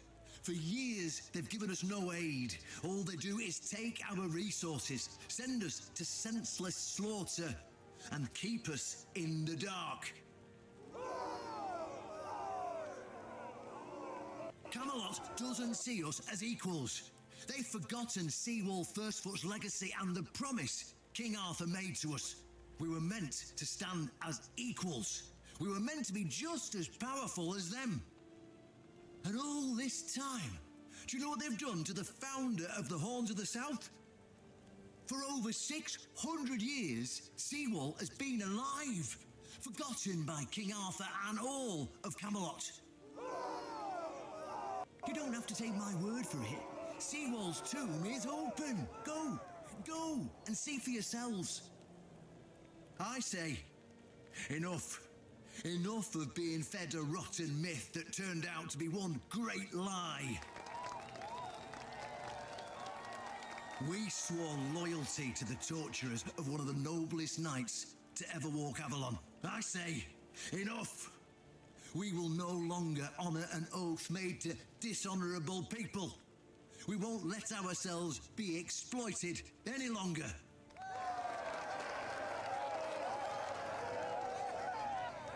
But, my brothers, I bring news. Galahad the Pure, the same Galahad who threatened to burn half our garrison at the stake, is dead. Galahad's death is our chance to break free from Camelot. Enough lies. No more risking everything for those who only know how to take. You're probably wondering, how can we protect the South on our own? How can we defend ourselves when Camelot comes to reclaim their slaves? Yes, that's what we are to them. I know the lockdown of the fortress surprised you, and for that, I truly apologize, but it was necessary to keep you from attacking our new allies, the Del Rita tribes, led by One Eye.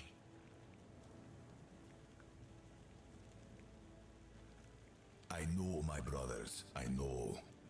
This must be a shock, especially since I didn't share my plans with you earlier. But hear me out. Thanks to this alliance between the Horns of the South and the Dal Riada tribes, we are securing the safety of the South and our independence from Camelot. The tribes will provide us with the military support our depleted ranks desperately need. The tribes will help us rid the South of the bandits who've plagued our people for years. Together, we'll share knowledge and resources to ensure a better future for all Southerners. We will not drain your resources. In fact, we'll replenish your armories and fill your pantries. We'll stand together, fighting side by side to bring peace and order back to the South. In return, all we ask is your loyalty. If you see a brother from the Dal Riada fight in the Camelotian, stand with our brother. That's all. Of course, if anyone isn't in favor of this alliance, you have the right to leave the service. I declare a new era for the Horns of the South. Those who don't wish to help build this future are released from their oaths. To those who choose to stay, I promise a good life, and you won't face any more threats. Now, brothers, return to your duties and rest easy. The Horns of the South will endure, and soon we'll be stronger than ever before.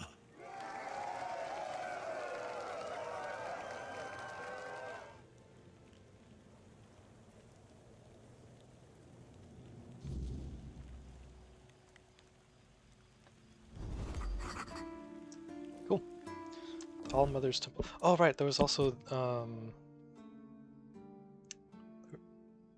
I never read the entry on, what's his face?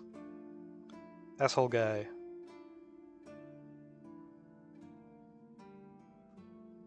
Galahad.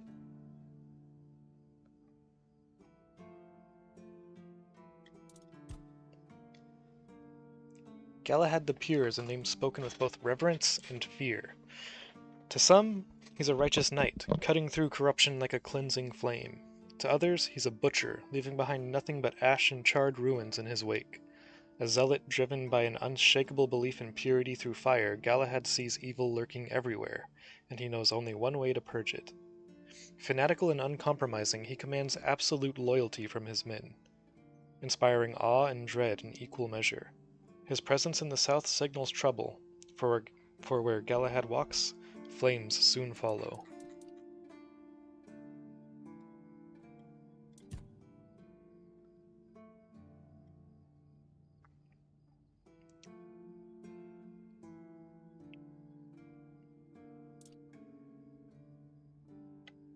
The Horns of the South. A fortress built to guard Camelot's frontier, it was once a proud bastion of law and order. Over the years, however, the kingdom's influence waned, and the stronghold, along with its garrison, fell into increasing isolation. Under Captain Brendan's leadership, the Horns drifted further from Camelot's direct rule. The fortress still bears its banners, but the region has descended into chaos. Bandits roam the roads, making travel nearly impossible, the keepers cut off from support, and vastly outnumbered. Keep the gates shut, unable to patrol beyond the walls. Wait, haven't I read this before? The lighthouse at the Horns of the South, once guiding ships to Avalon's shores, now stands abandoned. Its fire long extinguished, with no one left to light the way. It remains only as a somber symbol of the stronghold's former glory and its present decline.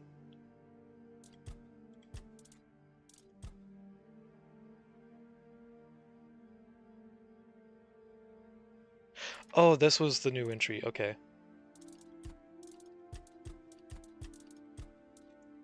The Dalrita have withdrawn, heading south toward the Horns. The All-Mother's Temple, once used as a base of operations, stands vacant. New journal entry for One Eye.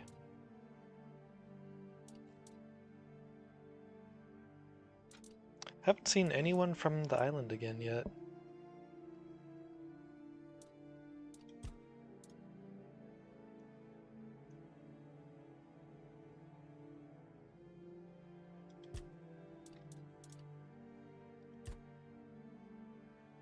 Oh, here we go. New entry for Brandon, too. Galahad's death means the Horns of the South have avoided mass execution. Captain Brandon opens the fortress gates to the tribes, and with them, a new future of the South begins. One Eye stands as Brandon's equal, and the Riata walk the Horns as freely as the Keepers. For now, swords remain sheathed, but only time will tell whether this is genuine peace, or the calm before another storm.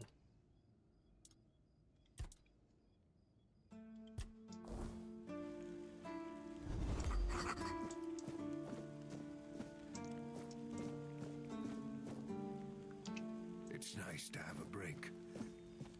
Oh, hello there. Hey.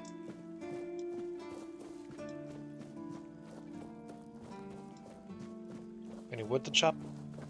Yeah.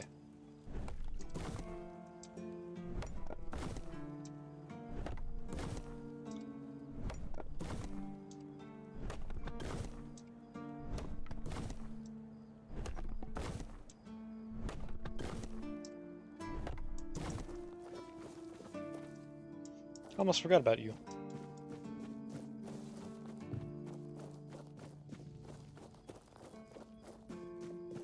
Sometimes it's nice to just sit and think.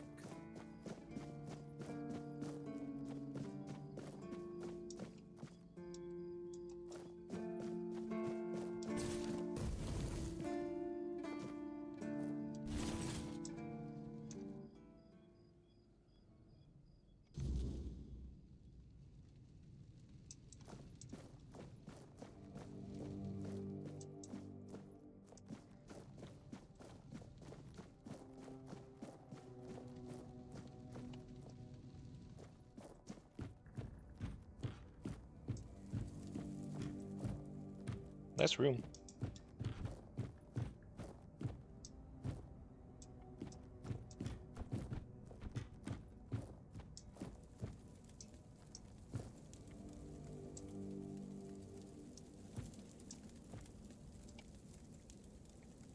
I've done everything you asked of me. My turn. An honest matter. What do you need? I'm here for Excalibur. Ah, right. See, the problem with Excalibur, or indeed any of King Arthur's blades, is that you need to prove you're worthy of wielding it. How are you supposed to do that? Hell knows. But if the pin that secured your entry to the horns has led you here, I think I know what the one who gave it to you might have been thinking. What do you mean? You see, there are many different legends. According to one of them, there are a few places on Avalon where you can prove yourself worthy, whatever that means. So that ancient And one tomb of those or ancient places, crypt thing? as you can probably guess, is nearby. Oh. Have you seen the old the in the sunken village? Yeah. Many years ago, when people still went to the woods Is that for gonna a be a shit portal? instead of using a privy, it was part of a certain ritual. Only the people who passed the ritual could become keepers. And what does this ritual involve? Oh, none of the living keepers were recruited that way, so we don't really know what happens during the ritual. That's why Galahad now appoints keepers and the captain chooses them. It's just safer that way. I only know that you need to sound the gong and then lie down to sleep at its base. If you wake up, I mean, when you wake up again in the morning, you'll know you've been deemed worthy. Unfortunately, the gong is broken, so first you'll need to find a way to fix it. And since it's made of weird steel, that's not going to be easy, is it? I think I can manage. Oshbrit should be able to help you. A little bird told me he likes to play with weird steel when nobody's looking. Just tell him I sent you, and he won't give you any trouble.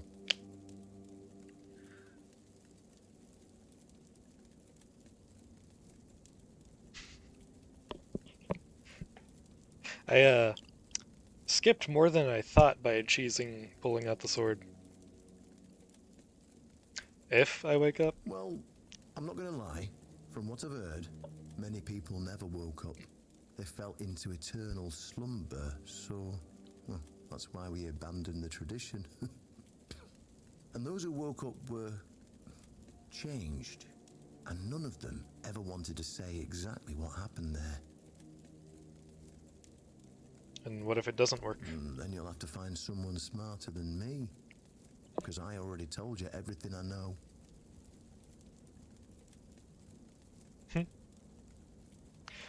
And if all of those recruits were worthy, why did none of them try to wielding Excalibur? Of course they tried. It turns out that the keepers who passed the ritual could hold it longer than anyone else. Maybe it'll be enough for what you need, and maybe something entirely different will happen. It's your risk and your decision. Go, and may the southern wind be in your favor. If you need anything from the old captain, you know where to find me. Well, alright. You're missing a little bit of health.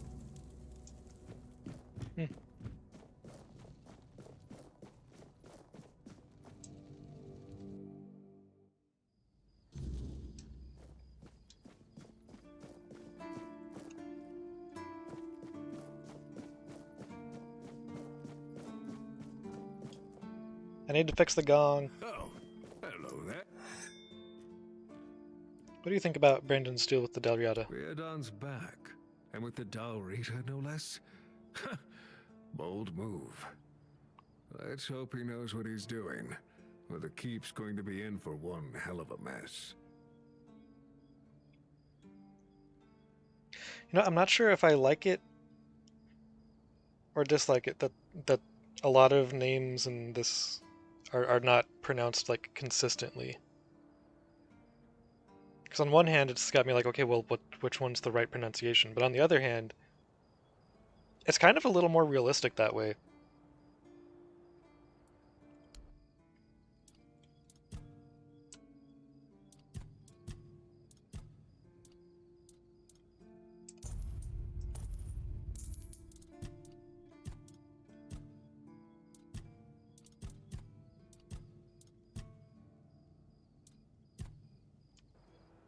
Whoops. There's an ancient gong in the sunken village. Can you fix it? Why would you want to fix it? Do you even know what it is? Yeah, it's a plot Take device. some advice from an old man.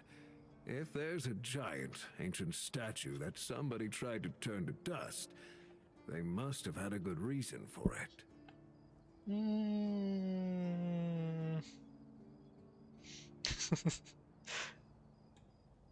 I need to repair it to become a keeper. Well, if you put it that way, then I suppose I have to tell you the truth. Otherwise, the terror from the sea will bite me in the ass while I bathe. Of course I can fix it. I've been doing this kind of thing since I could swing a hammer.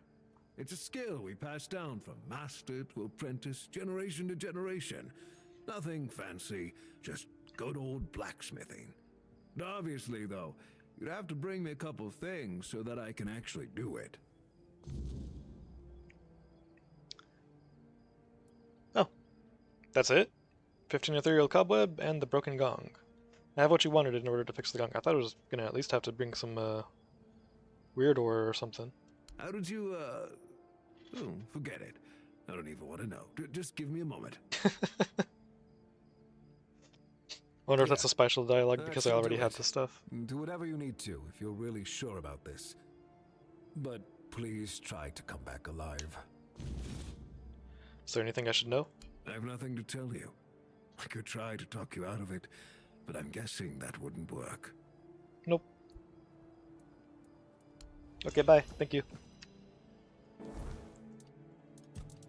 Oh, he's got an entry here, somewhere.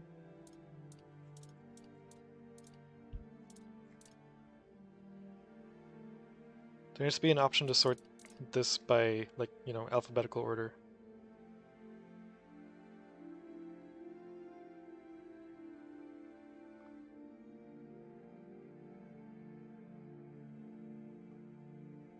There you are.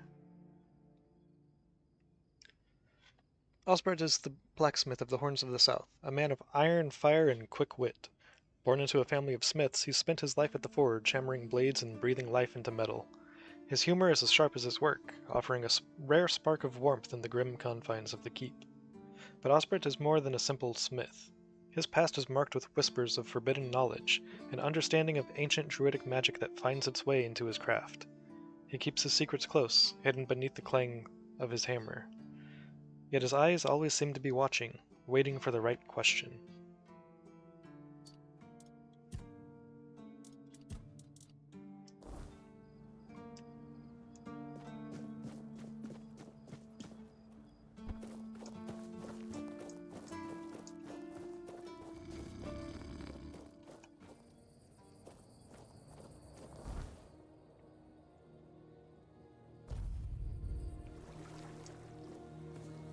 Okay, they haven't respawned yet.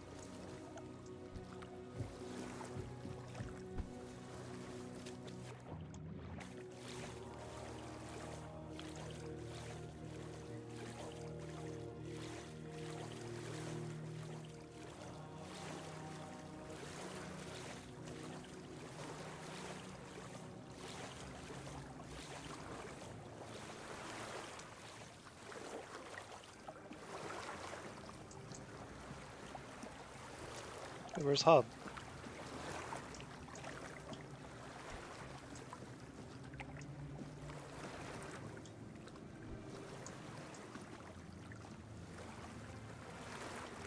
Huh.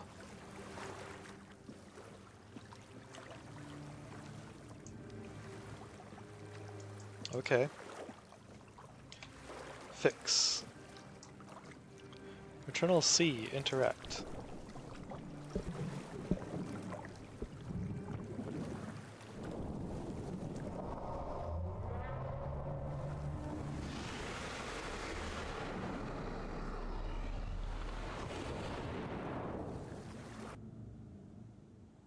Oh.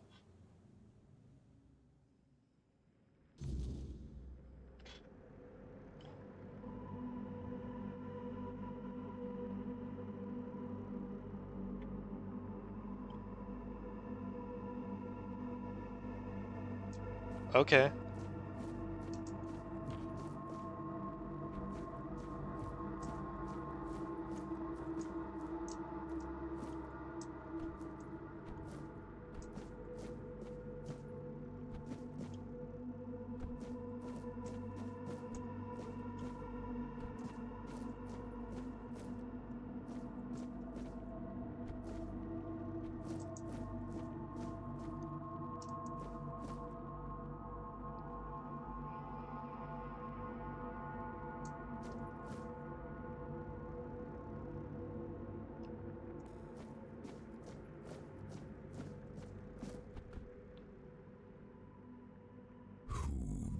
has disturbed my peace.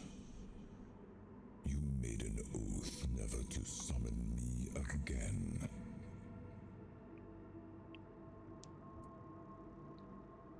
Forgive me, my lord. I want to be deemed worthy to touch the Excalibur. Excalibur? Wait. Is it really you? You, who come from a time beyond. Show yourself before me. Do I know you? It seems he speaks to me. Allow me to answer him. Welcome, old friend. I can see that you know me, but I am a mere shadow of my true self. I don't remember you, Lord of the Seas. Forgive me. That's what you told me, my friend. The next time we see each other, you will not remember me. But you are here now. The will and the power led you back to this place. Even in this incomplete form. Where should I look for myself? I wish to restore Avalon to its former glory, yet I don't know how. It's just a conversation between two epic voices. Fate has never rested upon one person alone, not even one as great as King Arthur. Yet here you are, trying again, restless and eager to take the responsibility again. I salute you, my friend. Tell me what I must do to be worthy to lead Avalon once more. I do not think I have the strength. Your path is true. Seek wholeness, and Avalon will reveal what it needs from you. And yes, you need to touch Excalibur. Thank you, my friend. And you, mortal. You have given yourself to the King's service. You are worthy of a place among the keepers of the South. Arthur, take out your sword and fear no failure. It is yours to take. It always was. I deem you worthy, my friend. The promise I gave thy mother is fulfilled, and thus our pact is ended. You know where to look for your soul. Trust yourself. And when you reach your journey's end, I trust you will make the right choice.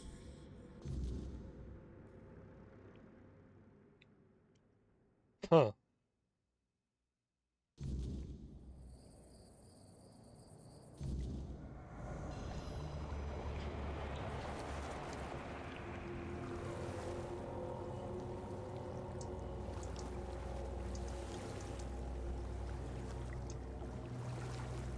Well, Hob is still gone.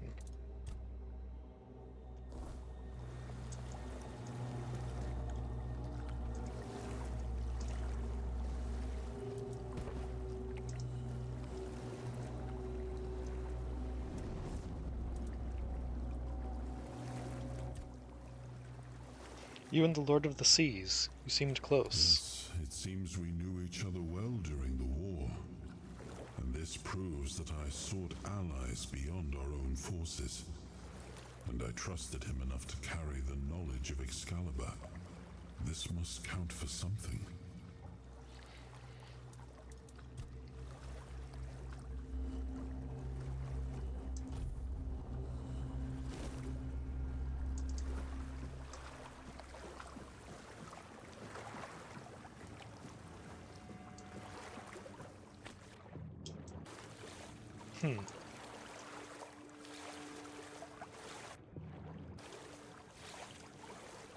Well, I'm pretty sure we're going to see Hob again at some point.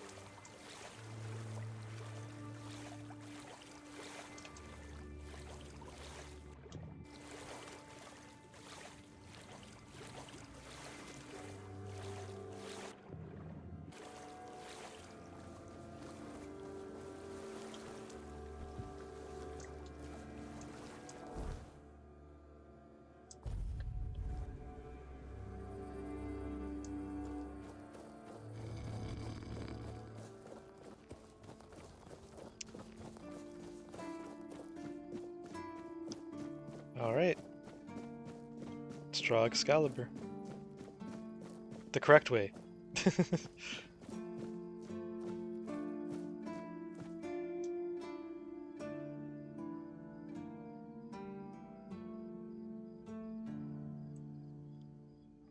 Does it do a percentage of your health per second? Seems like it was deliberately set up to leave you with just a tiny little bit of HP.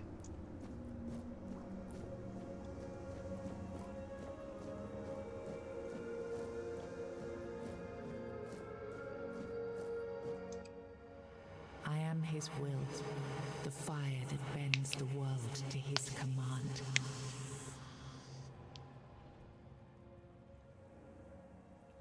Bind the soul to the stone. I am the blade that shapes kings and shatters tyrants.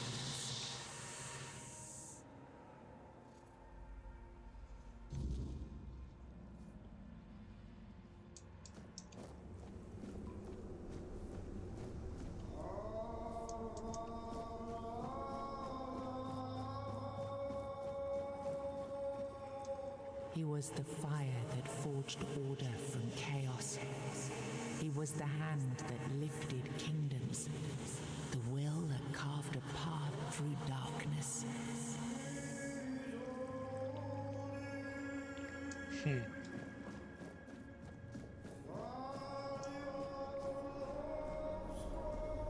I gotta know what happens, Faye. Oh, okay.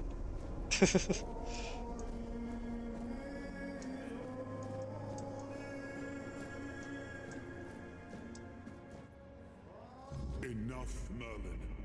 You can't keep throwing lives into this abyss. These experiments, they're destroying what remains of us. Destroying us? They're what's keeping us alive. Do you think the Four Dwellers will stop for pity or mercy? Every soul we lose here saves 10 more on the battlefield. You told me to do this. You sanctioned this. And I'm close to getting it right. I know it. No, we can't justify this. There's no victory worth such a cost. You know full well, Arthur, that this isn't about victory. It's about survival.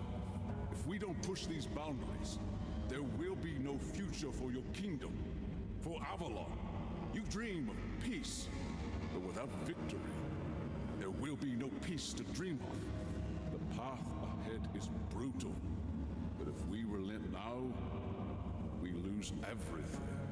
And yet we keep losing people and gaining nothing in return.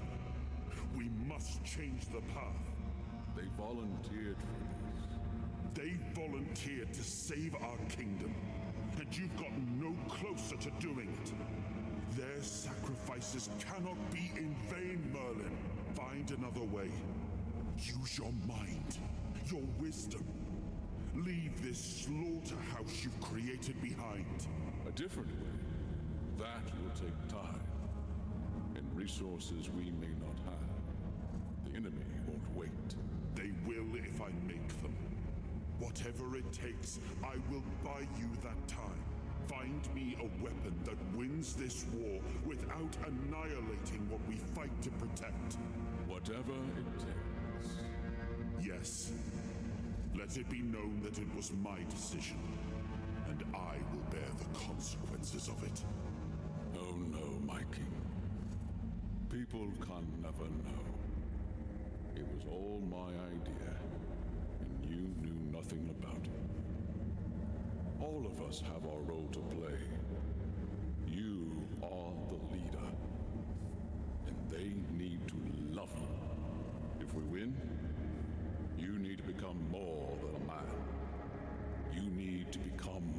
symbol.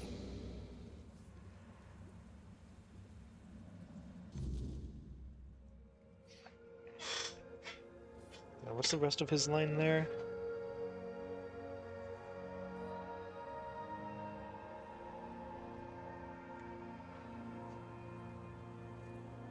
For your people and for the kingdom we will build. Okay.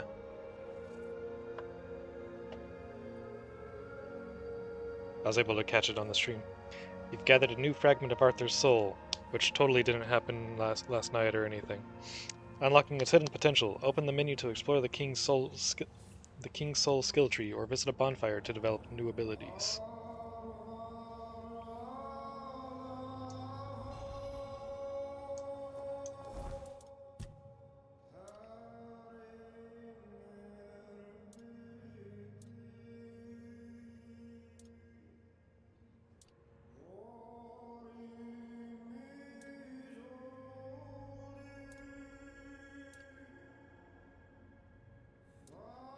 Yeah, I think I'm still gonna go with this one. Oh wait, yeah, I have to use the bonfire. Derp.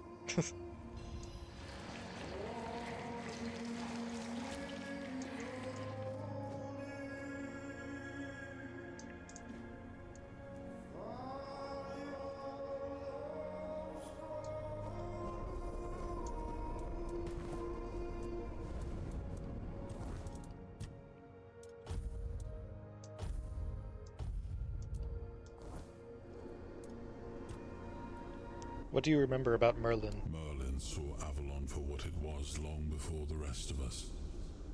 He told me that Tintagel wouldn't hold, not forever. That the weirdness would gnaw at our walls, at our minds, at our very bones, until nothing human remained. But he still fought to map a way forward, to carve some sense into this land. And in the end, the land swallowed him whole anyway. How did he die? We were losing the battle at Tuathan's mouth. Our last push before the weirdness took the field. Merlin was with us, bleeding, exhausted, but still weaving his spells. Then it came.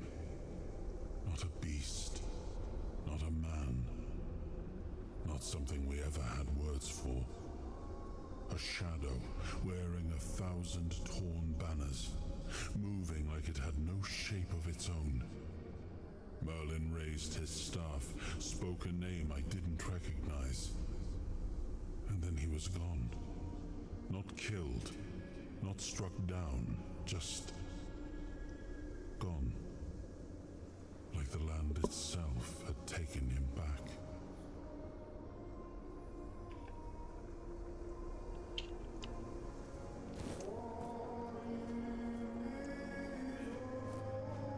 Okay, I can't save while I'm here. Now, I remember. So you knew all about it. Before you judge me, it all seems so obvious now, doesn't it? The right thing to do. It wasn't back then, and you can trust me on that. We were on the brink of losing the war. And wars aren't won with wishful thinking. There was no clean path, no noble answer. Only the weight of reality pressing down on our necks. Something had to be done, or everything we fought for would have been in vain. And in the end, the ones who stepped forward, who chose to pay the price, made it possible. And their deaths gave Merlin the knowledge he needed to finish his work. To find something that could really turn the tide in our favor.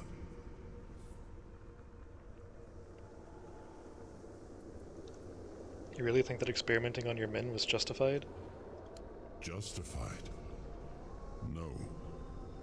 Justification is for those who have the luxury of doubt. And I had a kingdom to save. They were brave men who volunteered their lives, just as they did every time we rode onto the battlefield. The difference was that if Merlin succeeded, one man's sacrifice could have saved us all, could have ended the war before more blood was spilled. If sacrificing a few meant the survival of all, then there was no choice at all. Maybe they never saw justice. Maybe their real stories were erased from history. Call it cruelty. Call it madness. But if I'd done nothing, there would be no Avalon left to argue over. But the kingdom still stands. The people live. And that has to mean something. You agreed to lie to your people about your role in this. I did. But this wasn't about pride. It wasn't about saving face. It was about survival. The truth about all this would have broken my people. I couldn't allow that. And a king doesn't get to flinch. If that meant carrying the weight alone, so be it. I would make that choice again if I had to. So what did he come up with to win the war? I told him to stop the experiments on our men, but to keep going. And he did. He started experimenting on the Four Dwellers, the enemy. If their bodies could be broken down, their power turned against them. Wasn't that their own doing? Wasn't that fair? So he figured out how to twist the Four Dwellers' power into something we could wield. I told him to conquer the weirdness. And in the end, he did. What? He found a way to make me stronger. Stronger than any man had the right to be. It wasn't just magic. It was something deeper, older. A force that reshaped me. And with it, we won. The war ended. Avalon was ours. The bloodshed stopped. The banners were raised. And the kingdom stood safe. Does victory erase the price you paid for it? That's the question, isn't it? I keep thinking about Seawall. He was ready to pay the ultimate price for what we were fighting for. And I thought he did. I grieved him. Told myself his sacrifice had meaning, that he had given his life for Avalon. And now, after all these years, finding him like this, I told myself I carried the weight of my choices. But seeing him, I wonder if I ever truly did.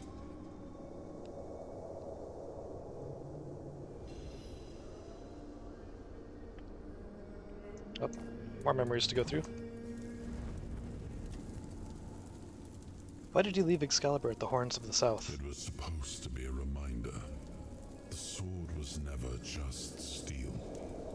It was a symbol of what we stood for.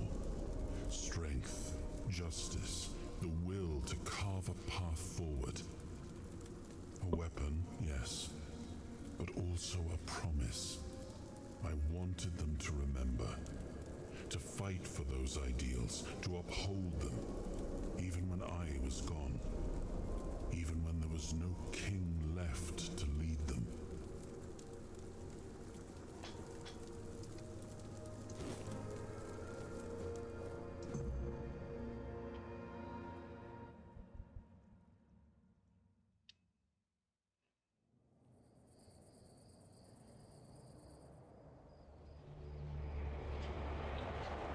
You've got that look again, like you've seen something you wish you hadn't. Another piece of the king's soul reclaimed, right? What did it show you this time? Merlin and Arthur talking about ancient experiments. Merlin. Merlin and his obsession with the weirdness. The king thought it could save us.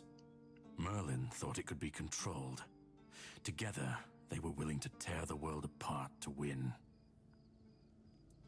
You know more than you're letting on. Can you start making sense? I was a prototype for Merlin's latest idea. Immortality. Me and Seawall, the king's loyal pawns. Used and discarded when they found a better way. When they decided to go even deeper into their madness and turn our king into a monster.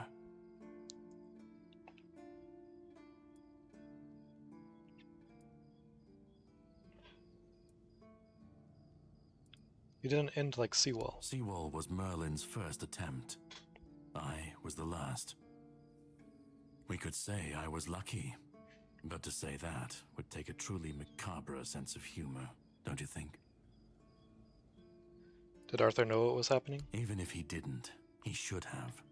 He was desperate to win, and desperation doesn't leave room for conscience. Every scream, every scar, even if he didn't see it, he allowed it. That's as good as approving it. Why didn't you fight back? Fight back? Against who? Merlin? The king? You don't fight gods when you're just a pawn on their board. You endure. You wait. And when the time comes, you either break, or you're left to clean up their mess. That's what I do. What I've always done.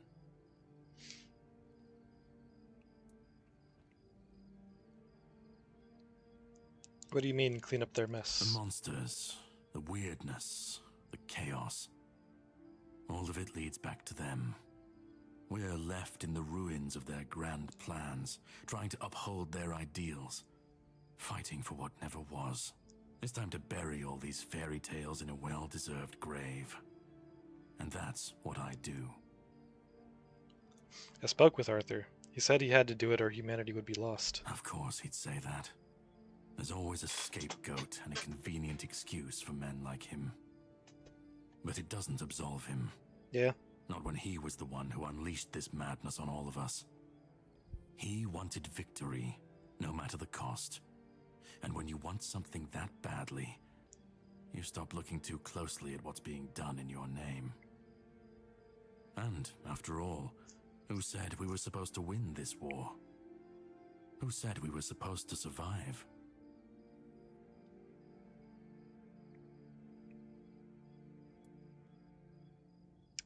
I assume you still want something from me. You've seen what they did. What he did. And that's not the end of the story. It's not the extent of their sins. Find the pieces of his soul. Put him back together, if that's what it takes. And then we, or I alone, if you decide to defy me, can end the cycle. Either way, we will get to his resurrection. I've seen it too many times to believe the cycle will be broken before it happens. But know this. Once he's whole, Arthur's power, his mistakes, and his madness will all return. And when that moment comes, I'll be there. Whether to stand with you or step over you. The choice is yours. Just remember that when that happens, and you stand by his side, there won't be room for both of you.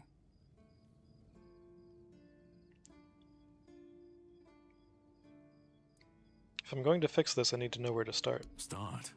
You've already started. But if you want the next piece, head to Kunacht. The menhir there is failing.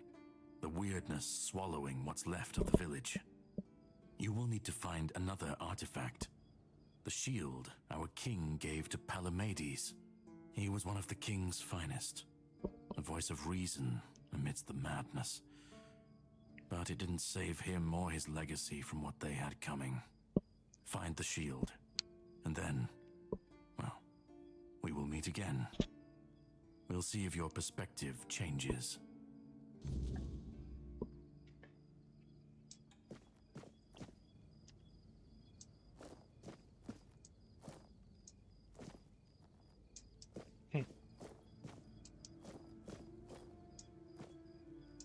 So the question marks.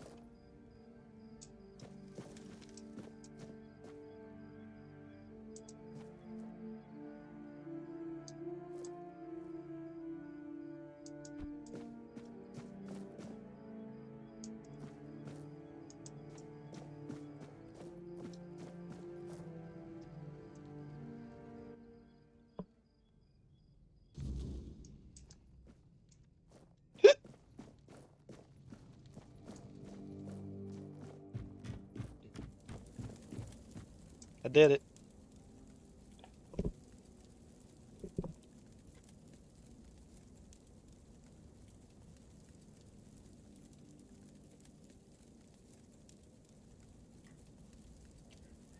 Do you trust the Delriata?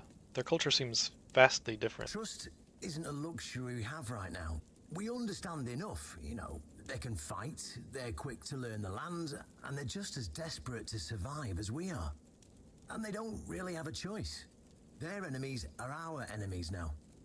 If they turn on us, they'll still have to face Camelot's anger. And they stand a better chance with us than without. Self-preservation's a stronger glue than any oath or banner. We'll figure out the rest later. Or we won't. But at least we'll know the outcome because we'll still be alive. What happens if the Delriata refuse to follow your orders? Then I'll do what I've always done. Adapt. Compromise. Survive. You seem certain your men will accept the Delriata. What if they Then don't? they'll be free to leave the keep and die stubborn. But I've seen enough to know this. When the enemy's knocking at the gates, old grudges turn to dust. Survival makes allies out of everyone. Eventually. Was this all about survival or something more? Well, dead men tell no tales, But maybe, just maybe, it was also about breaking this damn cycle of mistrust and division. We can't afford to keep splitting the world into us and them. That road always leads to the grave. See what's happened already? Camelot's fractured into political factions, waging a war against itself. Just like the tribes they claim to be superior to. Everyone's at each other's throats. It's as if they didn't realize that the weirdness won't wait until they come to their senses before it bites them on the ass. Can't help but notice some parallels between Camelot and Rome.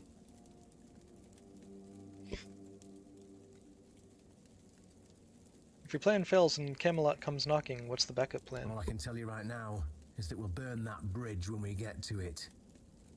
What do you think Fergus will do? I have my suspicions, but Fergus isn't blind. He's just loyal to a world that's already dead. He'll either see the truth, or he'll break himself trying to cling to the ashes. But that's his choice, not mine. If Fergus leaves, what does that mean for the It Keepers? means they lose a damn good man. But if his loyalty to old ideals runs deeper than his loyalty to the fight ahead, then maybe it's for the best. Well, I'm done with the ritual. You said I can become a Keeper now. You actually went through with it, huh? Can't say I understand why anyone would willingly take on that mess, but if that's what you want, who am I to argue? Now, as tradition dictates, you have to kneel and I have to recite some words. In shadows and mud we slog. In burden and boredom we suffer. We guard the clueless, fix the hopeless, and carry the weight because nobody bloody else will. We're the lantern running out of oil, the lighthouse no one bothers to look at, the rope that snaps when you need it most, the hands that shield, mostly from our own bad decisions. By this joke of tradition, you are bound. By this nonsense, You are trapped. There, you're a keeper now. You can pick up your meals from Ruark at 6 a.m. We start training at 7 a.m. You sleep in the barracks. I'm joking. I know you won't stay here, but if you're up for some work, let me know. What kind of work? While we've been bickering about politics and playing at diplomacy, the bandits and every other kind of scum have been crawling out of the woodwork. Turns out chaos is a great breeding ground for parasites. I'd greatly appreciate it if you helped clean them out so we can get back the terrain we've lost.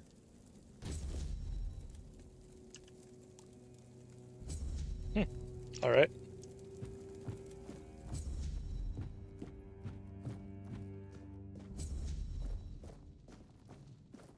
Restoring order. I think each of those locations were a location that a bandit leader was.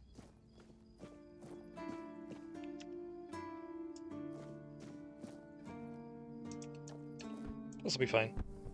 Yeah, we're good.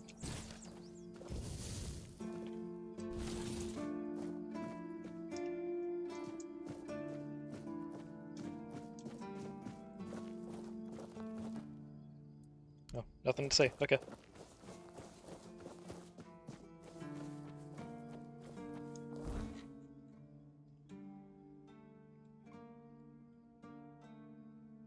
Oh, maybe not.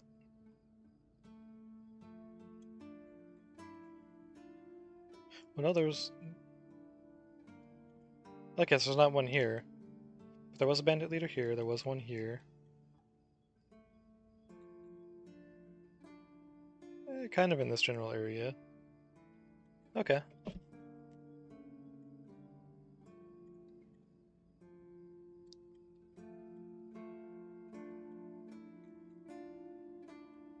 Or I guess they weren't all bandit leaders, just people who had bounties.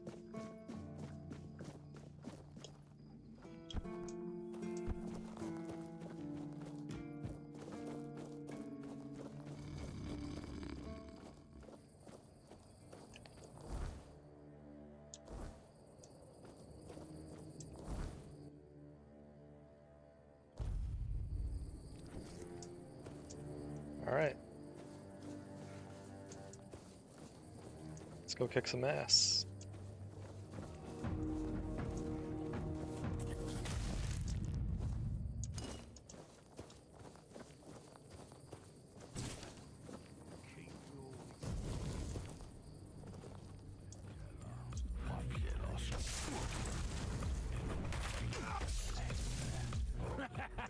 This is my lucky day.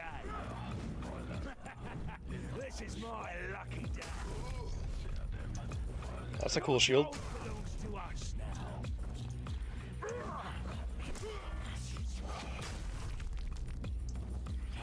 Sir Tigor the Indomitable.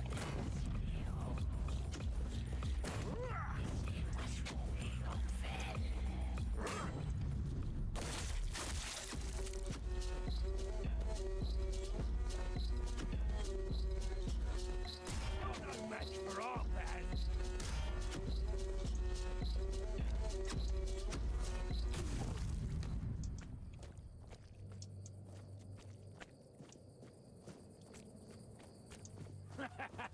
This is my lucky day.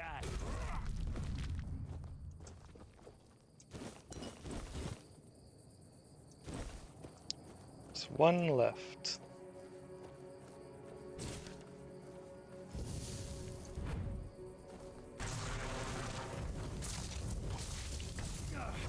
I'm not beaten yet.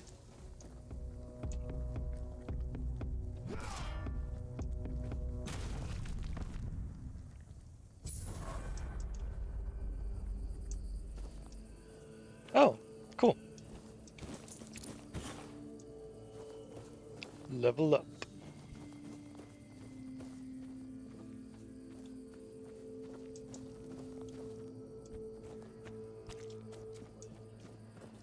Didn't clear out the bodies, did you? Okay, cool.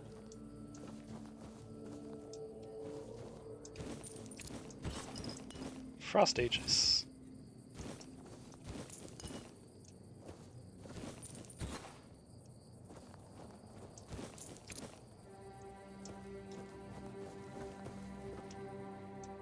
this is a safe zone now. That's pretty cool. Can I talk to the people here?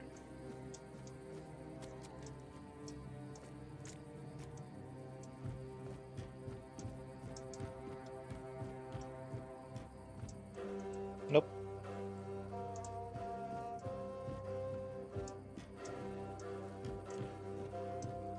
I wonder if I can make that armor.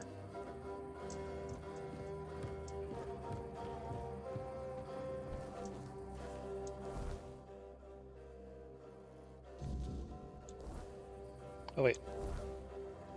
There we go. Right next to me.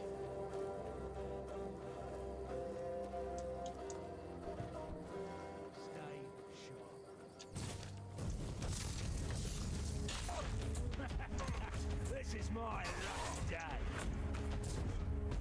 Your gold belongs to us now. You're no match for our band. Bitter Bonnie. This is going to hurt. Yeah, it will.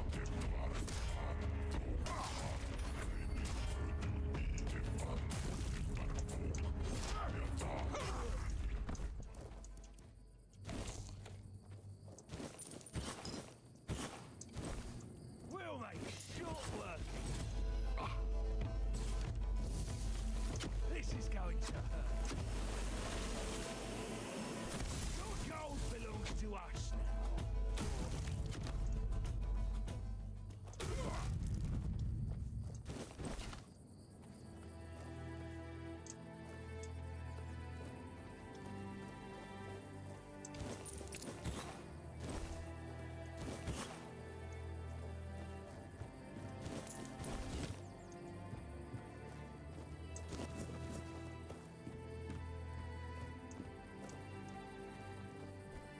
I feel like this thing, like, there's got to be something.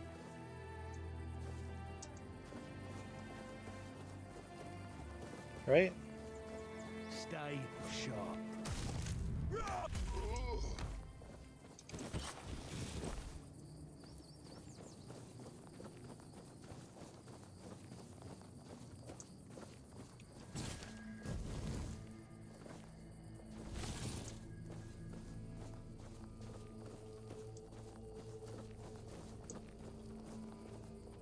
Some animals over there, but...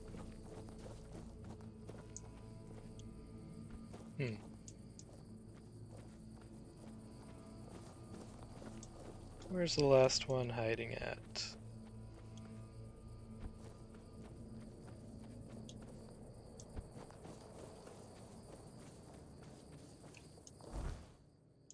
Oh, that's outside the quest area. You gotta be here somewhere.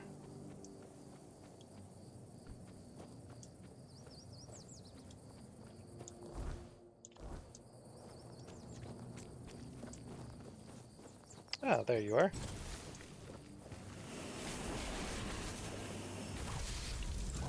Radley the Rat. Wasn't expecting 2 named enemies. Ooh, you hurt.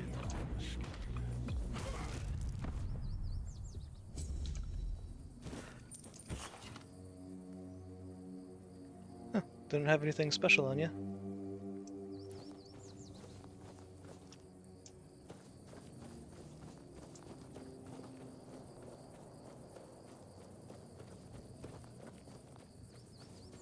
Can I quick save in this area? Yep, it just did.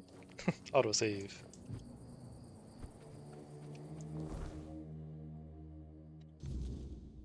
King's Road.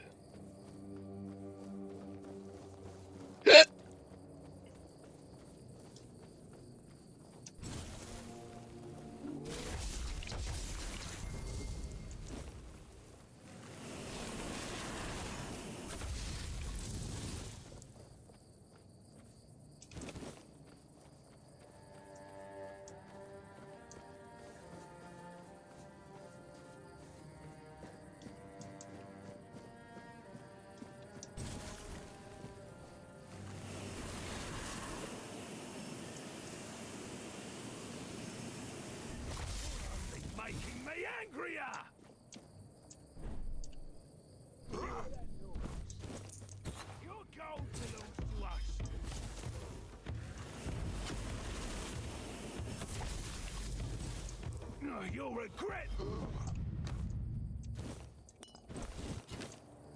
Regret what?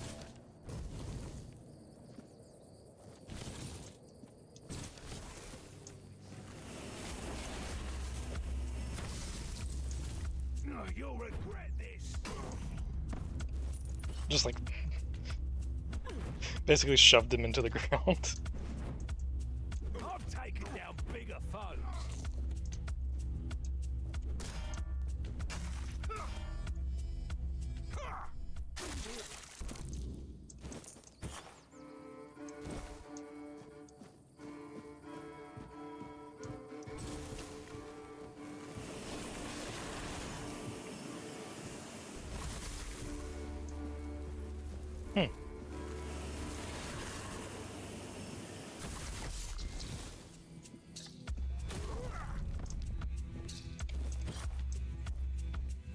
That is a big stick.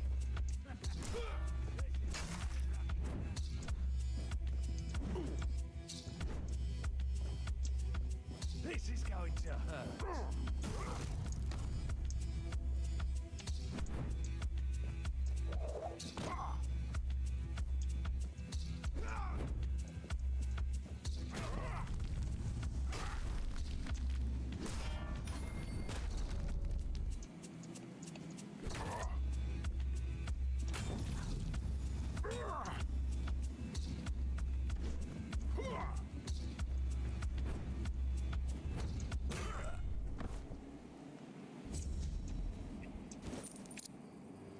Great club. It's not even a special club, it's just a great club. Huh.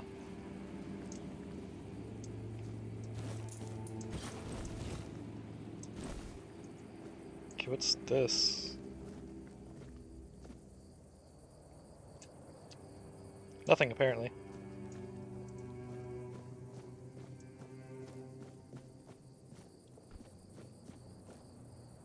Nope. Another safe zone, cool.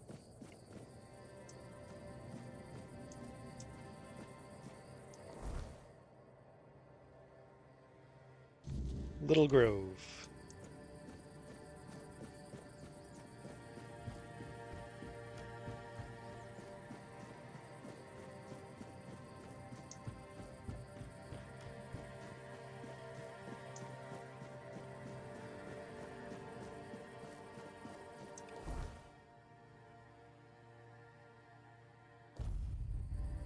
Huh?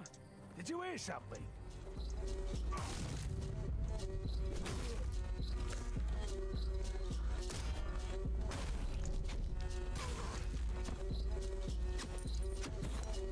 This is going to hurt.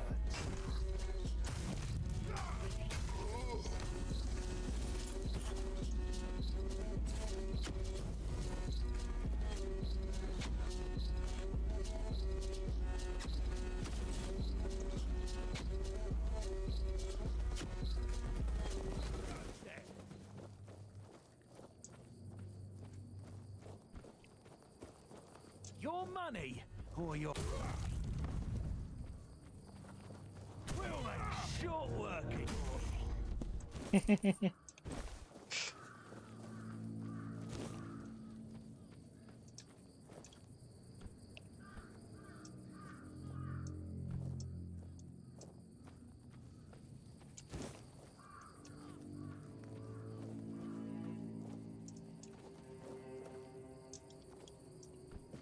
Where'd the... Oh, there you are.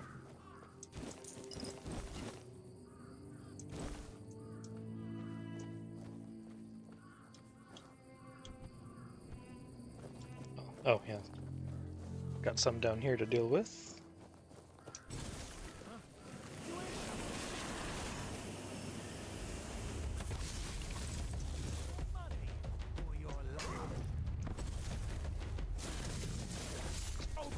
To us now.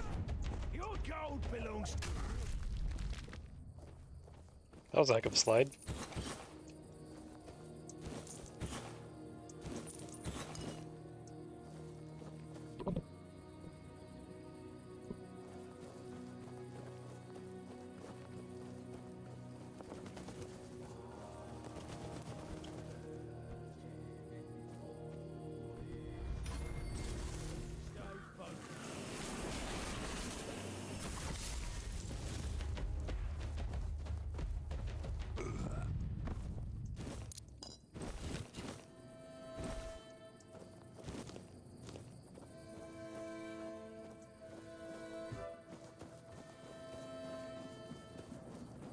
Yeah, that reminds me.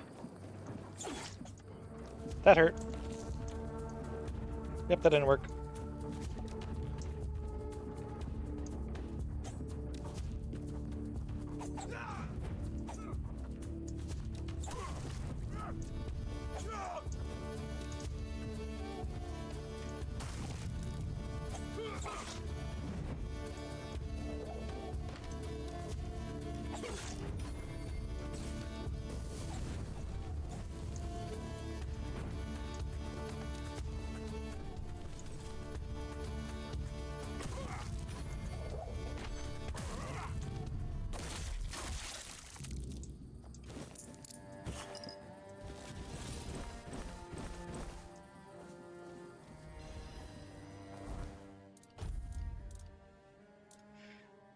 Hitting a target has a 50% chance to restore 5 stamina.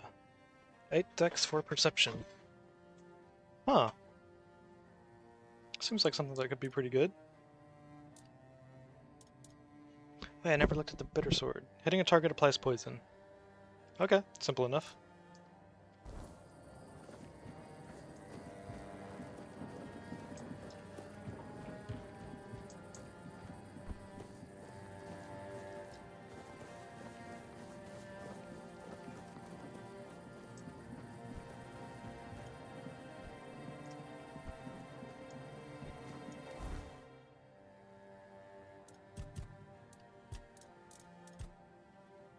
There's just one remaining somewhere.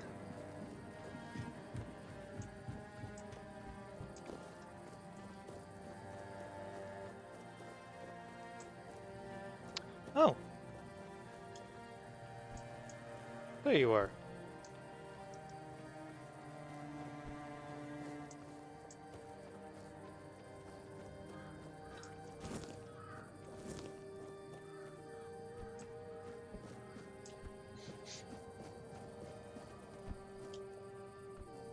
Really just haven't found much need for the horse.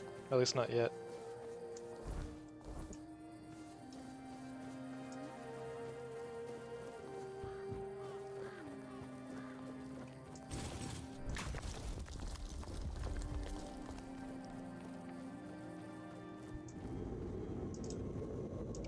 Oh.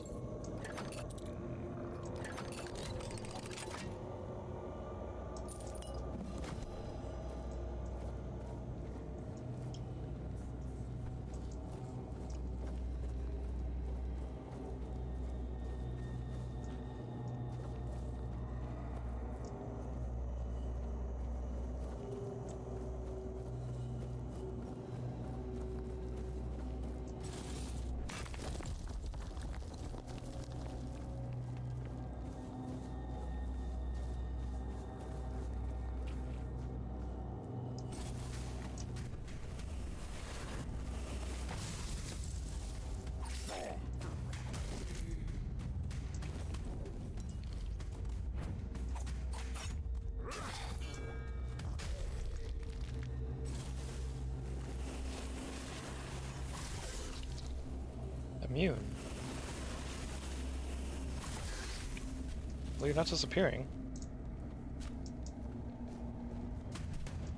Oh. Okay. Let's freaking go. Oh, that hurt.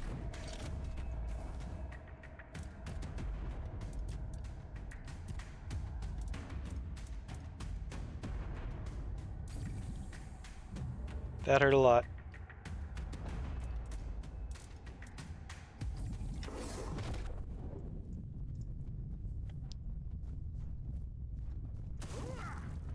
Oh.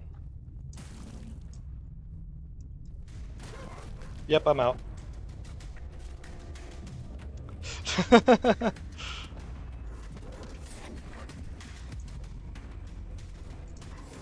Oh shit.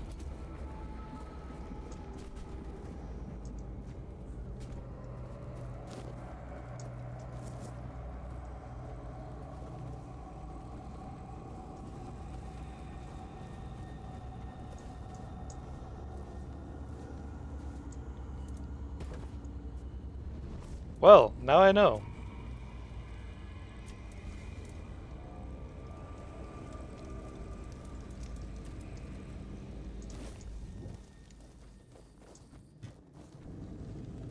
Yeah, now it despawned.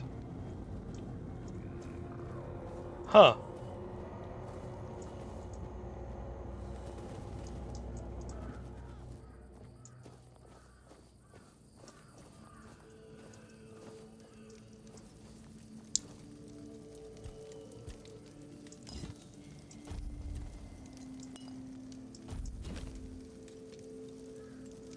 Restores 1 mana over 10 seconds.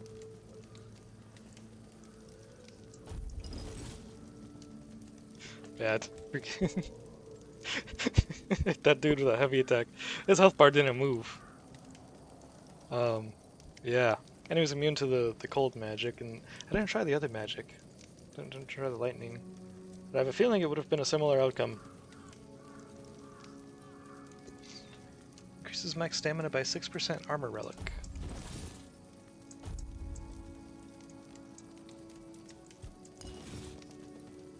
Oh, another Frost Aegis. Applies chill on the enemy when successfully parried. Cool.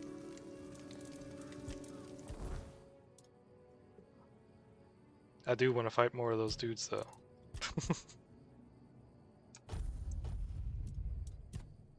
It's definitely not something I should be trying to take on right now, but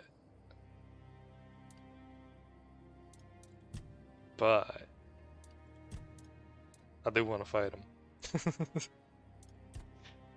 You've given me a new goal. Yeah, I'm gonna go for this and that.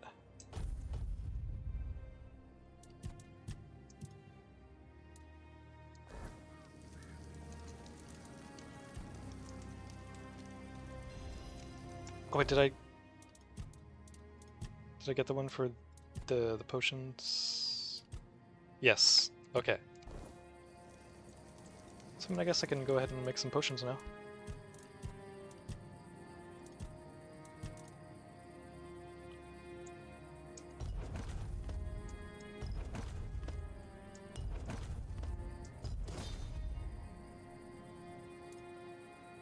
Now it's Sage, that's a limiting factor. Oh, okay, this I can make with just carnations and alcohol. Okay, cool.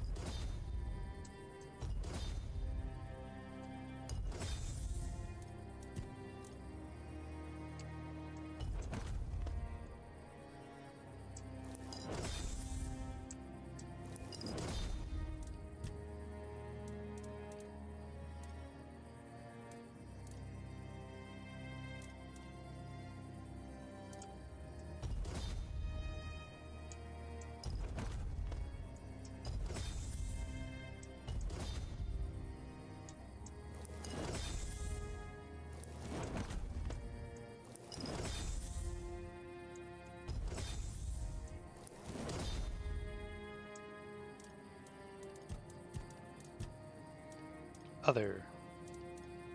Oh, I should have saved the monster blood for that. Well, now I know in the future.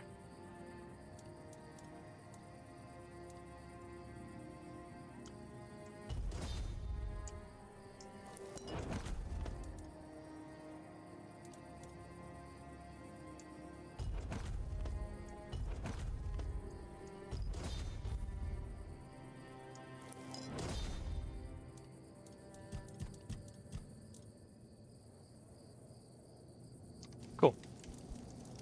Oh, and that got me another level up. Nice. Okay, one more level and then I can use the different axe.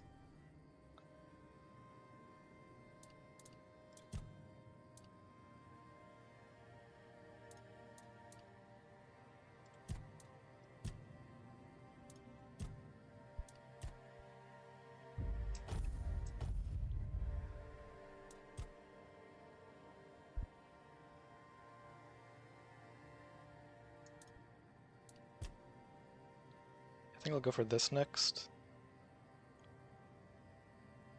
Yeah. Go for both of those, I guess.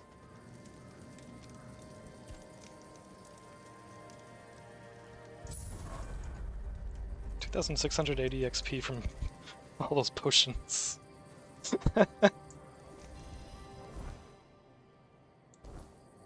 I guess I may as well wait until morning so I can actually see.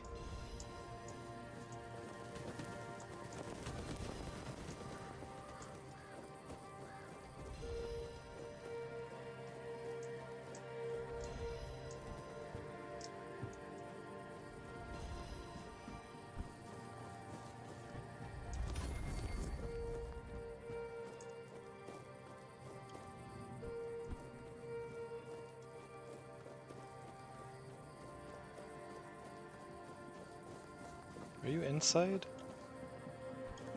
I feel like it would be telling me to go in here if you were indoors. But maybe. No, it's telling me to go back outside.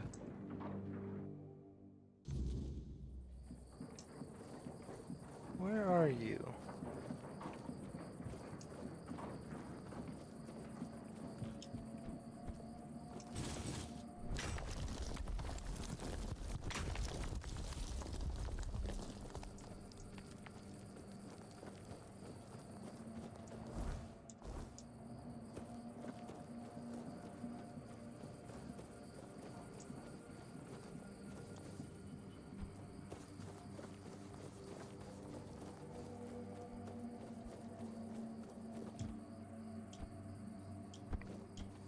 Did I miss someone down here, maybe?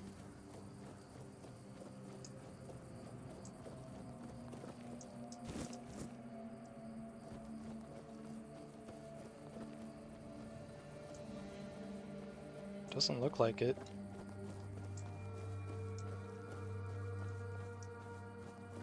Huh.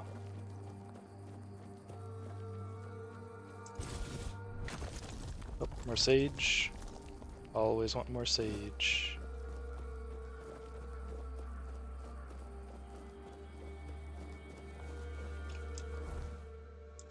Oh, it goes further in this direction. Okay. There you are.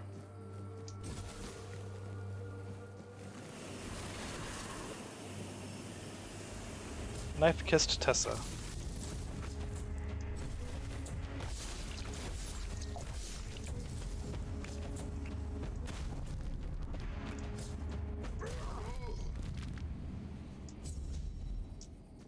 Justice delivered. Crush the reign of bandit lords and leave something. I didn't read the whole description on the achievement there.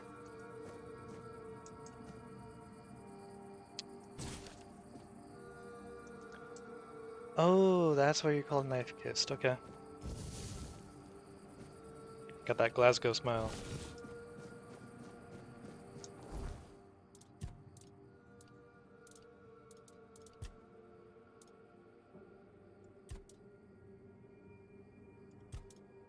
Still haven't found any pumpkin seeds.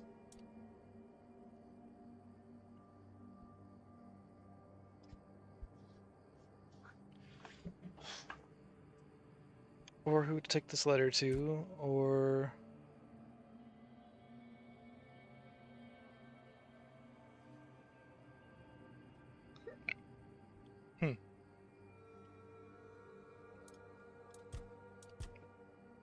Can these quests be completed in this zone?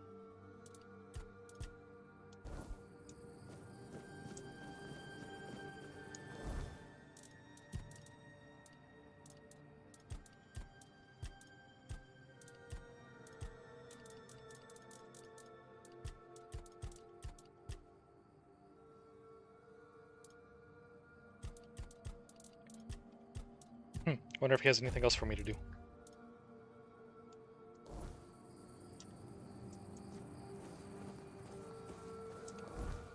So it did save my first task.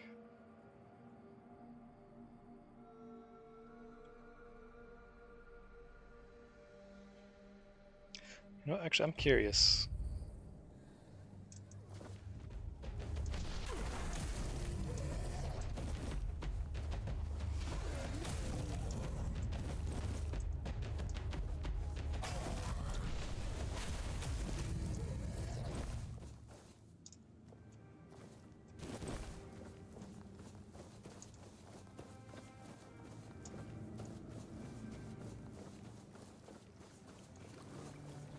haven't spoken to this guy ever since I first got...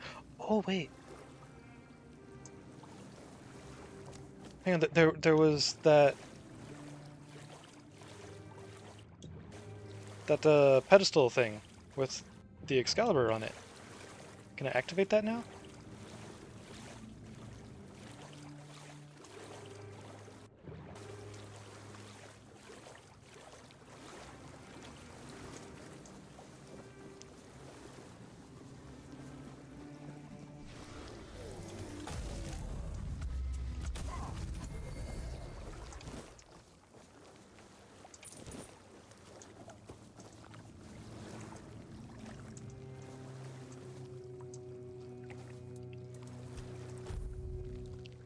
Just do that real quick. First, I want to talk to you, see if you have anything new to say. Cinnamon Sage, yeah. No? Nothing new? Okay. Feral Charm increases physical damage by 7%. I think the ones that I can craft are 10%, right? So...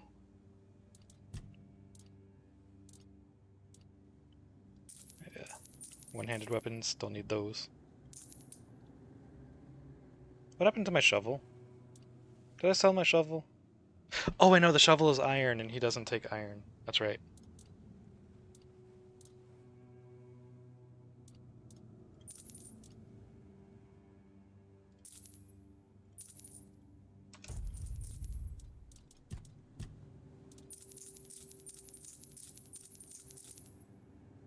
Oh, I got a set of Keeper's Armor.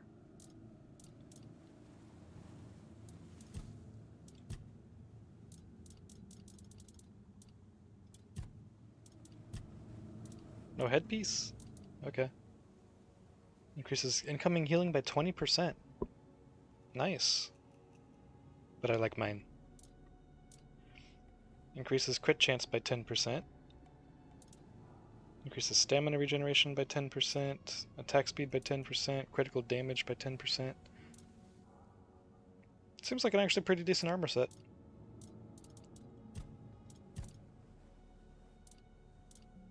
Sneak damage, sneak damage, sneak damage, sneak damage.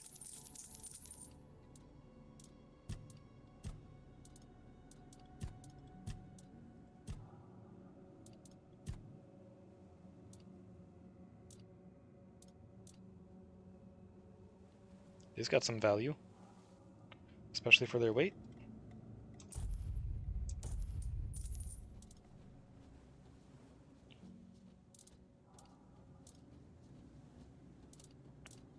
No, let's consolidate these a bit. Health potions, I'm keeping all of them. Mana potions, not so much.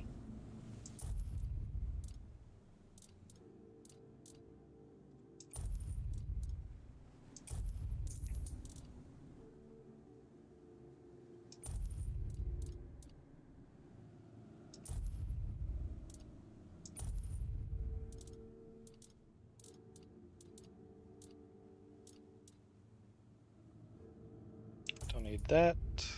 Don't need that. Don't need any of the archer stuff. Fireball I'll hold on to. This is also archer stuff, so I don't need those.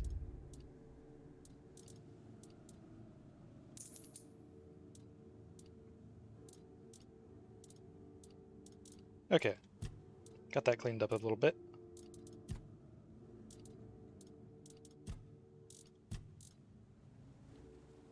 Have a safe journey. I really hope I run into him again in Act 2. I really want him to be a recurring character. Okay, so... this right here. Aha! You know, I wasn't expecting the stone to slide down. I was expecting like a magic portal or something, but... Tomb of Sir Lancelot.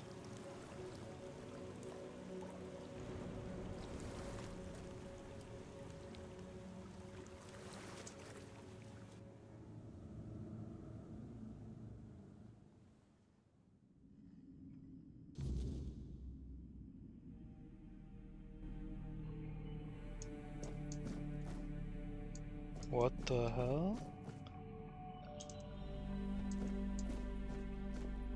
I wasn't expecting Lancelot in Act 1.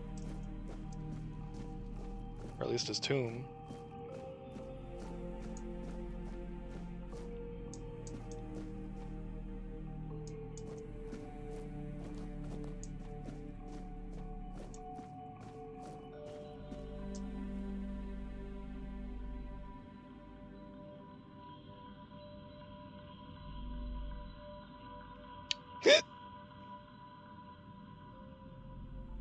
Yeah, you know, that's...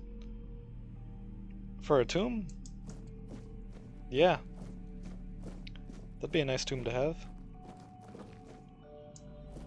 Squire.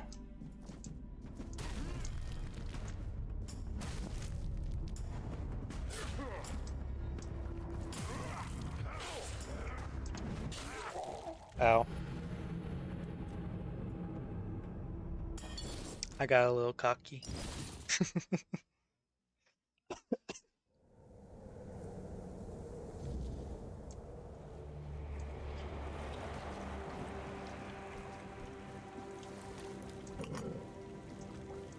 Where else did I see one of these? Oh yeah, it was back on the island, I think. The... Yeah.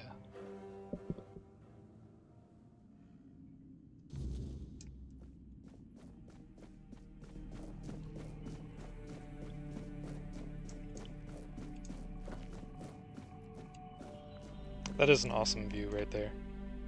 This would make a really good wallpaper if it didn't have the compass up at the top.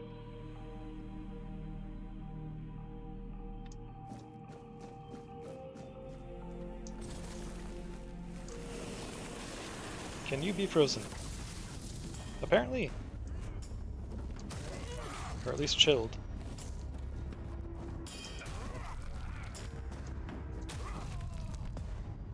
Oh, I know what that is. That's the weird power thing, right?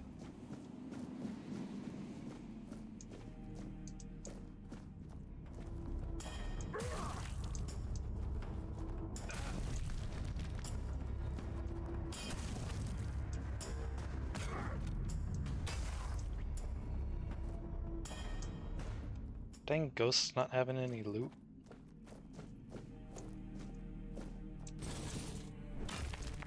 Oh. I thought I found a secret.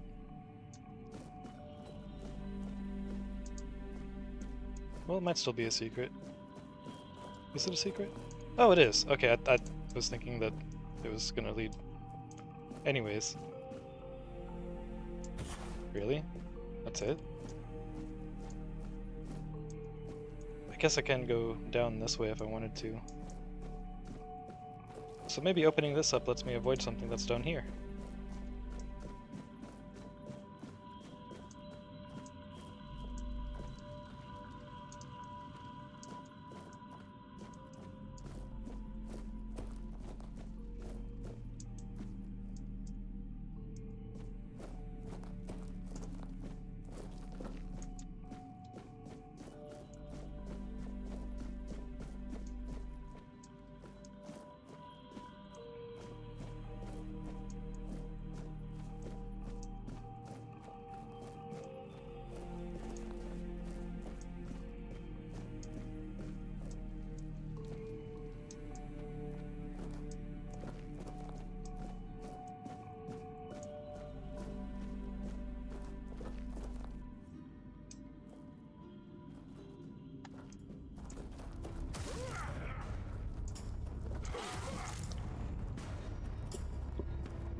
Oh, I had to scratch my nose.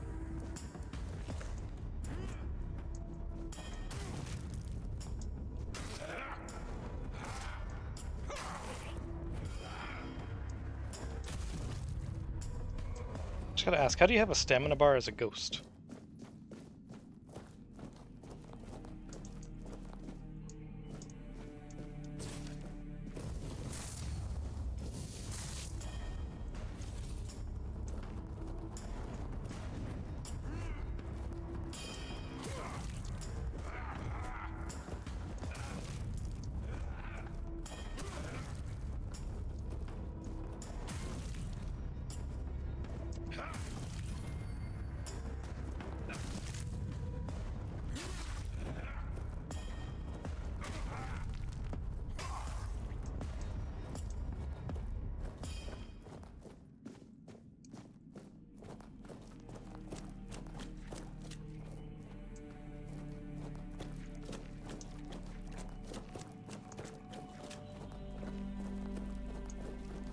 What's over here?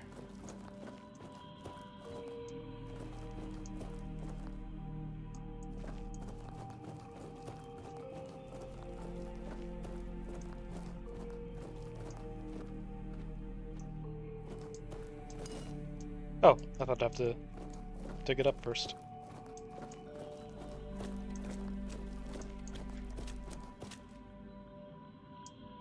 Huh.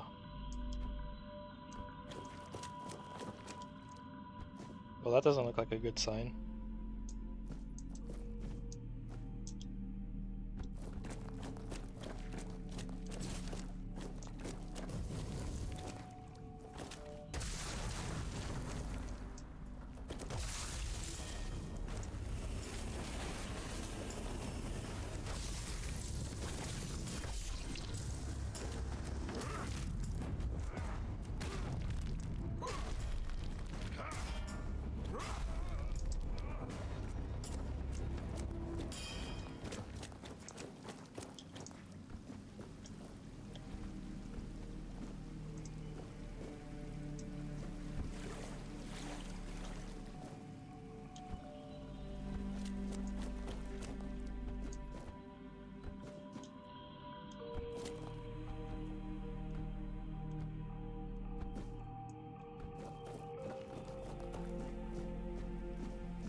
Anything behind these? It doesn't seem I can get behind them. Well, I can get behind this one.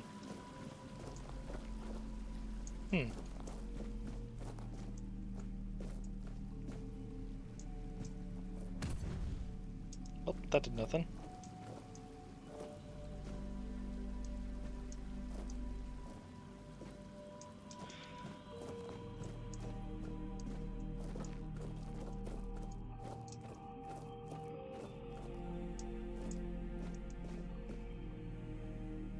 Is that Lancelot right there?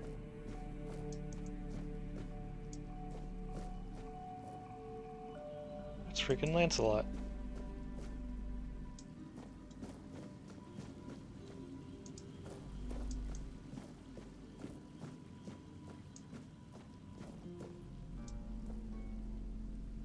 My hands were made to serve the king, not rot in idleness. This emptiness, I cannot bear it. I threw myself into nothing, and nothing is what I became.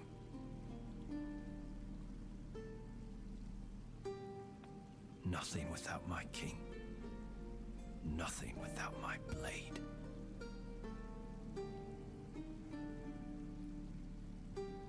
Sir Lancelot? No. Don't speak that name. It's a traitor's name, hateful and vile. Let it be cursed.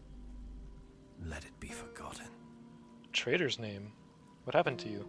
I died a traitor's death, trampled and torn apart. Fitting. So very fitting. I thought that would be enough. But I failed him in life. How could one measly death be my absolution? I couldn't.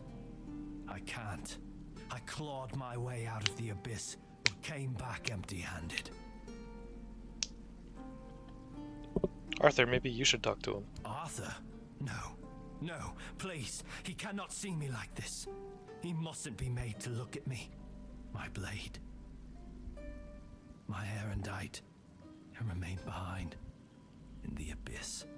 Deep in the weirdness. I cannot face my king without it. My sword belongs to him, as do I. But without it, I am nothing. I cannot kneel before him and offer him nothing.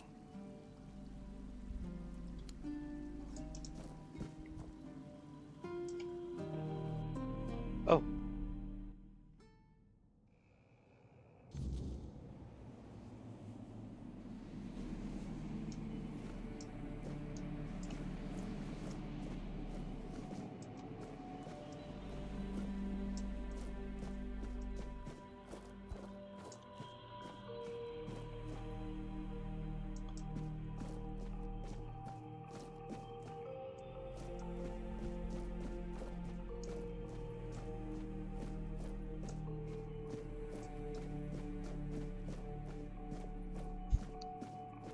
Well, gotta say, I'm glad I decided to go talk to the merchant again, because if I didn't, I may have forgotten about that pedestal there. I wonder if that was intentional on the dev's part. Put him there just to, like, make sure people come back to that point. This is gonna be a fight, huh?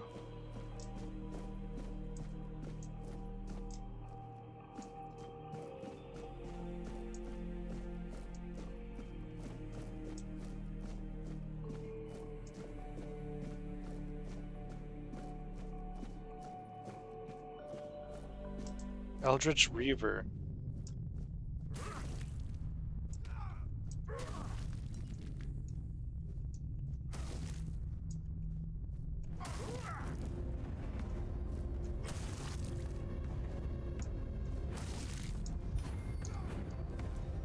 Ooh, almost two-pieced me right there.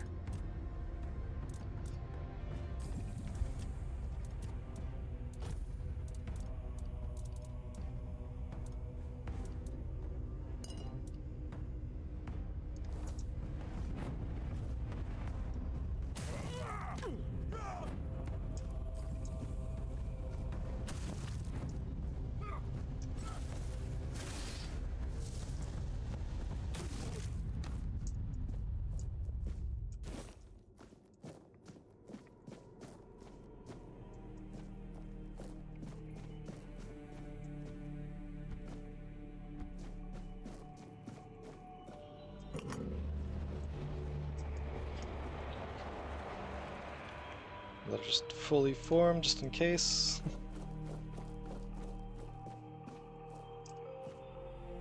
Wait, Erendite. Well, before I draw that... Yeah, it looks to be the end of it.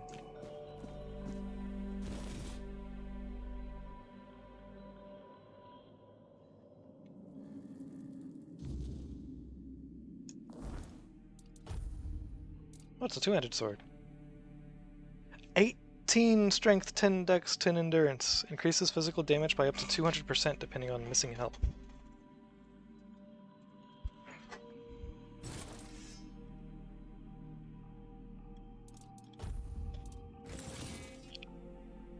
Huh.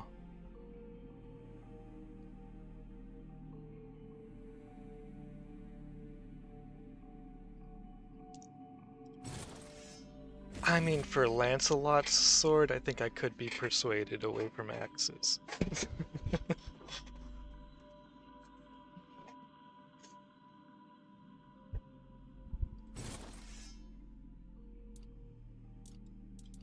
Oh, that looks awesome.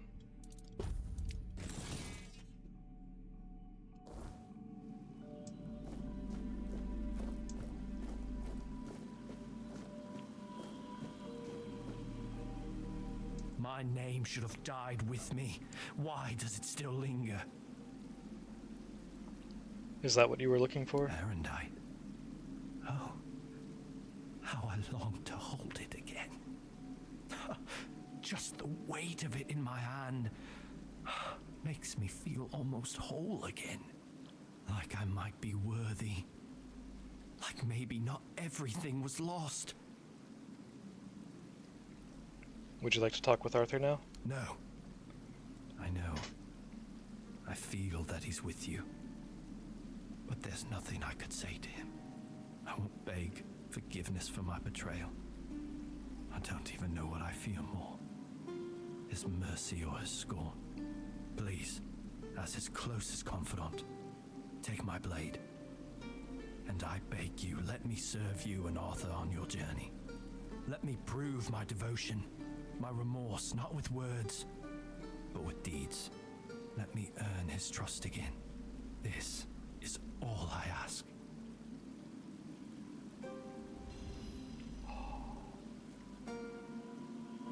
Lancelot's armor.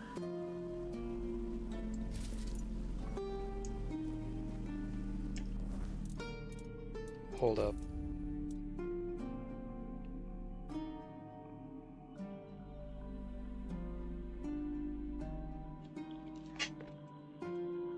Increases critical damage by 25% when your health is below 20%. Increases physical damage by 25%. I might have to start putting some points in dexterity. Freaking Lancelot's armor? Sir Lancelot's chestplate. Increases melee critical chance by 25% when your health is below 20%. Increases physical damage by 30%.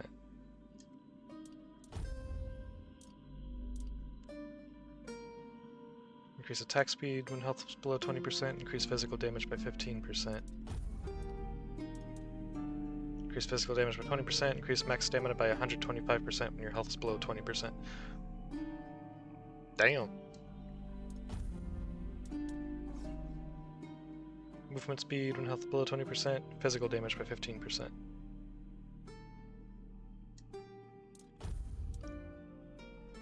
"15 strength, 15 endurance, 8 dexterity." It seems to be the requirement on all of those.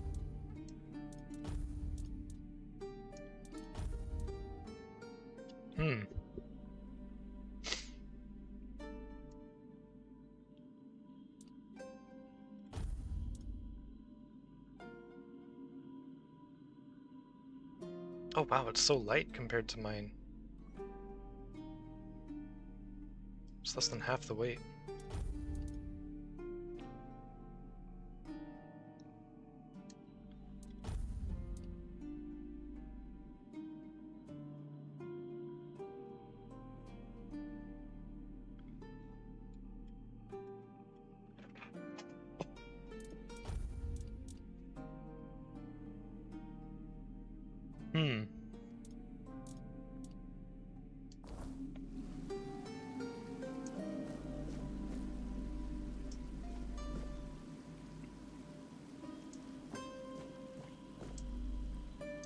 Oh, this got repaired.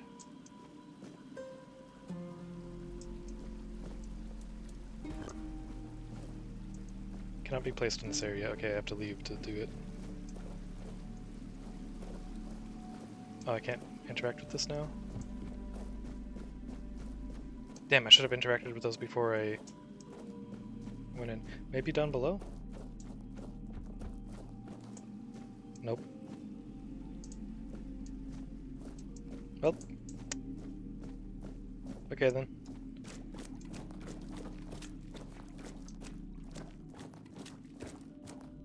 Wait. That's where I came from, and it's blocked off now, and this is... Huh.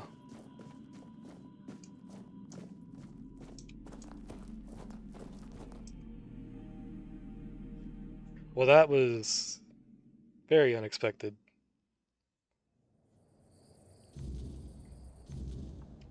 Oh. Your Majesty, it's an honor to have you among us again. Thank you for helping me find my way back to your knight. I regret not doing a better job of guarding him.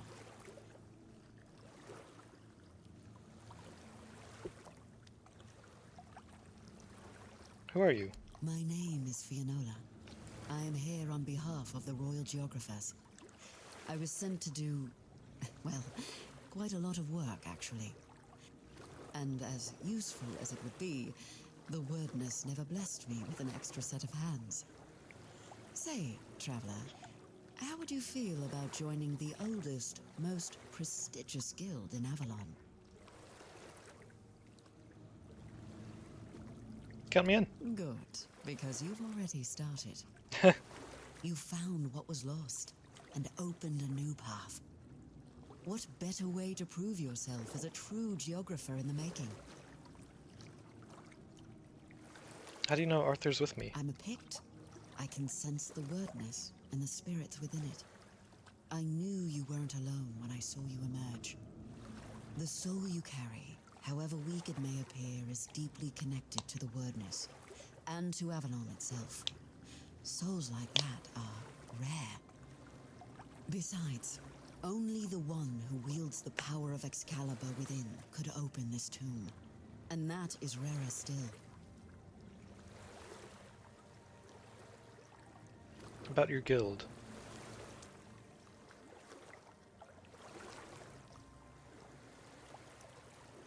After so many centuries, is there anything left to explore on Avalon? Avalon's nature is ever shifting, ever changing. The wordness transforms not only living beings, but the land itself. Some places become unreachable, while others that appear are new to us. And there are those that have been forgotten, waiting to be rediscovered and brought into the light. The guild accepted a Pict among its ranks. Wasn't the guild like primarily founded by or for or by Picts? Why wouldn't they? My kin are familiar with the If I wordness remember in a right. way others can't be. With the fog thickening, we can reach places that have become inaccessible to most. Yet you use our maps, don't you? Our work is vital, but often unseen. For centuries we've roamed this island, charting its every corner and noting the dangers that unsuspecting travelers might face. You should be more appreciative, you know. Not bad. What do the royal geographers have to do with the Knights of the Round Table? Everything. Our most important mission is preservation of Avalon and the pillars it was built on. We were sworn to protect the tombs of the first knights, but they were lost to us. There were rumors that the tombs were sealed, and only King Arthur could open them. Turns out, the rumor was true after all.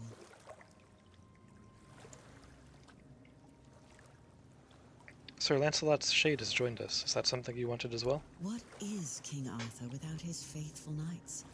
Merely half a legend, if not less. True.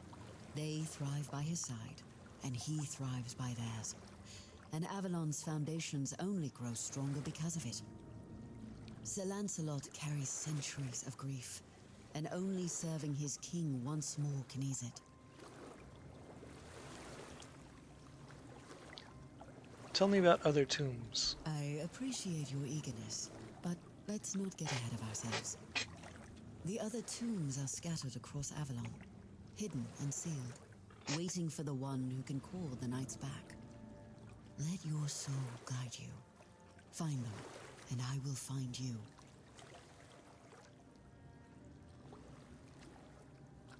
Go well, traveler. There are more souls still waiting to be found. Fionola.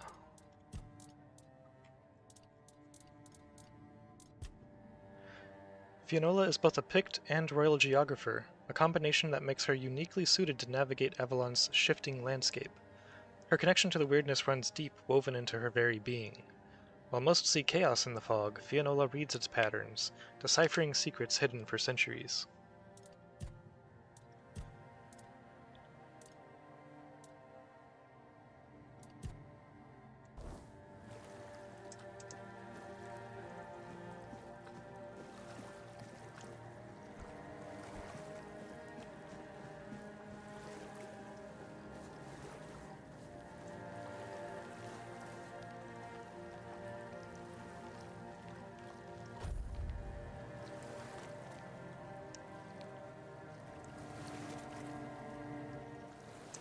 I still got the rested buff. Okay, so... yeah. Just... met Lancelot and got his freaking armor, and his weapon. And I got something to aim for now, probably.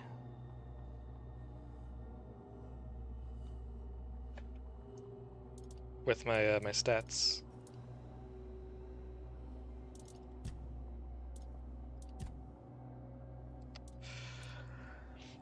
It will require me to leave spirituality behind the other stats for a while, and also practicality and perception are pretty much getting forgotten for a while too. But, I mean, come on.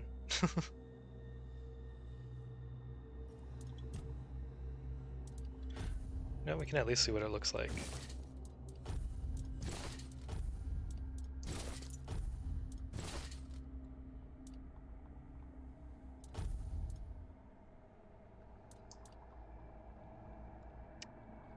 Yeah. Yeah.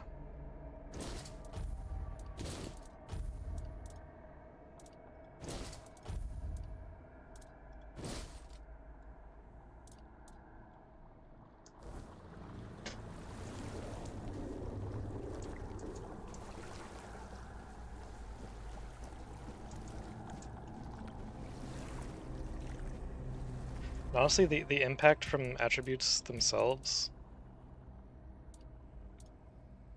doesn't seem that big, at least for like at least for damage output.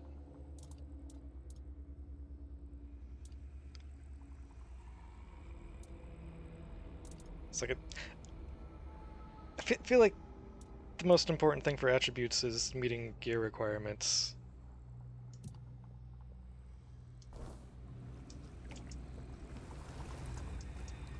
I could be wrong on that, but that's kind of the feeling I've been getting.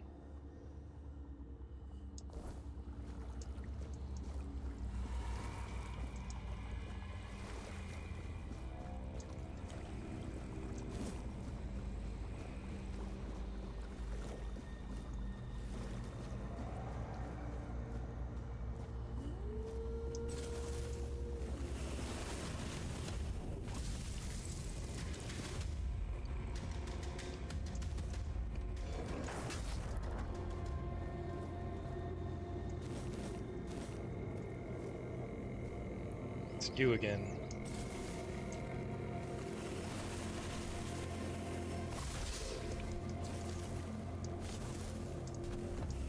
Are you immune because you're outside the range? Oh no, you're just immune to the status effect, not the damage.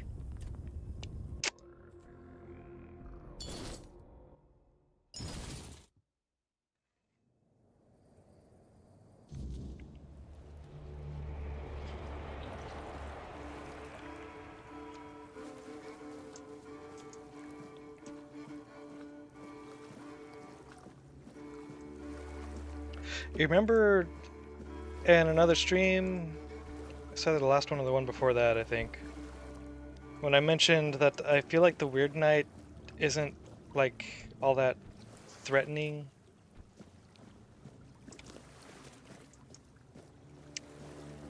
Yeah. Yeah. It's upped its game a little bit. I like it.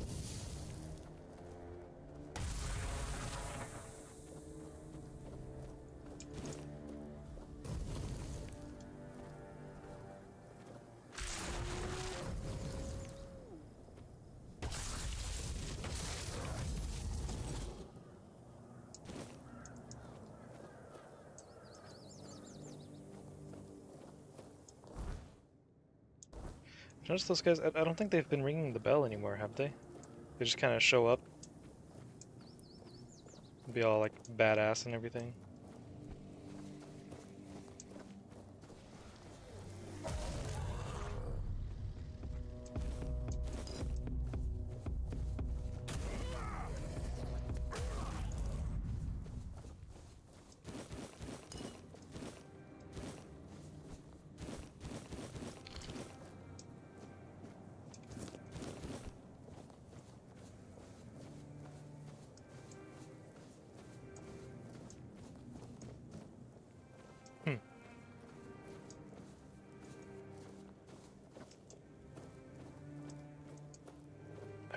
I really want to be able to fight those guys.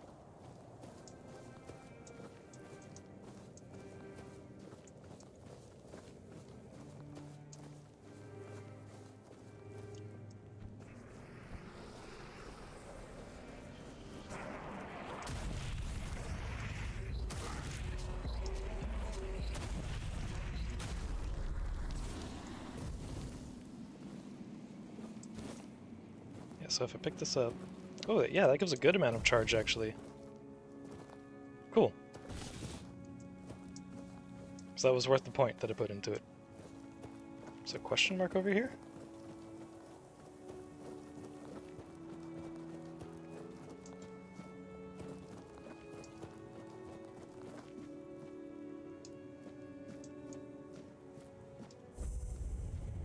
Shrine of Deer.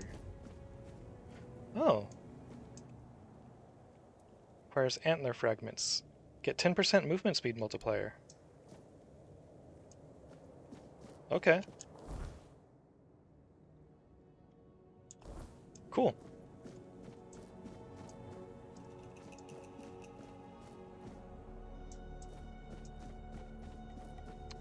I'm gonna have to hunt some deer.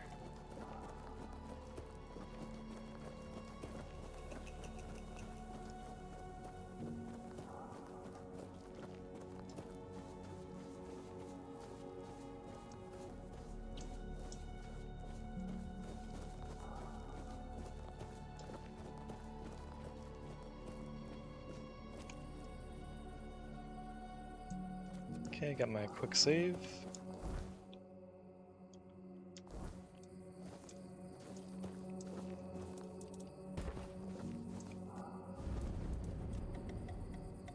Oh, right. I had to talk to you about Lancelot. About the tomb of Lancelot. Oh, Lancelot. It was painful to watch what became of him.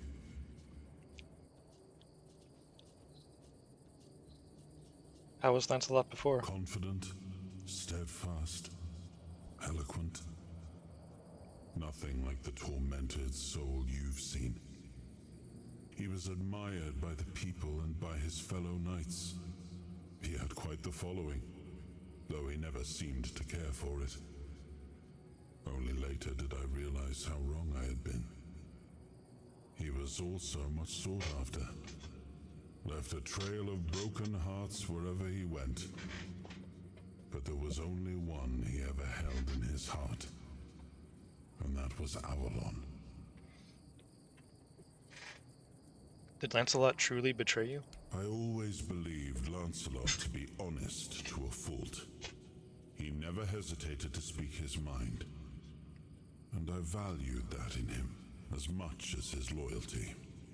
I trusted him completely, and I thought his faith in me, in my vision for Avalon, was just as strong. He learned what you were doing and but it wasn't. Didn't agree, huh? I don't know when or how that trust was lost, and to this day, it still pains me. But know this, even in betrayal, Lancelot never sought to serve himself. He was a good man. Yet even the best of men can falter and lose their way. I have a feeling that last sentence applies to you more than Lancelot.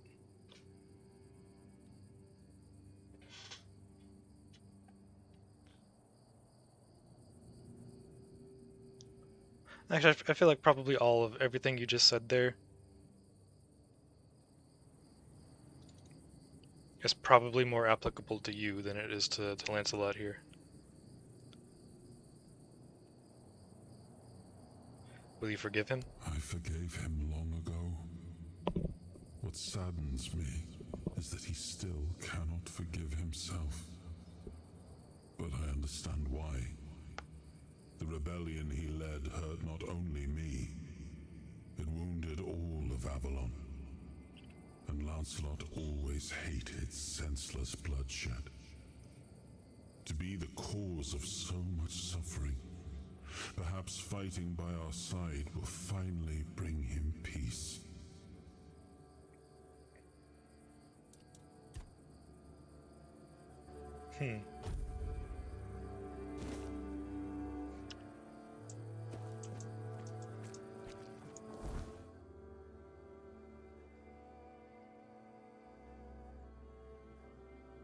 Very curious to see what the, I guess you could say the new Lancelot is like. Still need to check out this ancient cave. And see if there's any more things for me to do as the keeper. Oh yeah, should go check on her too.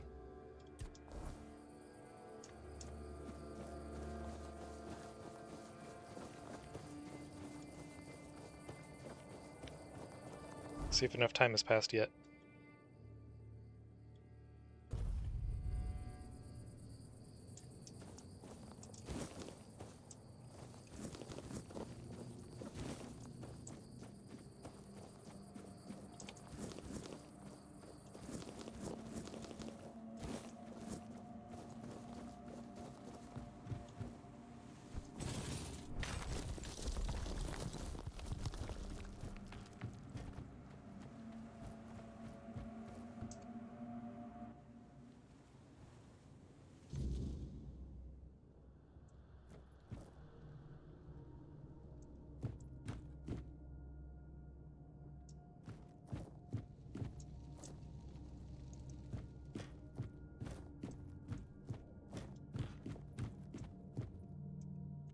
Okay.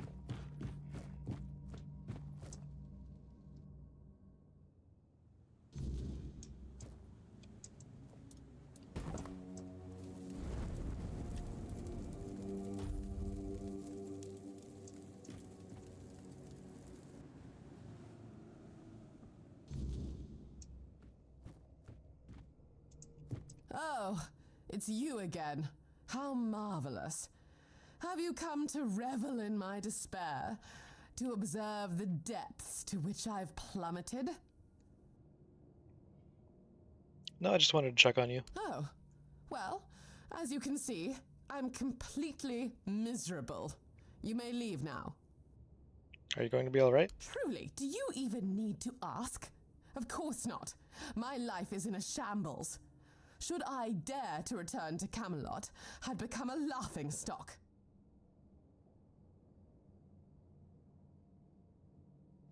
Why don't you claim Duncan's inheritance and start a new life here? Here? In this bandit-infested provincial backwater? And pray tell, what am I to do here, exactly? Why not become an eccentric dressmaker from the south? That's an intriguing notion, though I must admit, the south doesn't exactly strike me as a place that's ripe with opportunities, as Duncan used to say. And where would I even find appropriate materials? I doubt the local so-called merchants offer anything beyond rudimentary linen and leather. Not to say those don't have their uses, but I would still need some finer fabrics.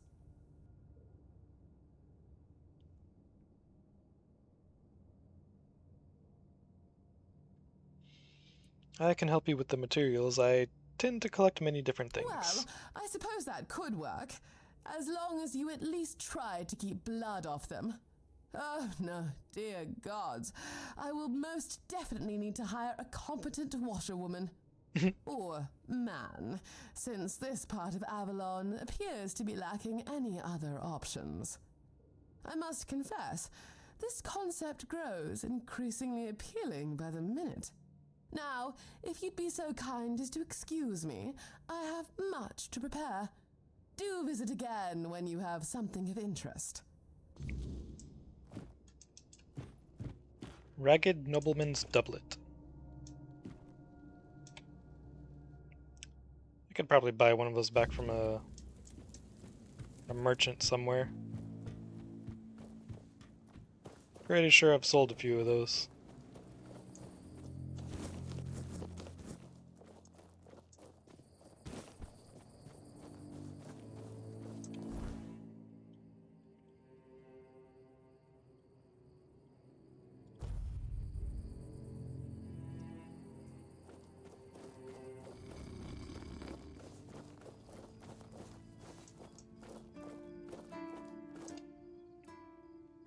What do you think about Brendan's deal with the Dalriada? Sly bastard. No one else could have pulled off something like that.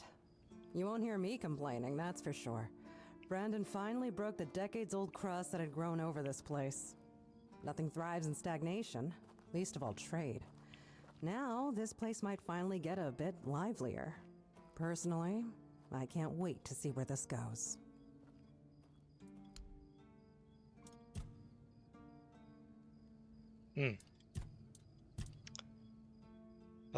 Nothing to buy back. Okay. So I'm guessing the buyback tab expires after a while. Oh, don't need that, don't need that. Yeah, I see the shovel's still there. Definitely not selling Lancelot's stuff. Like, just no. I'll keep the Keeper's stuff too. Put it all in the stash.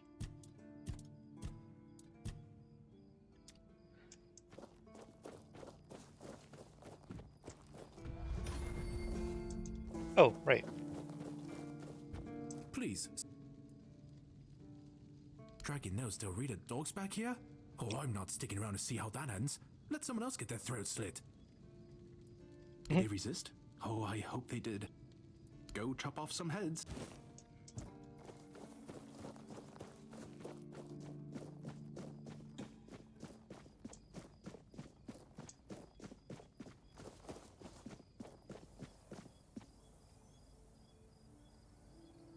I forgot what I was doing. Alright, the stash.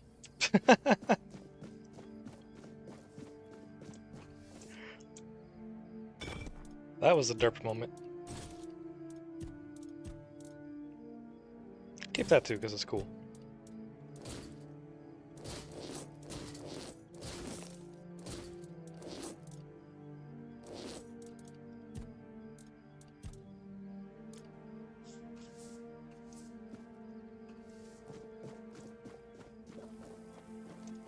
Okay, now I want to go up there and see if Brendan has any other jobs for me.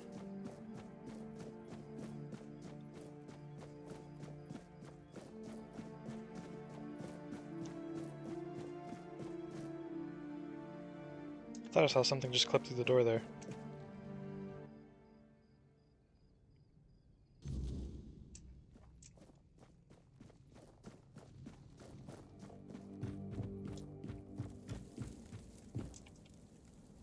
Nope. Nothing else.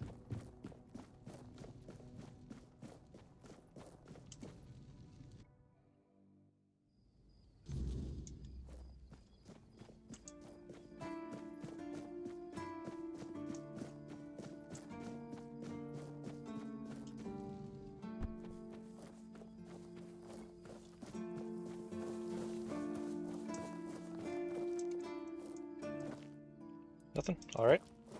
Good talk.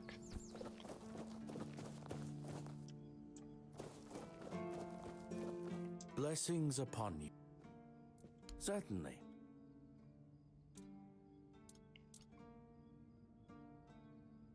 Oh. Impenetrable shield. Creates a magical shield fully negating the next damage received for 120 seconds. I think I remember reading that before and then I never got it. Yeah. Definitely want that. Certainly. Hold up. Don't care about those.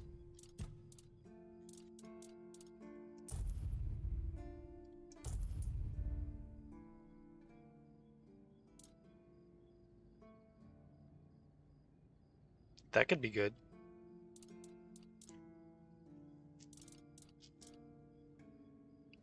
This thing did nothing, so I'm gonna sell that.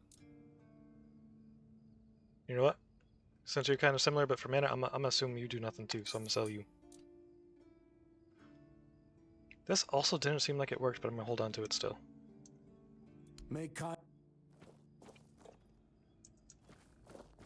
Just in case.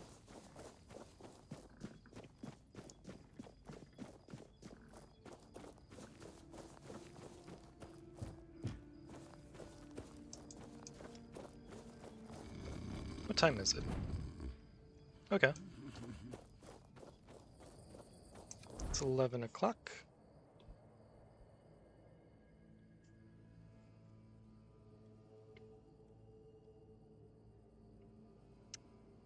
Where to next?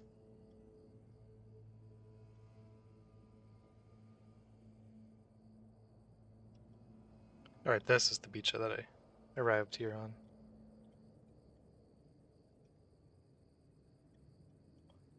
Oh, I should check out this place. See what it's like now that they've all left it, apparently.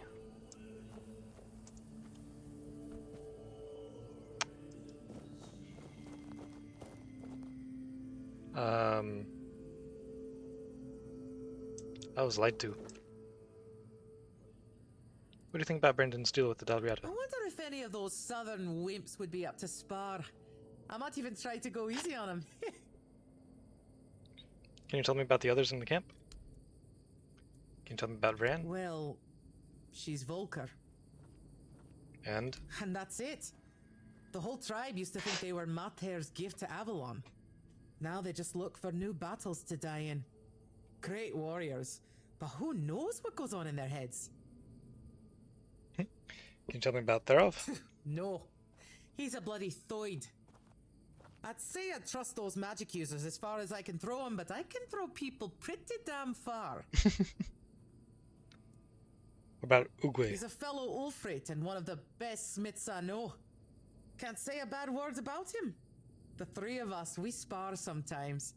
Me, him, and Ragne. You talking about Subder and Groder? Why are you asking me? You're the one who helped him. And I'm glad you did. It's nice to see Subder smiling again. Plus, his cooking tastes much better. See you around, I guess. Nothing ever happens. The Wanderer saved Groder. Therov is proud. He'll be fine. He's back with us, safe. He'll recover soon. And if not, at least he'll be aware if someone challenges him to a duel. We'll give him a good death.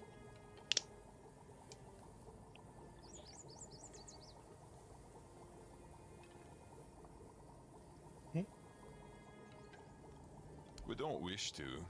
Therov sees it as a last resort. Besides, Groder would choose death over falling into madness again. Ask him. He'll confirm it. One Eye has led us to the Southerner's home, and now we're no longer to speak through the clash of sword and axe. So be it. If such an alliance was written in the runes, Therov will accept it. We'll see what the future holds. Go. Bring glory to your ancestors. Therov will be waiting.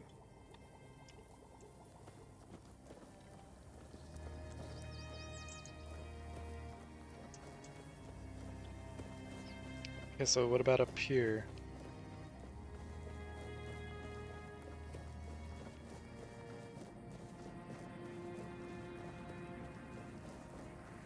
Nope, they're still here. Huh.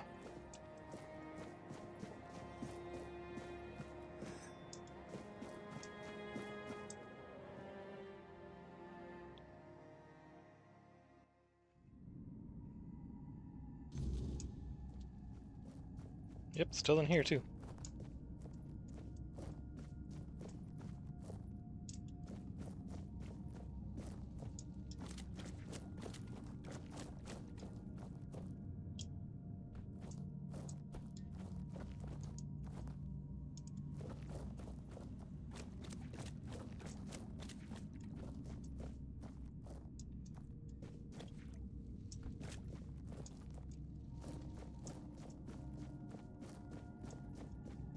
I still can't do anything with this one. Pretty sure, yeah.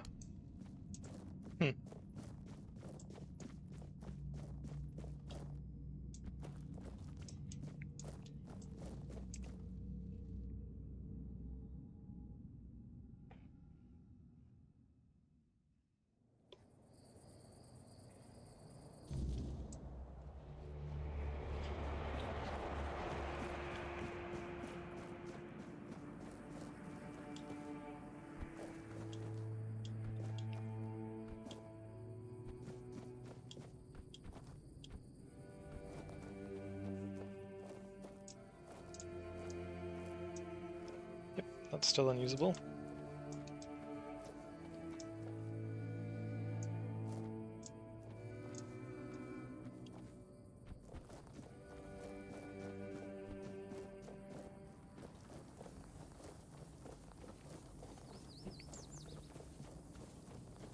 My bones itch for battle. Getting restless. Okay, drop a quick save. Double check what quests I have.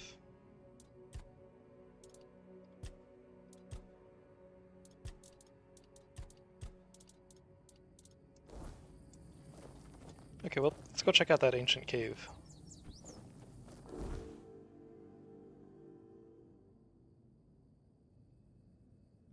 Oh, wait. Actually, I want to do the shrine first, because if I don't do it now, I'm going to forget about it. Where's some deer? They're kind of everywhere.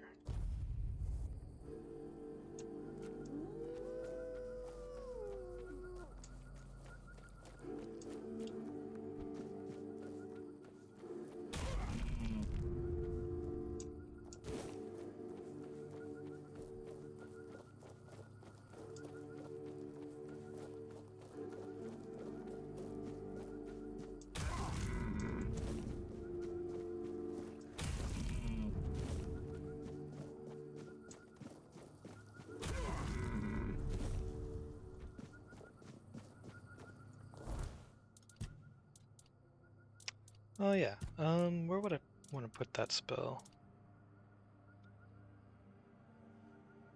Honestly, this hasn't really come into play at all.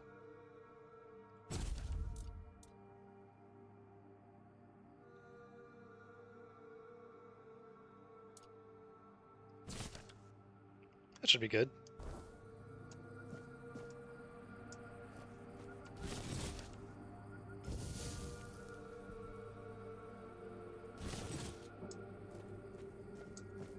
Oh, okay, it's one of those spells that reduces your max mana while it's active. Hmm. Does it have a... Nope, doesn't have any visual effect in third person. Self-defense, he was coming right for me. How many fragments do I have? 3. Alright.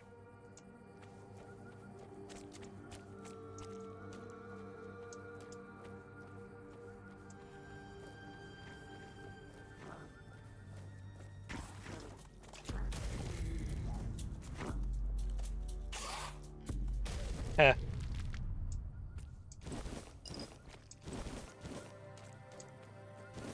Yep, that's a good spell. I like that spell.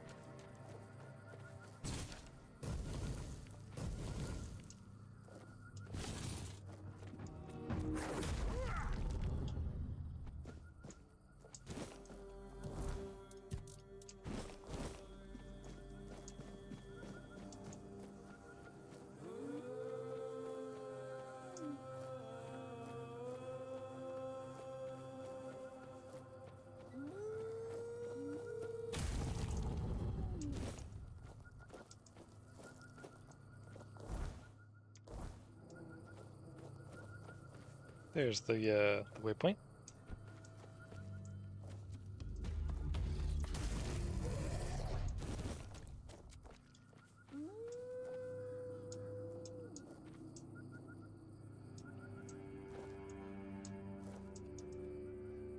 Yeah, I think I already did an offering at this one, right? Hmm.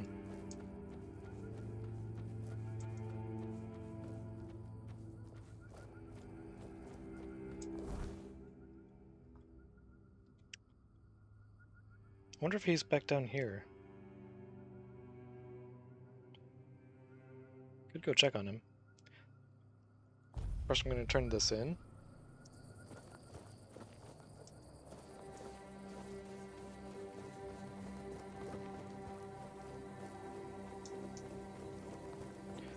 Going third person and first person clears the visual effect there.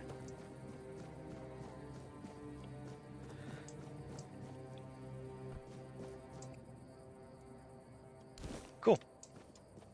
Now I'm a little bit faster.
Whoops. I guess it doesn't matter too much. You dick.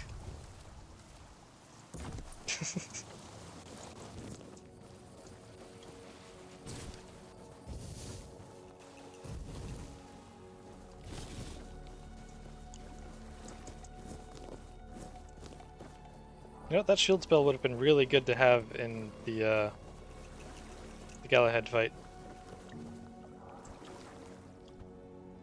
Nope, doesn't look like he came back. Hmm.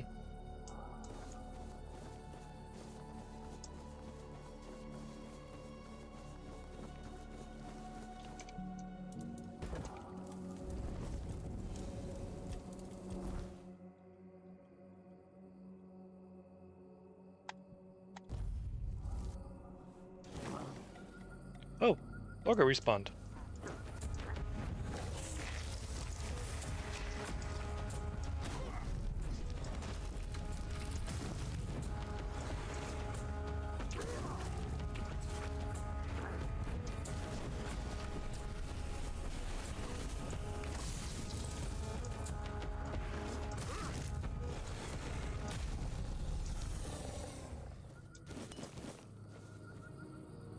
I didn't know the ogres could respawn.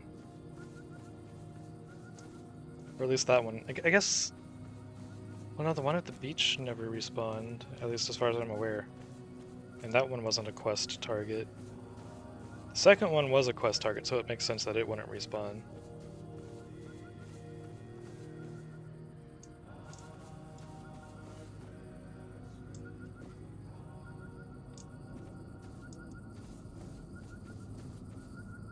Mistbearer's Den.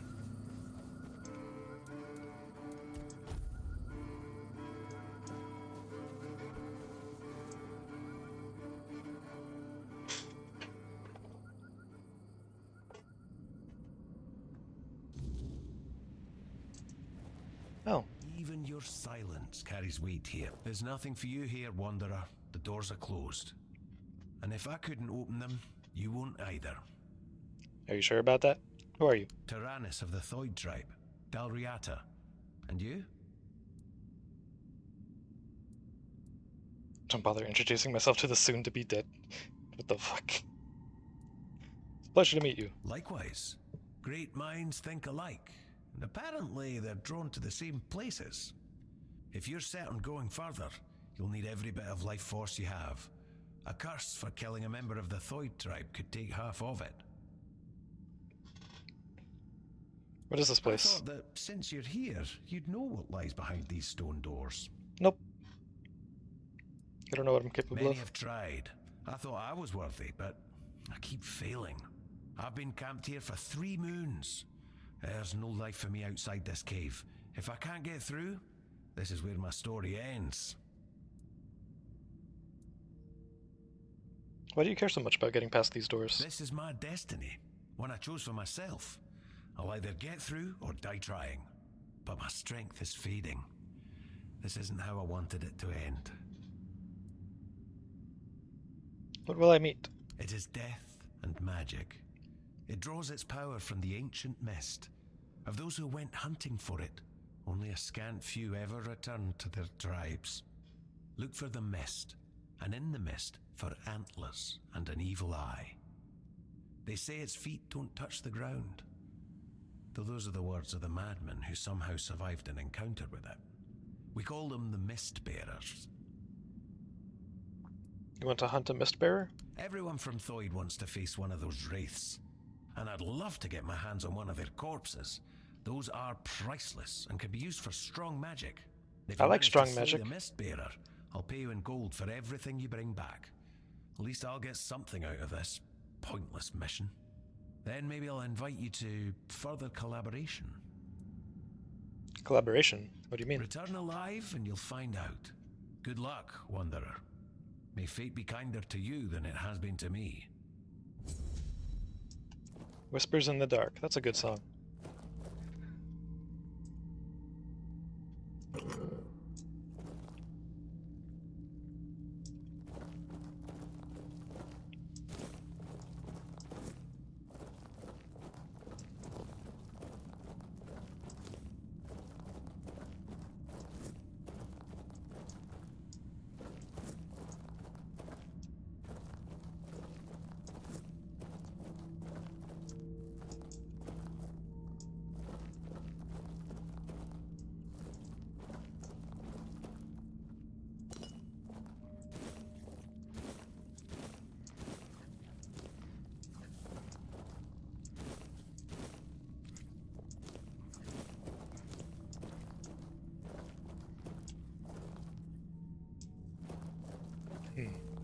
take this path first.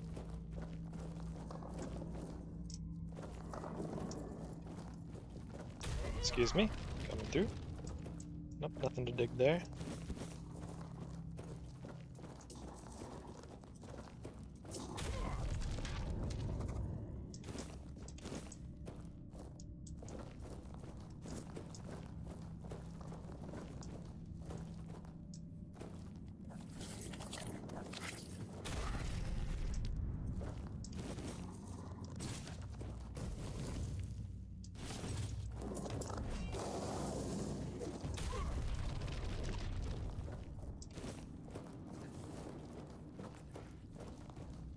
The White Rider.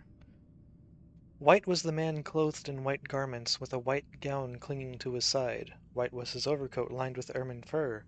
White was his cowl like that of a bride. The pommel of his sword glistened in the sun like a pearl opalescent and bright. A cloth of white silk adorned his saddle, embroidered with riders trapped in a fight. The stallion he sat on was big and fearsome, and silver covered his bit and girth. White were his mane, his hooves and tail, the color of snow covering the earth. The rider shed his cowl in front of the crowd. Silence fell suddenly, for this was no fable. Everyone knew the face of this man, the face of a knight of the Round Table.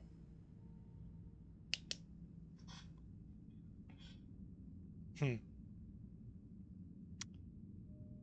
assuming this was about Lancelot.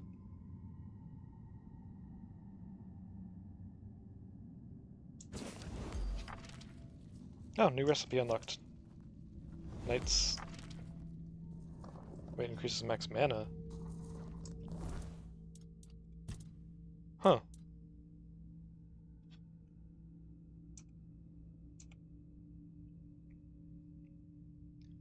Okay, so it's the knight's armor, but for casters. That's cool.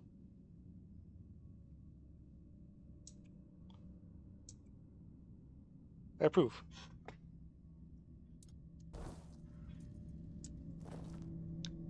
Beautiful Liliana in the Dalriada captivity. Well, damn. As the tall, muscular giant turned around, Liliana's breath caught in her throat. She gazed at... Is this going to be another one of those smut books?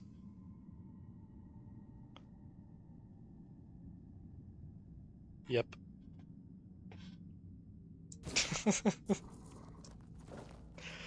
Of the Fall of the Gods. Author Anonymous. Where is the All-Mother? Why does she not answer her worshippers' prayers? Has she abandoned her children to this land of pain and evil? Are the gods powerless, or do they simply bear ill will? Are they weak or cruel? I cannot answer such questions, nor will I pretend to understand divine judgments as priests and scholars do. Dwelling on these mysteries is futile. Instead, consider this. If the gods are not indifferent, where does that leave us? Some argue we must focus only on what we can change, and they are right. Within every man lies a divine spark, a gift that grants him not just dominion over nature, but a duty to heal it. His greatest tool is the human intellect, capable of shaping reality itself.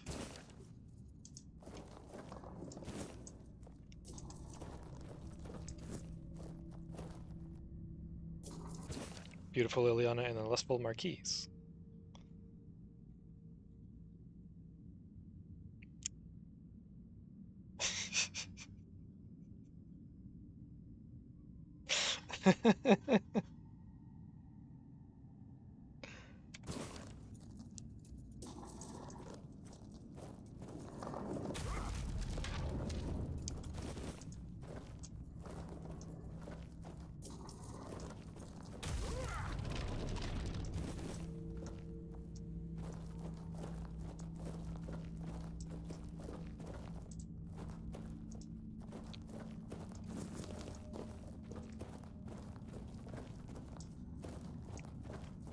Is this leading back to the entrance?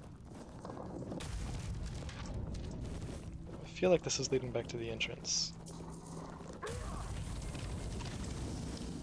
I'll take that. 72-handed, let's go. And still in Act 1.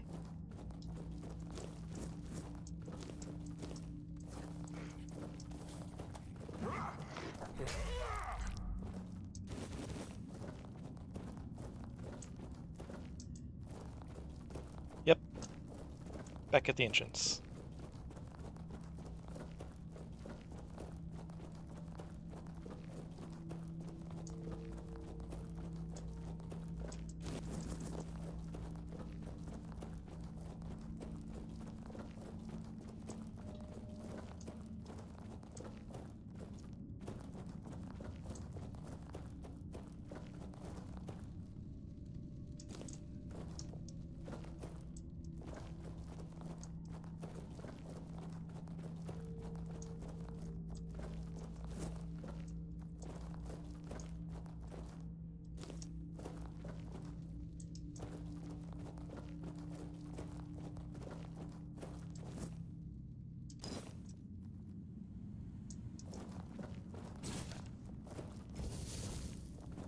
Hmm. That looks like the path forward. For some reason.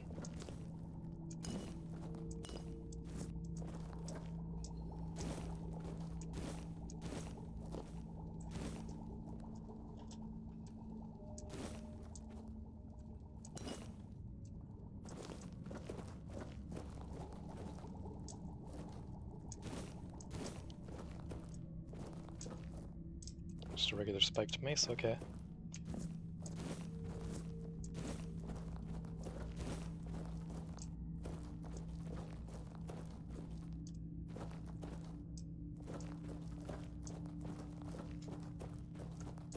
I think I have a problem, because I have to loot everything. I saw beds around here somewhere. There you are. Okay, we got well rested.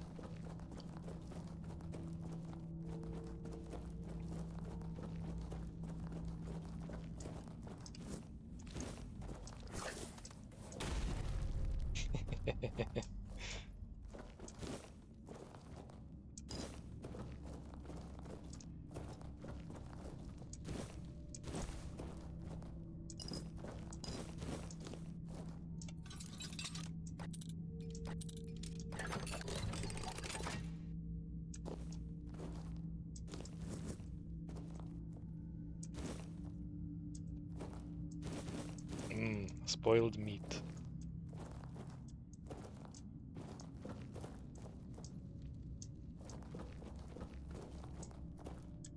Just making sure it wasn't something that I could mine out.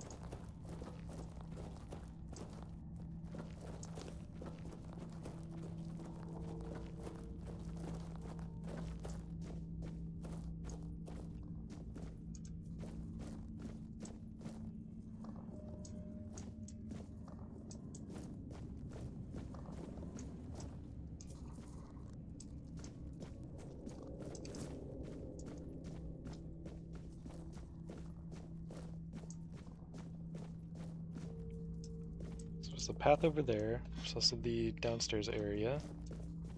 This looks like it might be a dead end. Yep.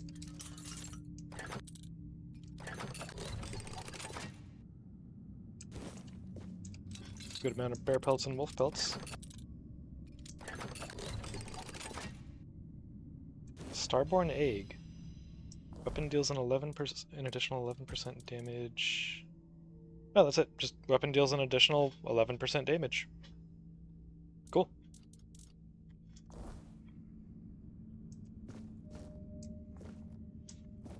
And it's just damage in general, so that should be able to apply to any weapon. Instead of, whereas mine has, like, melee damage specifically. I wasn't sure if it was physical or melee.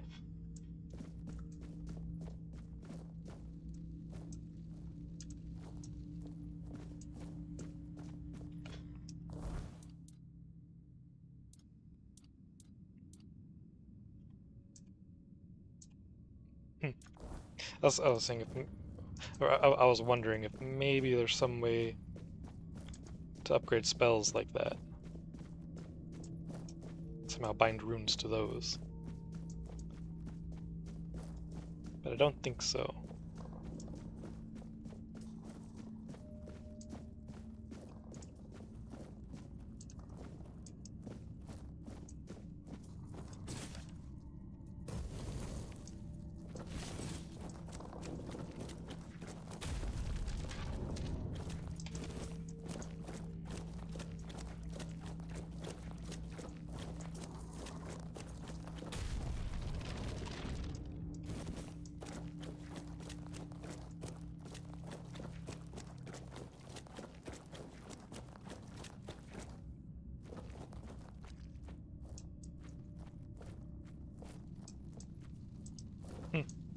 This looks like something I should be able to interact with.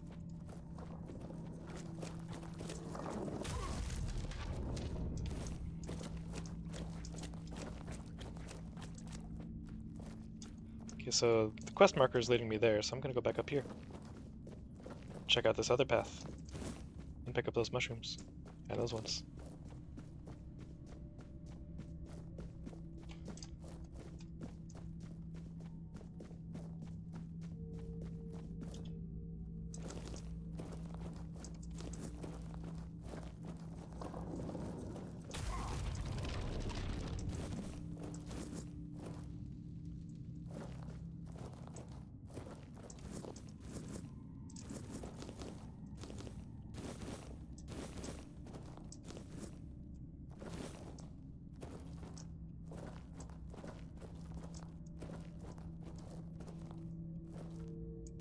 There's one thing I really want to know.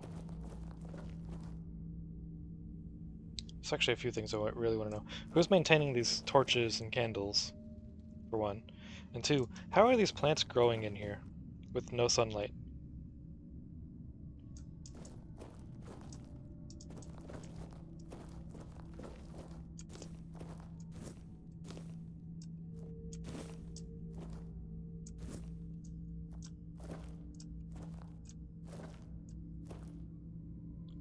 Flaming cloak. Slowly burns nearby enemies, requires 5 practicality. Huh. That does sound pretty cool. I'll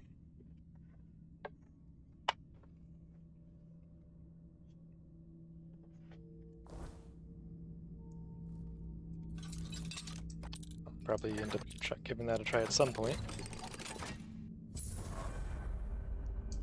Eternal Guardian Seal, and I leveled up. And so did my, ooh, increases max health by 6%, okay. And my theft skill also leveled up. Cool.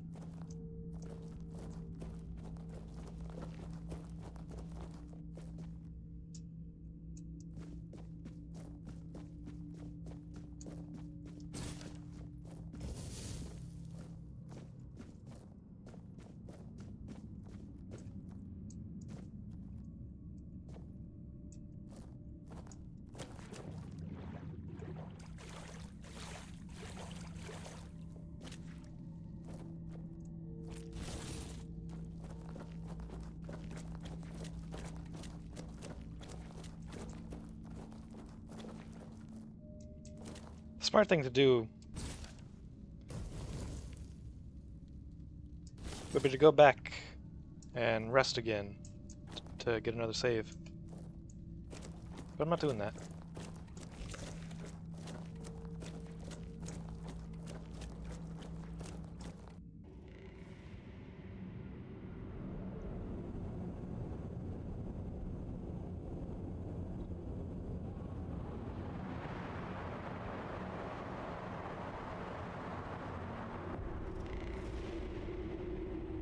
Oh, that looks badass. Mistbearer.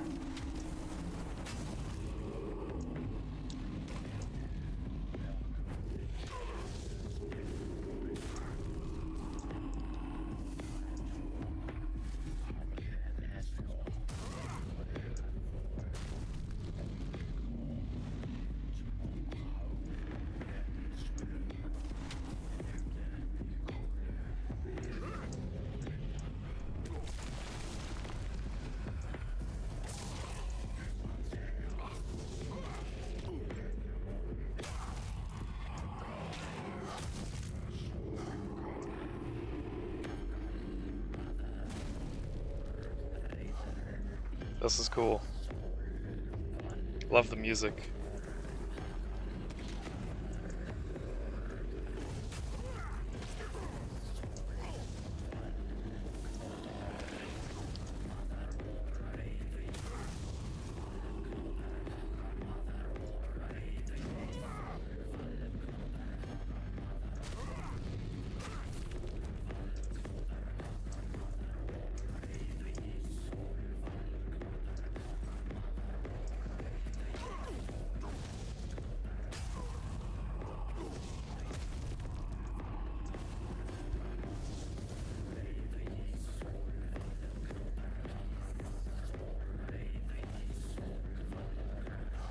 Damn it.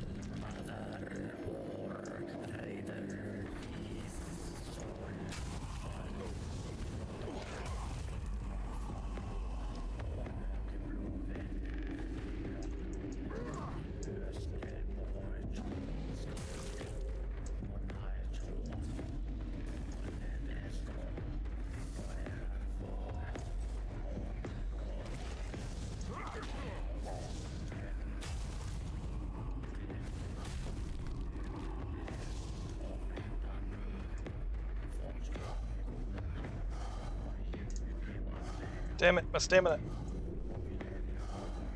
Fuck.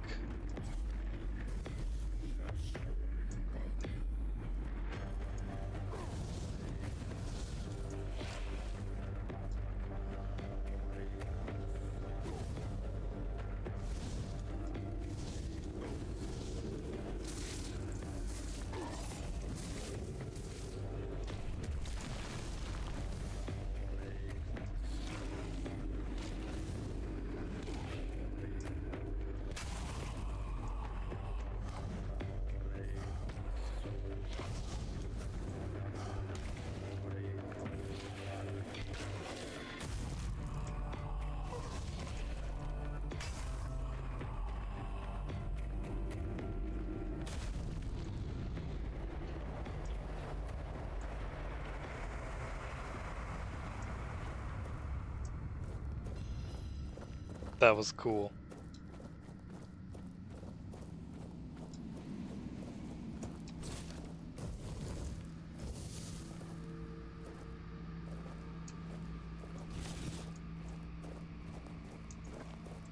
Suppose I can set a bonfire? Nope.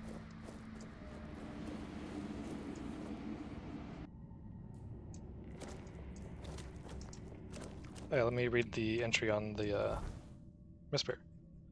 Oh, cool. Took me straight to it. A shadow in the fog, a whisper carried by the wind. The Mistbearer is neither beast nor man, but something far worse. It does not hunt for food or vengeance. It simply exists, a herald of the ancient mist, feeding on magic, life, and the sanity of those who dare seek it. Even the druids knew little of its nature, and those who hunt it seldom return. The few who do speak in broken words, their minds shattered, their eyes hollow. They tell of horns rising from the fog, of a gaze that pierces flesh and bone, of feet that never touch the ground. Some claim its remains hold power beyond measure, a prize worth the risk. Others believe the Mistbearer is death itself given form. Thunderlash. Oh!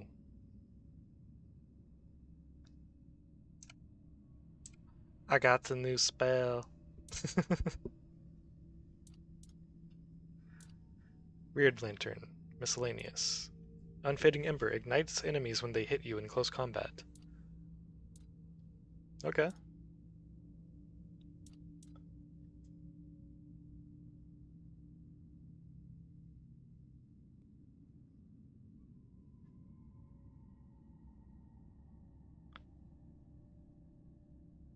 So it's basically an upgrade of the other spell I've got. Right? So it sounds like. I'm gonna have you there. And then Thunderlash.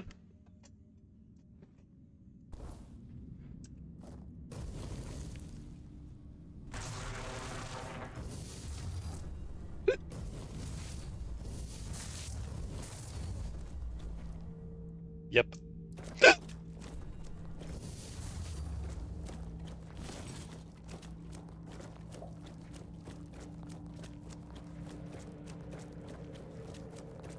Nothing back here, it looks like.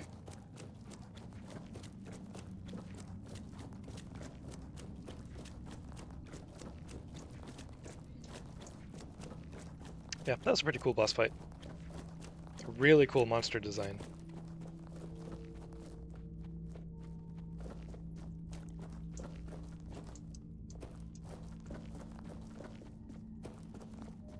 Mushrooms.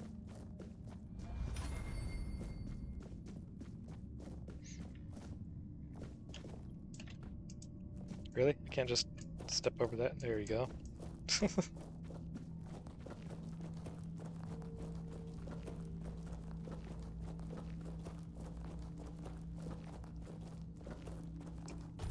Just to drop a save real quick.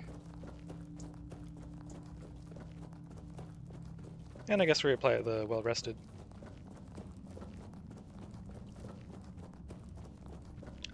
Oh wait, I leveled up again, so that means I'm gonna be able to get the axe.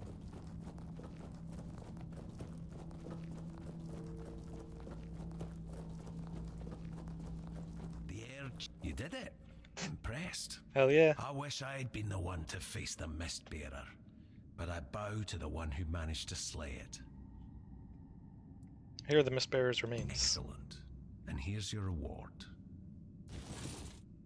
You mentioned something about further collaboration? Yes, I did. With your courage, you've proven yourself a worthy candidate for the ranks of the Alchemists Guild. Oh, cool. And to be honest, it's been a long time since I've felt this confident about a new guild member. So, if you're interested, I might have a few assignments for you. What do you say? Tell me more about the Alchemists Guild first. We seek the spark of life, the primal force that makes existence possible. We believe it holds the key to surviving the inevitable horrors that have already begun. There aren't many of us left, and our ranks remain hidden. You'll meet the others as you advance through the levels of initiation. Sometimes, though, we fall victim to our own secrecy. Some members delve too deeply into their research, or wander into dangerous places, and that often leads to trouble.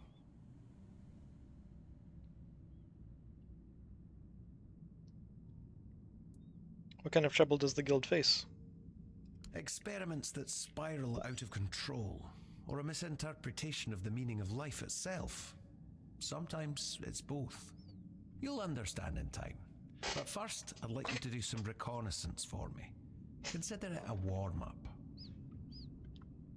The inevitable horror, what do you mean? The weirdness, of course. Ah. We know it's the source of all creation in Avalon, but not everyone can handle it. People fear the weirdness, so the weirdness creates nightmares. When we reach the primal source, the spark of life, we hope to tame it enough that it's no longer a threat. I only hope the other members haven't forgotten that this is our mission. Sometimes there are misunderstandings about our leaders' orders, and that can end badly. So, what's your choice? So is the weirdness kind of like... This is a big spoiler for anyone who plays Final Fantasy XIV and hasn't reached Shadowbringers yet, just saying. Is the weirdness kind of similar to the creation magics that they used in, oh,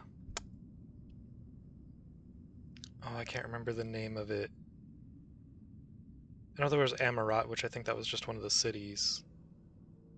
But basically that whole world, all the people in that, the creation magics that they had before they were overtaken by like fear and panic and everything, and then everything went to shit and everything was just whole calamity because they were afraid, and the creation magics basically turned against them, or not necessarily turned against them, but they turned it against themselves and basically destroyed themselves. Is that kind of what the weirdness is? And because people are afraid of the weirdness, it is a threat. And that would explain why the Picts are able to survive in the weirdness, because they see it differently from other people. I'm in. So the Alchemist Guild is still active. The guild never stopped operating. At one point, we chose to work from the shadows, but we never ceased to exist. It wasn't the first time in Avalon's history that a group of ignorant fools, manipulated by politicians, needed a scapegoat. The Druids were the first target, and the plan was for the Alchemist's Guild to be next. We preferred to disappear on our own terms, but we still care about the fate of Avalon and its people. Adalriata could join a guild from Camelot? Our guild was indeed formed in Camelot, but we fled from there long ago. The Thoid tribe is the only one that doesn't fear magic. The guild saw my potential and invited me into its ranks. What does One Eye think about you and your guild? What does it matter what he thinks? He has his mission, the tribes have theirs, and I have mine. Good point. History is unfolding elsewhere, and the guild intends to secure a place in the front row. It doesn't matter who rules the south. The fate of all Avalon is at stake. If people wish to kill each other in the meantime, the guild won't stand in their way. So, what do I do now? What's my first task? We have a valuable member, a researcher of the weirdness named Eckhart from Connacht. A very wise man. I have my own mission. The subtitles didn't line up at all. Finding out why he hasn't contacted us falls to you. I'll mark his workshop on your map. If something unfortunate has happened to him, at the very least, recover his research. Let's meet at the statue of the Morning Harpist in Connacht. Sounds good.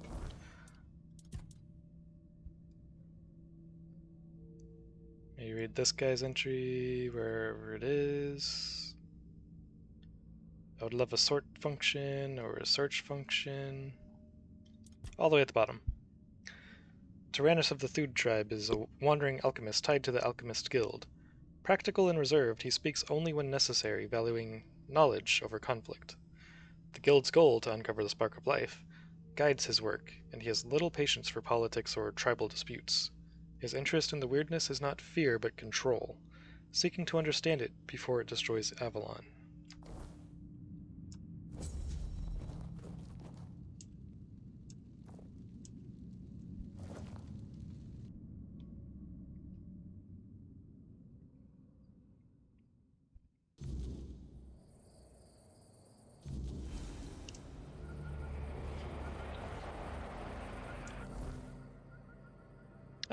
It's over there. Okay.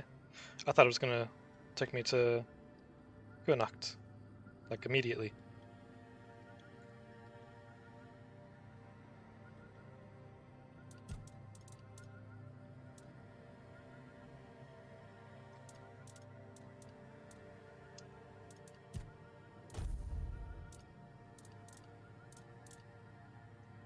Block of ice. Blocking implies a buildup of chill to the attack. I wonder what's different about this one and the other chill shield.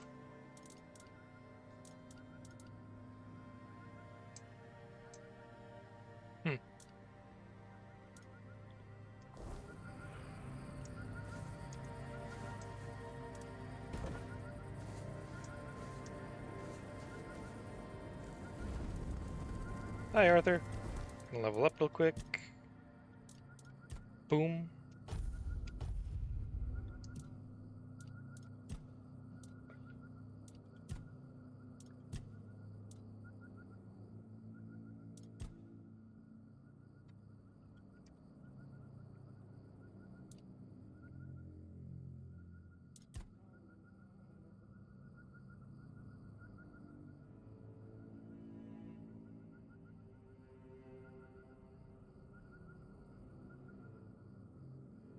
I have Marksman. Marksman might be good to have for my spells.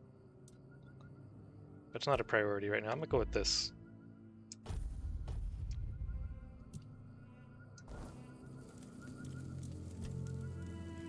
What do you know about Mistbearers? Not much. I never encountered one myself, but I heard stories about them.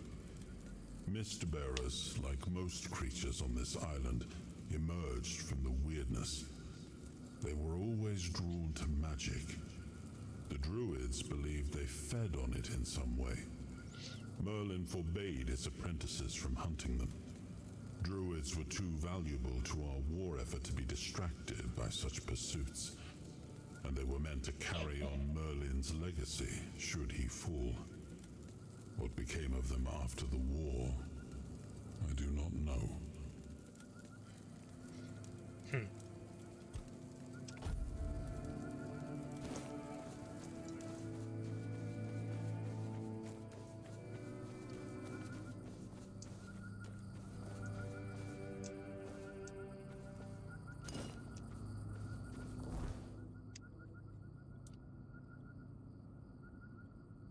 Oh, you know what? I can go craft it in my house.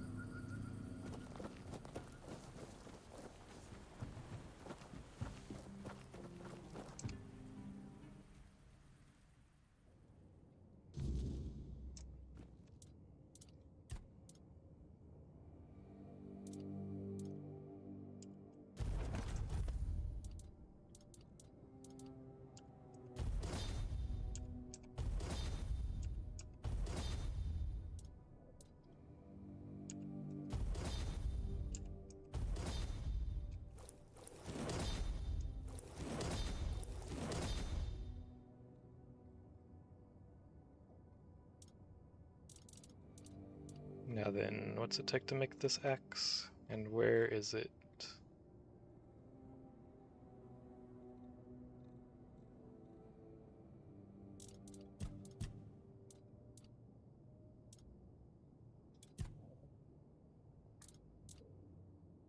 Wait. Don't tell me that was a one-time thing and I can't craft it anymore.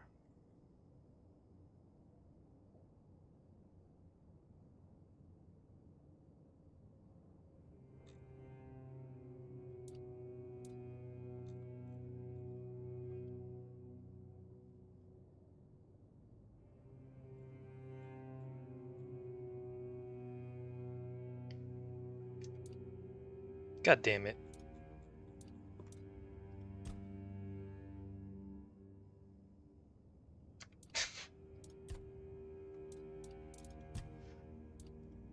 That sucks. Stag's Defiance. Dashes during a block have 40% increased distance. Dashing into enemies when blocking deals damage and has a 25% chance to stun them.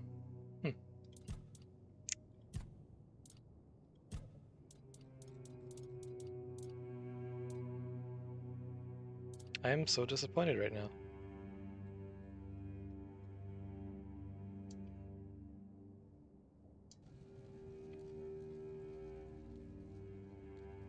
Fuck. Oh, it does grow back. Cool.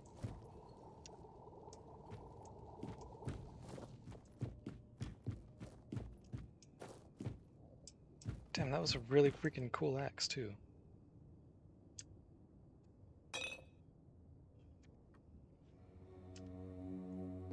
I can't save in my own house.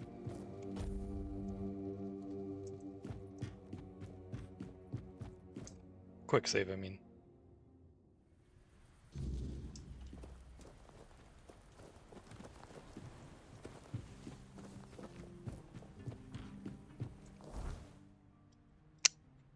Welp.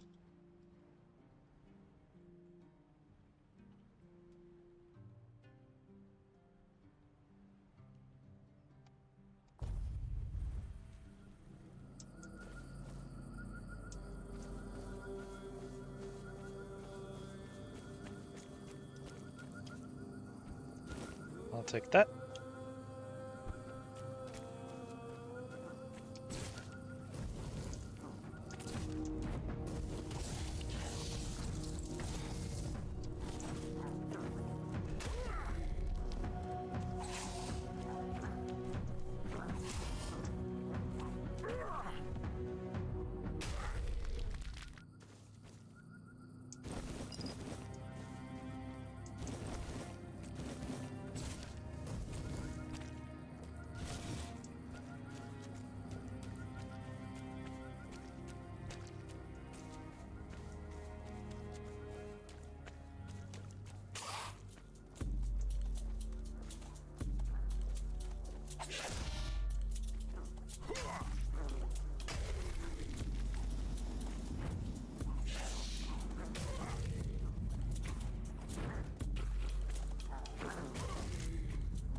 I remember when they used to be a threat. Eckart's Cave.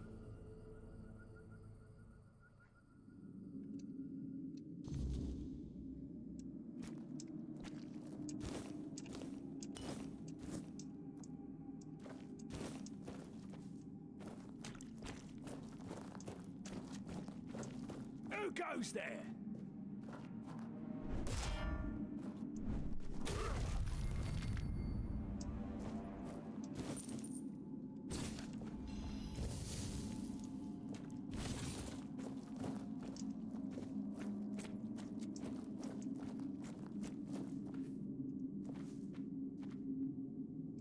The Nature of the Weirdness, Volume 1. On the Nature of Substances. Author Uhtred from Dunkeld. There are 4 types of substance: perceptible, either eternal or destructible, non-perceptible, and magical. Eternal perceptible substances like the sun and stars are incorruptible and move without rest. Destructible perceptible substances include plants and animals, subject to decay and recognized by all. Non-perceptible substances exist beyond senses, such as ideas or mathematical equations. These are independent and immobile, thus outside the realm of physics. Magic substances also elude physics, their nature incomprehensible even if they have perceptible attributes. The weirdness is a perceptible magical substance. It has observable qualities like color and density and is subject to motion, rising and creeping toward unprotected areas while repelled by menhirs.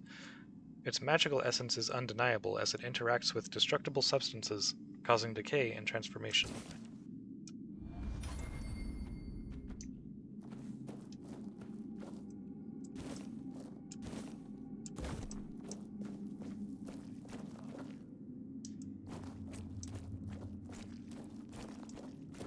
Stay sharp.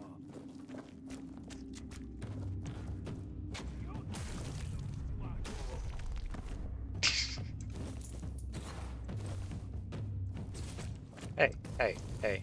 You'll regret this.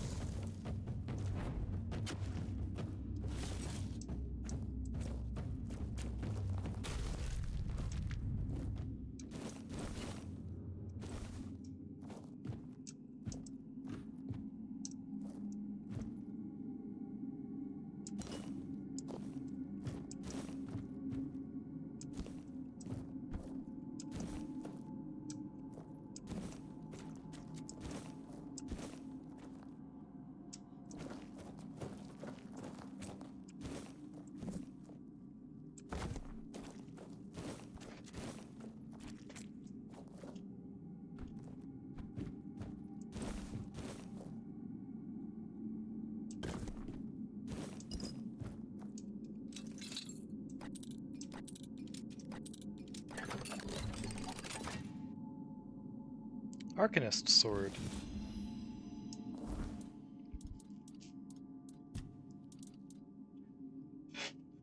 Increases spell power by 14%. That's cool. Strength, dex, and spirituality.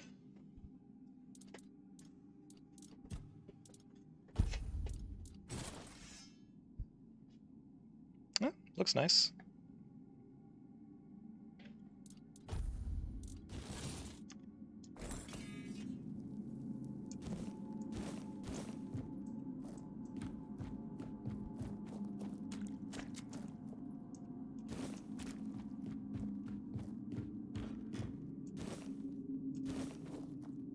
Keep your wits about you.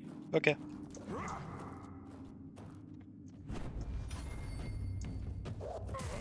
You're no match for our band.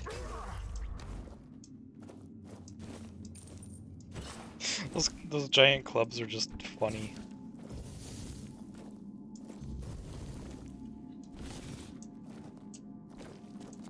Because they're just so ridiculous. Huh.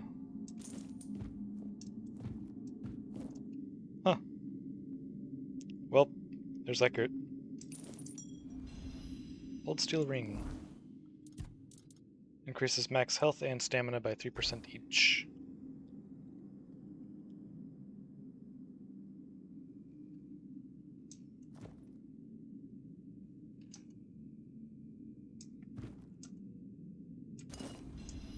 Burning stone. Weapon now applies burning.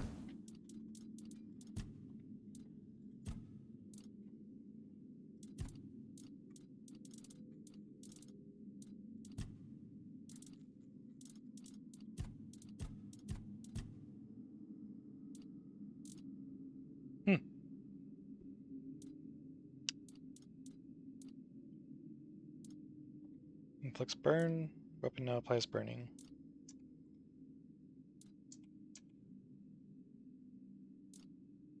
Okay. It didn't occur to me that I could...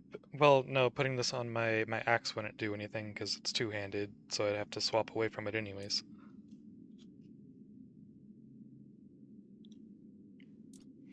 Forgot about this thing.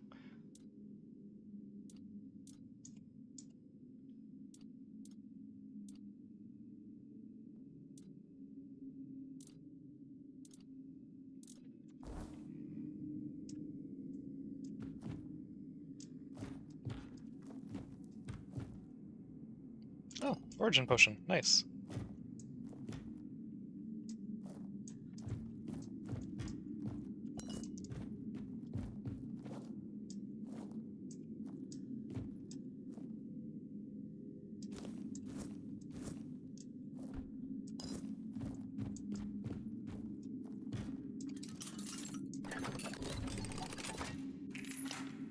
Hard difficulty lock.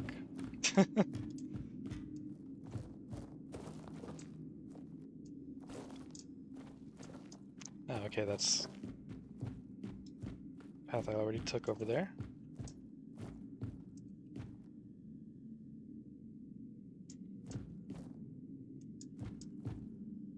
Ragged Nobleman's Doublet. Aha! Cool. 2 quests at once. Okay, let's read this. Eckert's Research Journal, Volume 1. The weirdness appears to be a chaotic fog, but I suspect a hidden structure, an order beyond my current understanding. Initial tests with metallic salts show the mist's reaction to alchemical compounds, altering their color and composition unpredictably. The spark of life, however, remains untouched by this fog, leading me to believe it operates on principles unlike those of our world. Today I exposed several organic compounds to the weirdness, expecting rapid decay, but witnessed instead a form of synthesis. Plant cells displayed unusual resilience, briefly sustaining growth in a way akin to primordial life. Is the fog acting as an incubator, nurturing rather than destroying? My attempt to isolate particles from the weirdness yielded trace elements that resist classification. These particles appear to cling to living cells as if drawn by some intrinsic energy. Could this be a glimpse of the fabled spark? The particles dissolve on their own, leaving me questioning their role in creation. I need to start jotting my notes in a new diary. I'm running out of space here.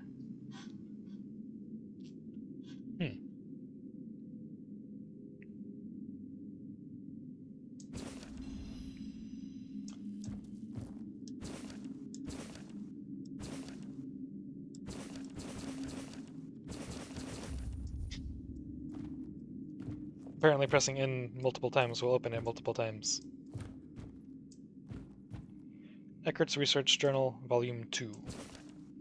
Continuing the ideas from my previous research journal, I applied a controlled alchemical fire to samples of the weirdness, hoping to observe a reaction similar to combustion.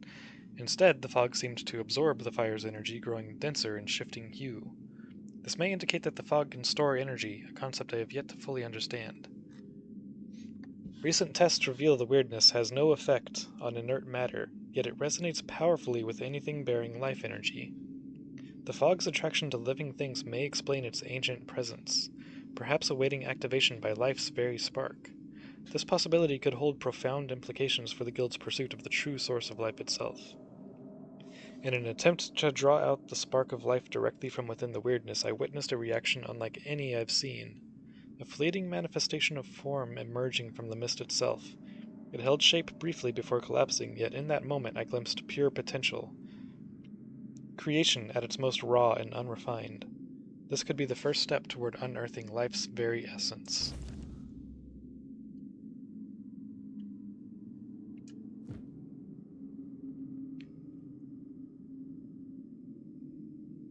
Eckert's autobiography. I was born into the Tarian clan, of cousin to Yvain, but my passion lay in natural sciences, not politics. I left Kuanacht to study at Camelot's Royal Academy, becoming one of its youngest graduates, which is an accomplishment I am still proud of. I eventually settled in the capital with my parents, encouraged by my mother, who worried about my lack of interest in marriage or legacy. But I've always been happiest in my library or laboratory, immersed in study and experimentation. Joining the Alchemists Guild and societies of herbalism and medicine felt natural. Among them, I found camaraderie and purpose, though my true focus remains the weirdness. I believe science is humanity's best hope against its mist. At the edge of the weirdness, I built a workshop to test my theories, a place where order meets chaos. It is there that I search for the answers that may one day turn the tide for Avalon.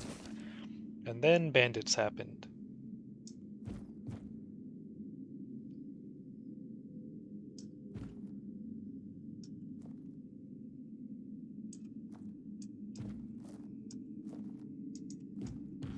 On the properties and potentials of the ethereal cobweb.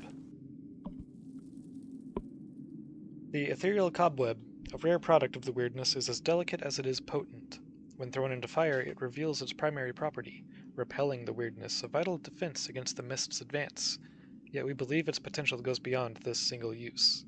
The Alchemists Guild is actively studying whether the cobweb may act as a conduit for life energy, or as a protective amulet. Formed from chaos but offering protection, it may hold secrets that bring us closer to understanding life's essence. This treatise calls upon all alchemists to join in exploring its properties with both caution and curiosity, so we may harness its mysteries wisely. Then Materia Medica Volume 3, Plants for Health and Magic, by Sidonius Garin. Sage, the holy plant of shadows and light. Legends say that the All-Mother, in grief for her children's suffering, sowed sage under the moonlight, granting its silvery leaves her blessing. This sacred plant grows in sprawling bushes, with pale purple flowers and pointed silvery green leaves that shimmer like Avalon's ancient sorrow. Its earthy, bitter aroma seems to whisper secrets of the land itself. Sage is renowned for its restorative powers, sharpening memory, soothing joints, easing fevers, and driving out unseen enemies within the body. But haven't I read this before?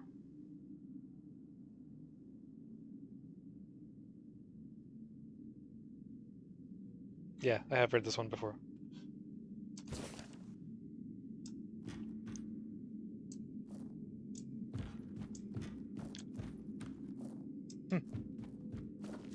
So, what's over here?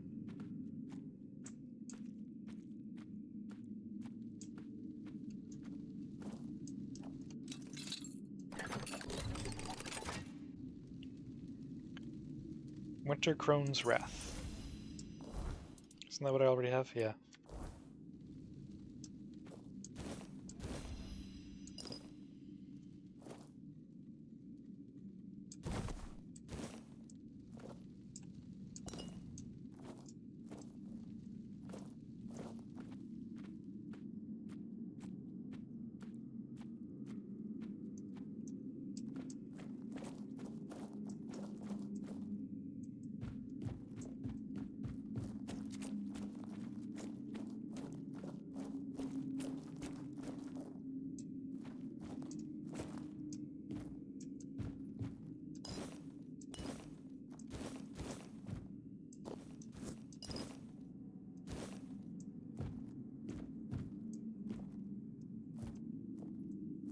Can't use those. Okay.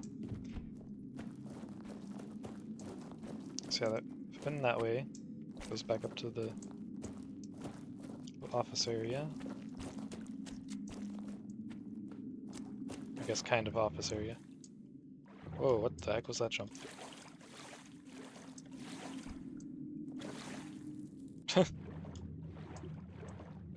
Oh.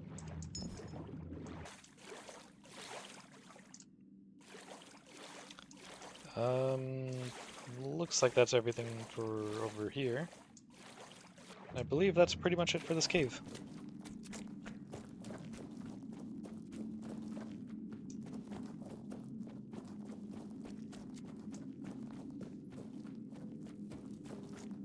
Yep.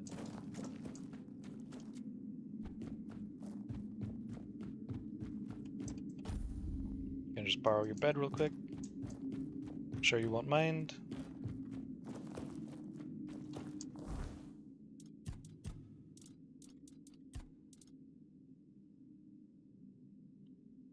Statue of the Morning Harpist, and that's in Kunacht.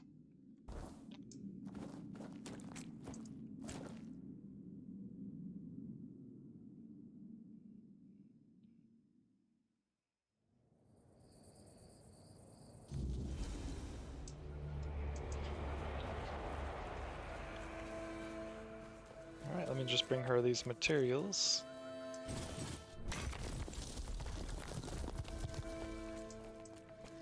And then I'm probably gonna call it there for the night.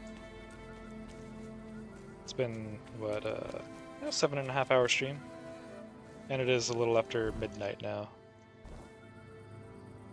Whoops.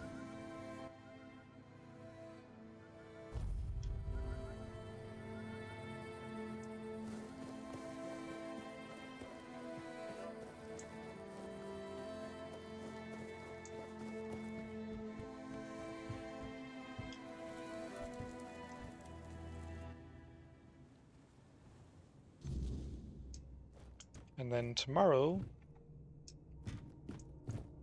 be, well, wrapping up anything that's left to do in this area, and then starting Act 2.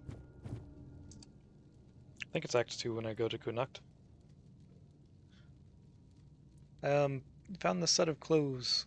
Let me see. Not entirely dreadful. The fabric is almost decent, although the cut is terribly outdated. Whoever wore this must have been near destitute, or just stole it off someone else's corpse, I suppose. Regardless, it presents a fascinating challenge. Thank you for this. Here, a token for your troubles. Thanks. You are most welcome. Oh, I have no doubt that this will be a most fruitful collaboration. Keep up the good work, and I'm quite certain everything will unfold splendidly. Frayed silk gloves. Duncan? What of him? He left me, as you so aptly noted. I should have known not to expect anything better from a merchant. I still can't fathom how he could do this to me. Our marriage was perfect.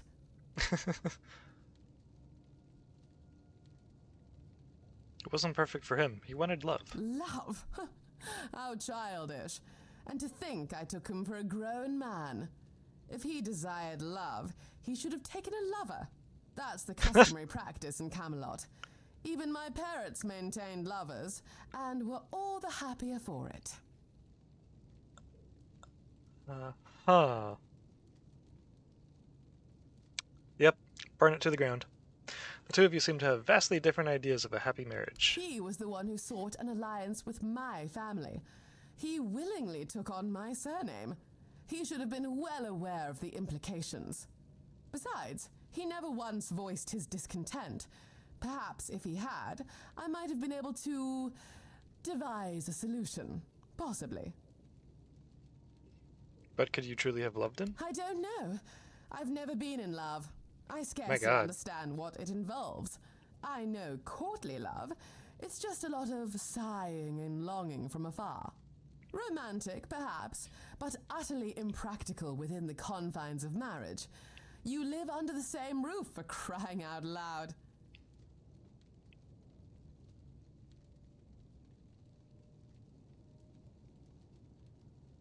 And has nobody ever truly touched your heart? I did have my youthful indiscretions, of course, as I suppose everyone does, but I was well aware they couldn't lead to anything more serious.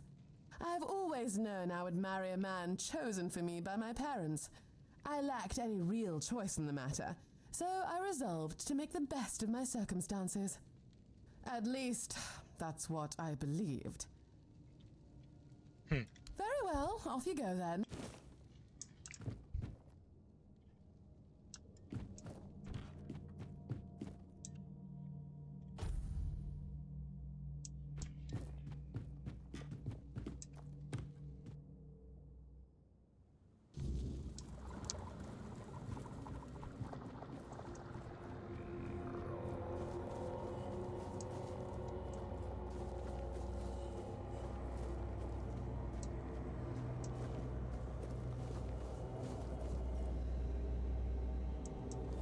Cool. Let's see. What is there to do here before I go to the next area? I do still need to find that last shrine. I might just Google it, honestly.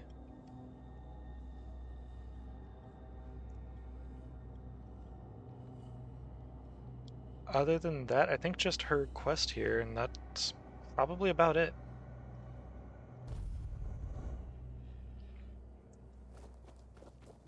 Cool. But that's gonna be it for me tonight. Got a lot done, I feel like. I'll be back tomorrow with more. Gonna wrap up whatever might be left here in the south, and then go on to Kuanacht. But until then, thanks so much for watching. See you next time. We're gonna raid out. Let's see. Let's go give Mika a raid. Never mind. Raids are disabled.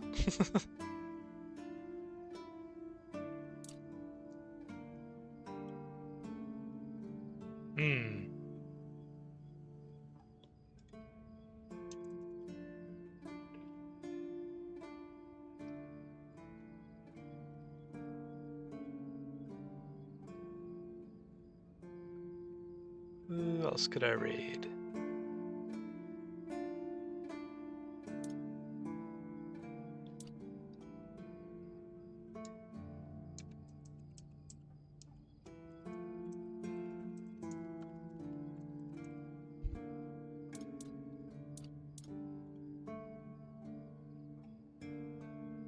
Let's see, how long has Sarugi been going?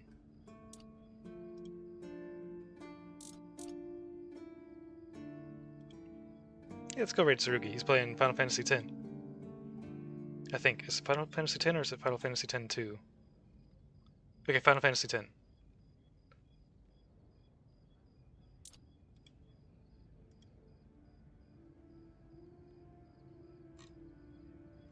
Let me double check.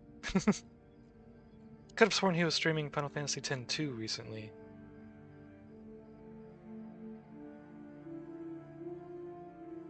Oh, 10 and 10-2. Okay, got you. Alright. Let's go give him a raid. go say hi. I'm gonna hang out there for a bit and get some food. Take care. Have a good night.